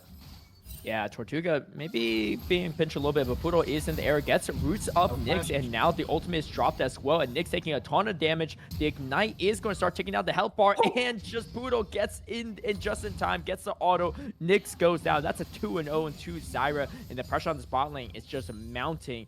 I think I get what you're saying too. I think it's just a really good position for Tortuga to just constantly shove the waves and make it so that it's hard to even contest this Drake, right, without any additional assistance. So great just complete map awareness and macro from the side of Cyber Cuties as they're really kicking into high gear in this 5th and final game.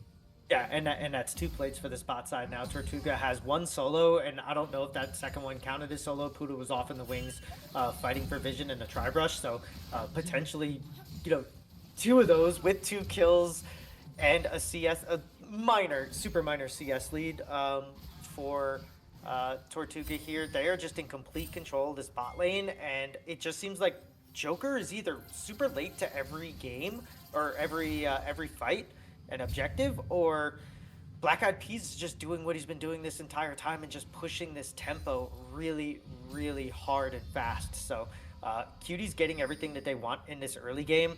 But we haven't seen a 4v4. We haven't seen a 5v5 yet. So we haven't seen the team fights come through, the Kaisa ult, the hero's entrance from Galio. We haven't seen any of that yet.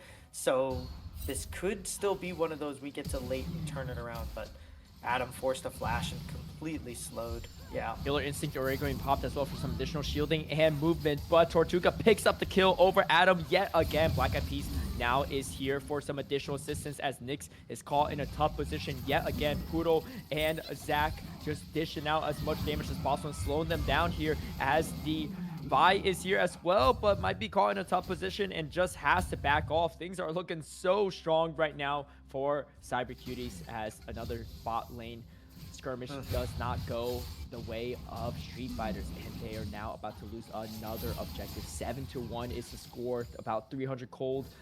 lead. 2 objectives already secured onto the side of Cyber Cuties after Drake goes down. You see Malphite there, even just for additional support. Teleport is already used from this Malphite, so this means that Ares is going to get a lot of value on this top side, but looks like Soxize is going to start matching this Galio. Oh, Poodle caught in a top position. Tibbers is going to finish off the Zyra. That's a shutdown going over to Roy. Definitely not the member you want to give the shutdown to, as now that they know that the Zyra is gone, they have a slight numbers advantage in this bot lane for the time being, as Malphite though and Zac is still in the area to protect Tortuga.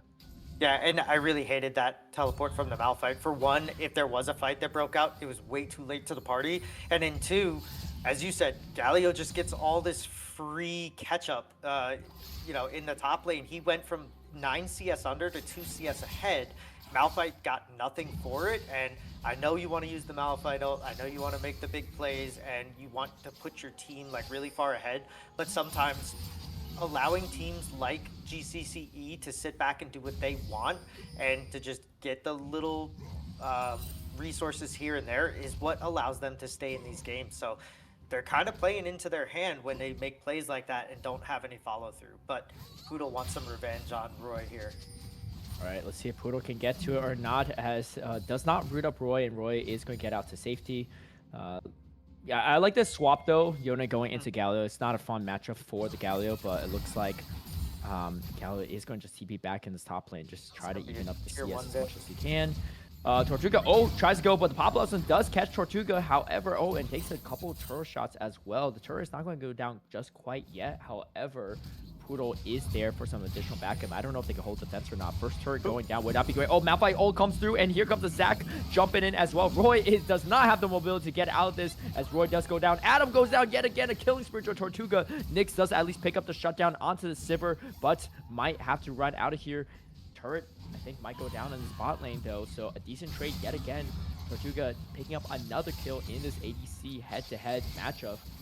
And Ares just finds some space. Looks like first turret is going to go over to the side of Cyber Cuties. Oh, wait, no, it's still up there. It has like a sliver of health left. I keep thinking they keep baiting me here, but it is hanging on for a sliver, but the Grubs might finish it off, and Poodle's just stalling as much as possible, maybe letting the turret even take out some of these minions to deny more CS, but looks like Beast of Strength, though, should be going over to Cyber Cuties in any time now. Yeah, it's literally just going to get sneezed on by a minion and get out of there, so... it feels like, to me, and this may be weird, but it feels like Ares is actually doing a better job against the Yone. I think that he respects the damage a lot more than he was respecting the Malphite, and maybe that's just like learned from his earlier mistakes. But yeah, this Galio is actually doing a little bit better into the Yone than they were into the Malphite. So I do kind of like this here. Soxize is obviously not going to give free turret shots over for nothing, so... Still a tall task for GCCE to get this, but they have sort of slowed this game down, and they've kind of done what they need to do. Nyx now getting a shutdown onto the Sivir. Yeah, you don't ever, usually don't want your support to be the one picking up kills, and especially shutdowns, but on a champion like Nico, I think it's perfectly viable to funnel some resources into there and get whatever you can, because you do want her to be able to do some damage to match the Zyra on the other side. As we have first items completed for pretty much all the main champions outside of even supports are starting to finish up their items, as Roy caught in a tough position. Pop Blossom is huge though, picks up at least 3 members there, and now Ludicrous is in the fight as well. Nyx caught in a tough position. Here comes the hero's entrance, but there's no one here to help out. Flash out from Ares, tried to get himself to safety after ultimate is used. And again, a 2-for-1 trade, but Tortuga was picked off in that fight, so still a decent trade for Cyber Cuties, but can't sleep on Street Fighters yet, because the gold differential is not that massive, and they do have a lot of carry potential on their side of things as well. Yeah, and if they can keep this lead to 4 or 5k, the longer you get into the game, obviously it matters less and less, because the difference between 3.5 items and 3 items is not that big. But as of right now, Cuties, they need to keep pressing this advantage as much as they can. We need to see, in that last fight, Galio, the hero's entrance, comes through, and you didn't even see a magic shield. That's how much damage these Zyra plants are doing basically on their own. So this is gonna be rough if they can't get any sort of lead whatsoever or any clawback. I think that they're going to try to open up this map with the Rift Herald in the mid lane, and then just really start to be able to pressure the rest of this map for the side of Cuties. But yeah, and Ludicrous, this top lane, this top half of the map too, between Ludicrous and Black Eyed Peas, just looking really, really strong for the front line too. I mean, Dice has not even been involved in a single successful kill, but it doesn't even matter, right? I mean, just their jungler, the top lane, is just providing so much work and so much dive, and especially into Annie, you just don't have a lot of mobility, right? So like the moment you're Dovon, it's kind of over if you don't have flash, and we've been seeing that, time and time again in this mid lane. As Rift Herald is going to be summoned up here, they're going to look to take this mid turret, and they do grab that up, so that's going to really open up the map for Cyber Cuties. yeah, and they're getting the dragon on the back end of that too. So all in all, a 2 for nothing there as far as objectives for Cuties, and they're just doing it correctly. They're pushing every advantage that they can. They're getting it done quickly, and they're not giving GCCE a chance to counter. And with all of this pressure that's just mounting up and building up, like GCCE might not ever get themselves into a position to be able to change this around and get this going for themselves. And it looks like it's going to be Hectech Soul, which is really bad for Street Fighters if Cyber Cuties do pick this up. Between the ricochets from the Sivir, the Zyra, it's just kind of unending damage raining down on them. And we see it too, right? They're able to kill Tortuga, but the problem is once you blow everything out Tortuga, how do you kill the rest of the team, right? You just die right afterward, right? So, yes, taking out their damage carry is nice, but it's kind of tough, as it looks like there's going to be another gauge here. Oh, Roy caught in another tough position again. Mate Seal is going to take Roy in a tough position, and Roy just trying to walk it out, but not able to. Tiver's going to be summoned, but it's not going to be long for this world either, as we can see. Joker is here trying to go for it, but Cease and Desist is going to be spell shielded, and here comes the Stringo Thor, and Joker goes down as well. Tortuga picks up another kill. Pop Blossom, though, going to be the follow-up. This is going to be a lot of damage. However, the Black Eyed Peas is here for the follow-up, and Adam does take out the Sivir. That's going to be huge for Adam. However, I don't think Adam can get out here safely. Can the Hero's Entrance keep him alive? Not going to be the case, as Black Eyed Peas is still running around and doing absolutely menacing things to the side of Street Fighters, as now it's going to be 4v1. They're trying to take out this turret, and Ares as a Galio just cannot do enough damage here. Can the turret do enough damage is the real question. No, not going to be the case. Out of mana is this Galio, and that's going to be a delayed ace for Cyber Cuties, and they're picking up so much out of these fights, and just 16-7, almost 8k gold lead. Things are looking really, really dire for Street Fighters. Yeah, literally less than 2 minutes ago, we were talking about keep the gold lead where it's at. 5K is not, something that you can't come back from. But once you start getting into the realm of the 8Ks, the 7Ks, and you're down all of these dragon stats, and as Otacon spawns and you're out of position for those, like, it's going to become really difficult for GCCE to do anything in this game if it keeps going this way. And Cuties doesn't seem like they're making the mental mistakes that they were making in game 1 through 3. Definitely not. I mean, they are super locked in at this moment in time too, and the synergy is just so strong, right? And Black Eyed Peas, again, just all over the map. Gankin Roy on the bot side, coming back over on the mid side to take out the rest of the members of Street Fighters, and just providing that support. I mean, deathless in the last 2 games, this game and the last game, and at the rate this is going, may end up deathless in this game too, unless Street Fighters can really find a way around this. Malphite just going to shrug off some of this damage here, as they're trying to provide, they're just getting more and more map pressure here. They're sending 3 members here for this Malphite. They need to get this kill to have a chance, but the turret is still up. You saw the Unstoppable Force. The flash is going to be used as well. Unstoppable Force is back up on cooldown. Pop Blossom hits absolutely no one, and Ludicrous is going to get to safety, and you trade all that 1 turret just for the Otacon and a failed gank, and that's going to be a trade you'll take any day if you're Cyber Cuties.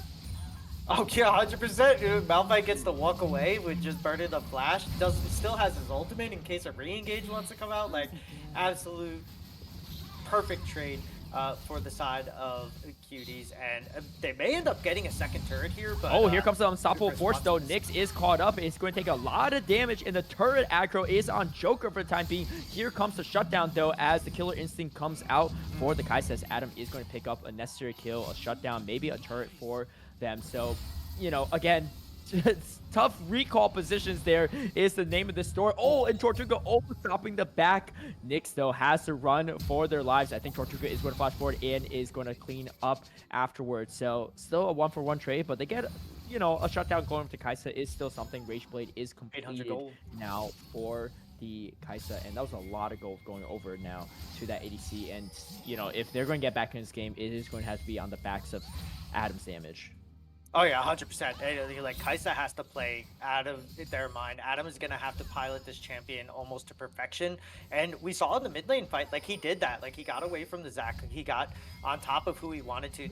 They don't have the damage yet to deal with the Jack Show Hollow Radiance Malphite, and it sucks building MR on Malphite, but at the same time, when you can still tank and do everything you want to do and still be a re-engage or an engage button, it still feels really good, and that's kind of what we're seeing here is just Poodle on the Zyra. I wish we would have seen this more often because like she's playing this so well, and it's refreshing to see her on a champion like this that just can dish out the damage and provide so much CC for her team as well. So good on them to draft this, and it's working out really well for them, as now they're going to be putting themselves on Hextech Soul Point at 22.5 minutes in the game. Yeah, that's really scary as well. I mean, you're absolutely right on Poodle. I mean, highest kill participation for the team as well. 3, 1, and 10 on the Zyra. This Zyra is dishing out a ton of damage, but also CCing the opponents too, and just doing everything that she can for the team in this final pivotal game. I mean, this is just a hard composition for Street Fighters to execute on top of it, right? Even just like looking at every matchup there, I mean, it's just you don't have really any self peel for this Annie. You could just engage freely as a Malphite, right? Whereas the Galio can't do as much. Speaking of engages, here comes the Kaisa Killer Instinct. Zoxidize gets out for the Fate Seal, but or for the Soul Unbound. However, still goes down to Annie, and then now shutdown. Maybe a slight misstep. That's 2 members going down as Zac is about to go down. This pass is not going to be enough. Another shutdown going over to Adam. This game's not over yet as the gold is starting to swing back over to Street Fighters, as now the gold differential is going to be 4K. Air's going to TV back over. Do they look for more? That's going to be huge if they do. A lot of ultimates have been used, but here comes the cease and desist. Spell Shield is going to negate that for time being, but another kill going over to Adam. It just was not enough, and now Poodle trying to take out Roy, but Poodle's strong. Maybe not that strong, though. Take out the solo laner here, and now 3 kills going over. 2 of them shutdowns for the Kaisa is absolutely massive. Yeah, it is, and like you were just saying, 3, 1, and 10 on the Zyra, but still only has a Leandries and a partial Rylai's. This is Socks to Thighs.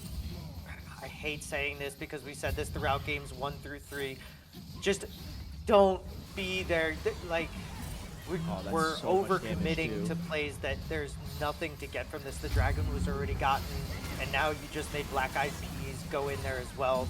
You give a shutdown to Annie, a shutdown to Kaisa, and like this is way too much. You can't be making these plays. If they're not responding or walking up, you have to think that you're on a ward there. So a little bit of a mental boom turns into a real big play for the side of Street Fighters. And now, even though you can spell shield the cease and desist, you can't spell shield everything else that's coming through. So Tortuga ends up paying the price for Sox's hubris.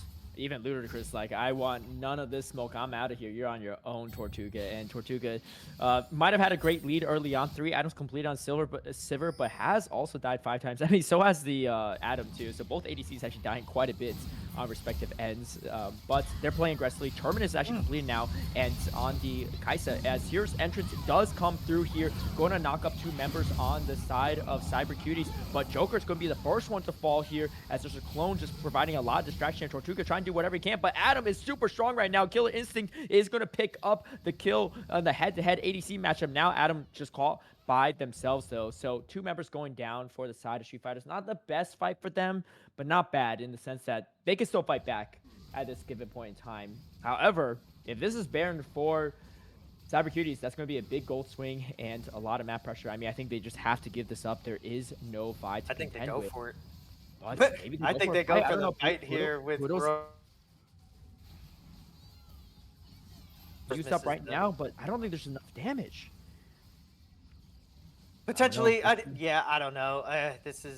There's so much peel / disengage on this but Zyra. Nyx is here. Can Nyx make the game-changing play is a real question as Roy is getting bounced back and forth. Fate Sealed is going to take out Roy, but the Baron was taken also from Black Eyed Peas, so unfortunately losing 2 additional members here. Can Nyx slow some of these backs? No, maybe not. I think just being a little bit of nuisance. They tried, but unfortunately, especially without Nyx there, I just think they didn't have the damage. It did come kind of close, but without Smite 2, Black Eyed Peas is going to win that 10 times out of 10. Yeah, and this Malphite is so tanky now with the Frozen Heart completed, the Jack Show, the Hollow Radiance. Like, he's getting everything that he wants. The upgraded Mercury Tread, so extra shields on 6, top 1, of and 3 everything. too. So, Yeah. yeah, and like, unfortunately, you know, you gotta try for things, especially when your backs are up against the wall and you're this far behind. But if Roy hits that Tibbers on top of Poodle, maybe that play turns differently. But now with the Rylai's completed, it's going to be really hard for them to navigate around these plants for Street Fighters to really be able to do anything here, except for kind of just get bad catches again. You're going to need somebody like Sox to sit inside of a warded brush again and get the jump on them. And they can get it, but they have to get it in a way that, like, Cuties basically has to make a mistake now. This is Hex Soul coming up, though, so it's going to be pretty massive. I think this is 100% going to be contested. The real question is, can they win the fight is the question. I don't think they want to leave this to a 50-50 Smite fight, as Joker already getting called out. Stranglethorn is going to be spent, knocks up 3. Here comes the hero's entrance. Is it enough, though? It's the real question, as Adam needs to kite this out, but is going to be chunked quite a bit. Still alive, hanging on with just a sliver of health. We do get the Hextech Drake going over the side of Street Fighter. So they deny the soul, but they lose 3 members at the cost of it. Adam somehow gets there just barely in time, but they have Baron minions coming down now, and they have to recall as soon as possible to defend this push. I think they're going to definitely lose a turret here, maybe the inhibitor on top of it. Yeah, they 100% should, and don't give anything for this. Like, let them come for that. If they try to end the game, that's when you try to make your hero stance at the end of it, which it seems like Black Eyed Peas is trying to do might be, here, but Adam is super strong here as Black Eyed Peas passive is popped. Can you get rid of the blobs in time is the real question. It looks like might be the case, yes, and does go a shutdown over to Roy as the fight is still continuing. They're trying to end the game right now. I don't know if they have what it takes there, as Adam is super strong here, trying to do as much damage as possible. Now the buy is back up and loaded here. This could be a throw, but we get a shutdown going over to Adam, but a double kill going over to Soxathize. However, the Gala is here to CC things up here. Ludacris trying to take out the Nexus, doesn't go down. It's going to be a shutdown for Joker as they tried so hard to end the series, but Street Fighters will not go down without a fight. There are 2 teleports on the side of Cuties. They do have I don't see a deep ward in the back there, so they're not going to be able to bait a fight out and then just end it there. Really, really close. They just got a little bit too overzealous trying to take down Adam. I think that once the Zac had basically separated Kaisa from the rest of the team, Sox and everybody else should have just been smacking the Nexus, and instead tries to get the kill on the Kaisa himself, and they end up paying the Nexus price for it, but they still get away with a couple of kills and a lot of pressure. 2 dead Nexus turrets, which now they do respawn, so there is a little bit of a turtle timer here for the side of GCCE that they can take advantage of.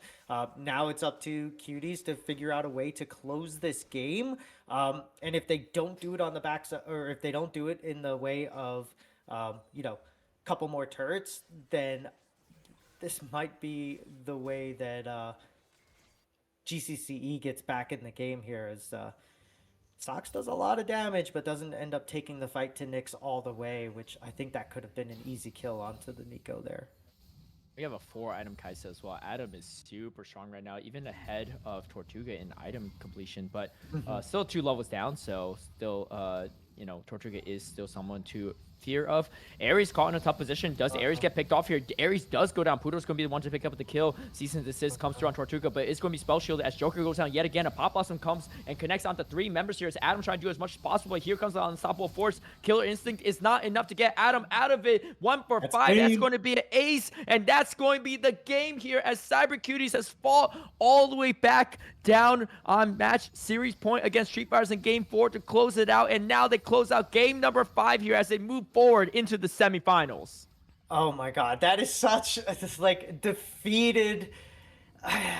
Like, if you're the side of Street Fighters, you have to be kicking yourself, but at the same time, like, what an amazing series, and they should hold their heads high as they come away from this. They ran into an absolute rock of a team in Cuties. I don't know how bad you can feel after losing that.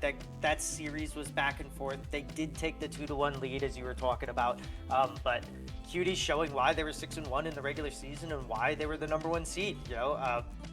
They finally had to face their own adversity and came out shining. So hats off to both of these teams. It was an amazing series, so back and forth. And I actually thought that when they went for that Nexus and they gave him that opening, that GCCE was going to take that and say, okay, we turtle, and we wait for things to come back. But they thought they had a play. Ares just gets caught out, and unfortunately, that's how the series ends there. So big props to both of these teams, and congratulations to Cyber Cuties as they move on into round 2, and they'll be facing the winners of who is this here? Jolly Rogers Queen Anne's and All In Esports Anguish. So should be an exciting series, and man, if any of these teams can give Cuties a run like this again, like, that might just be a lot on the mental for them.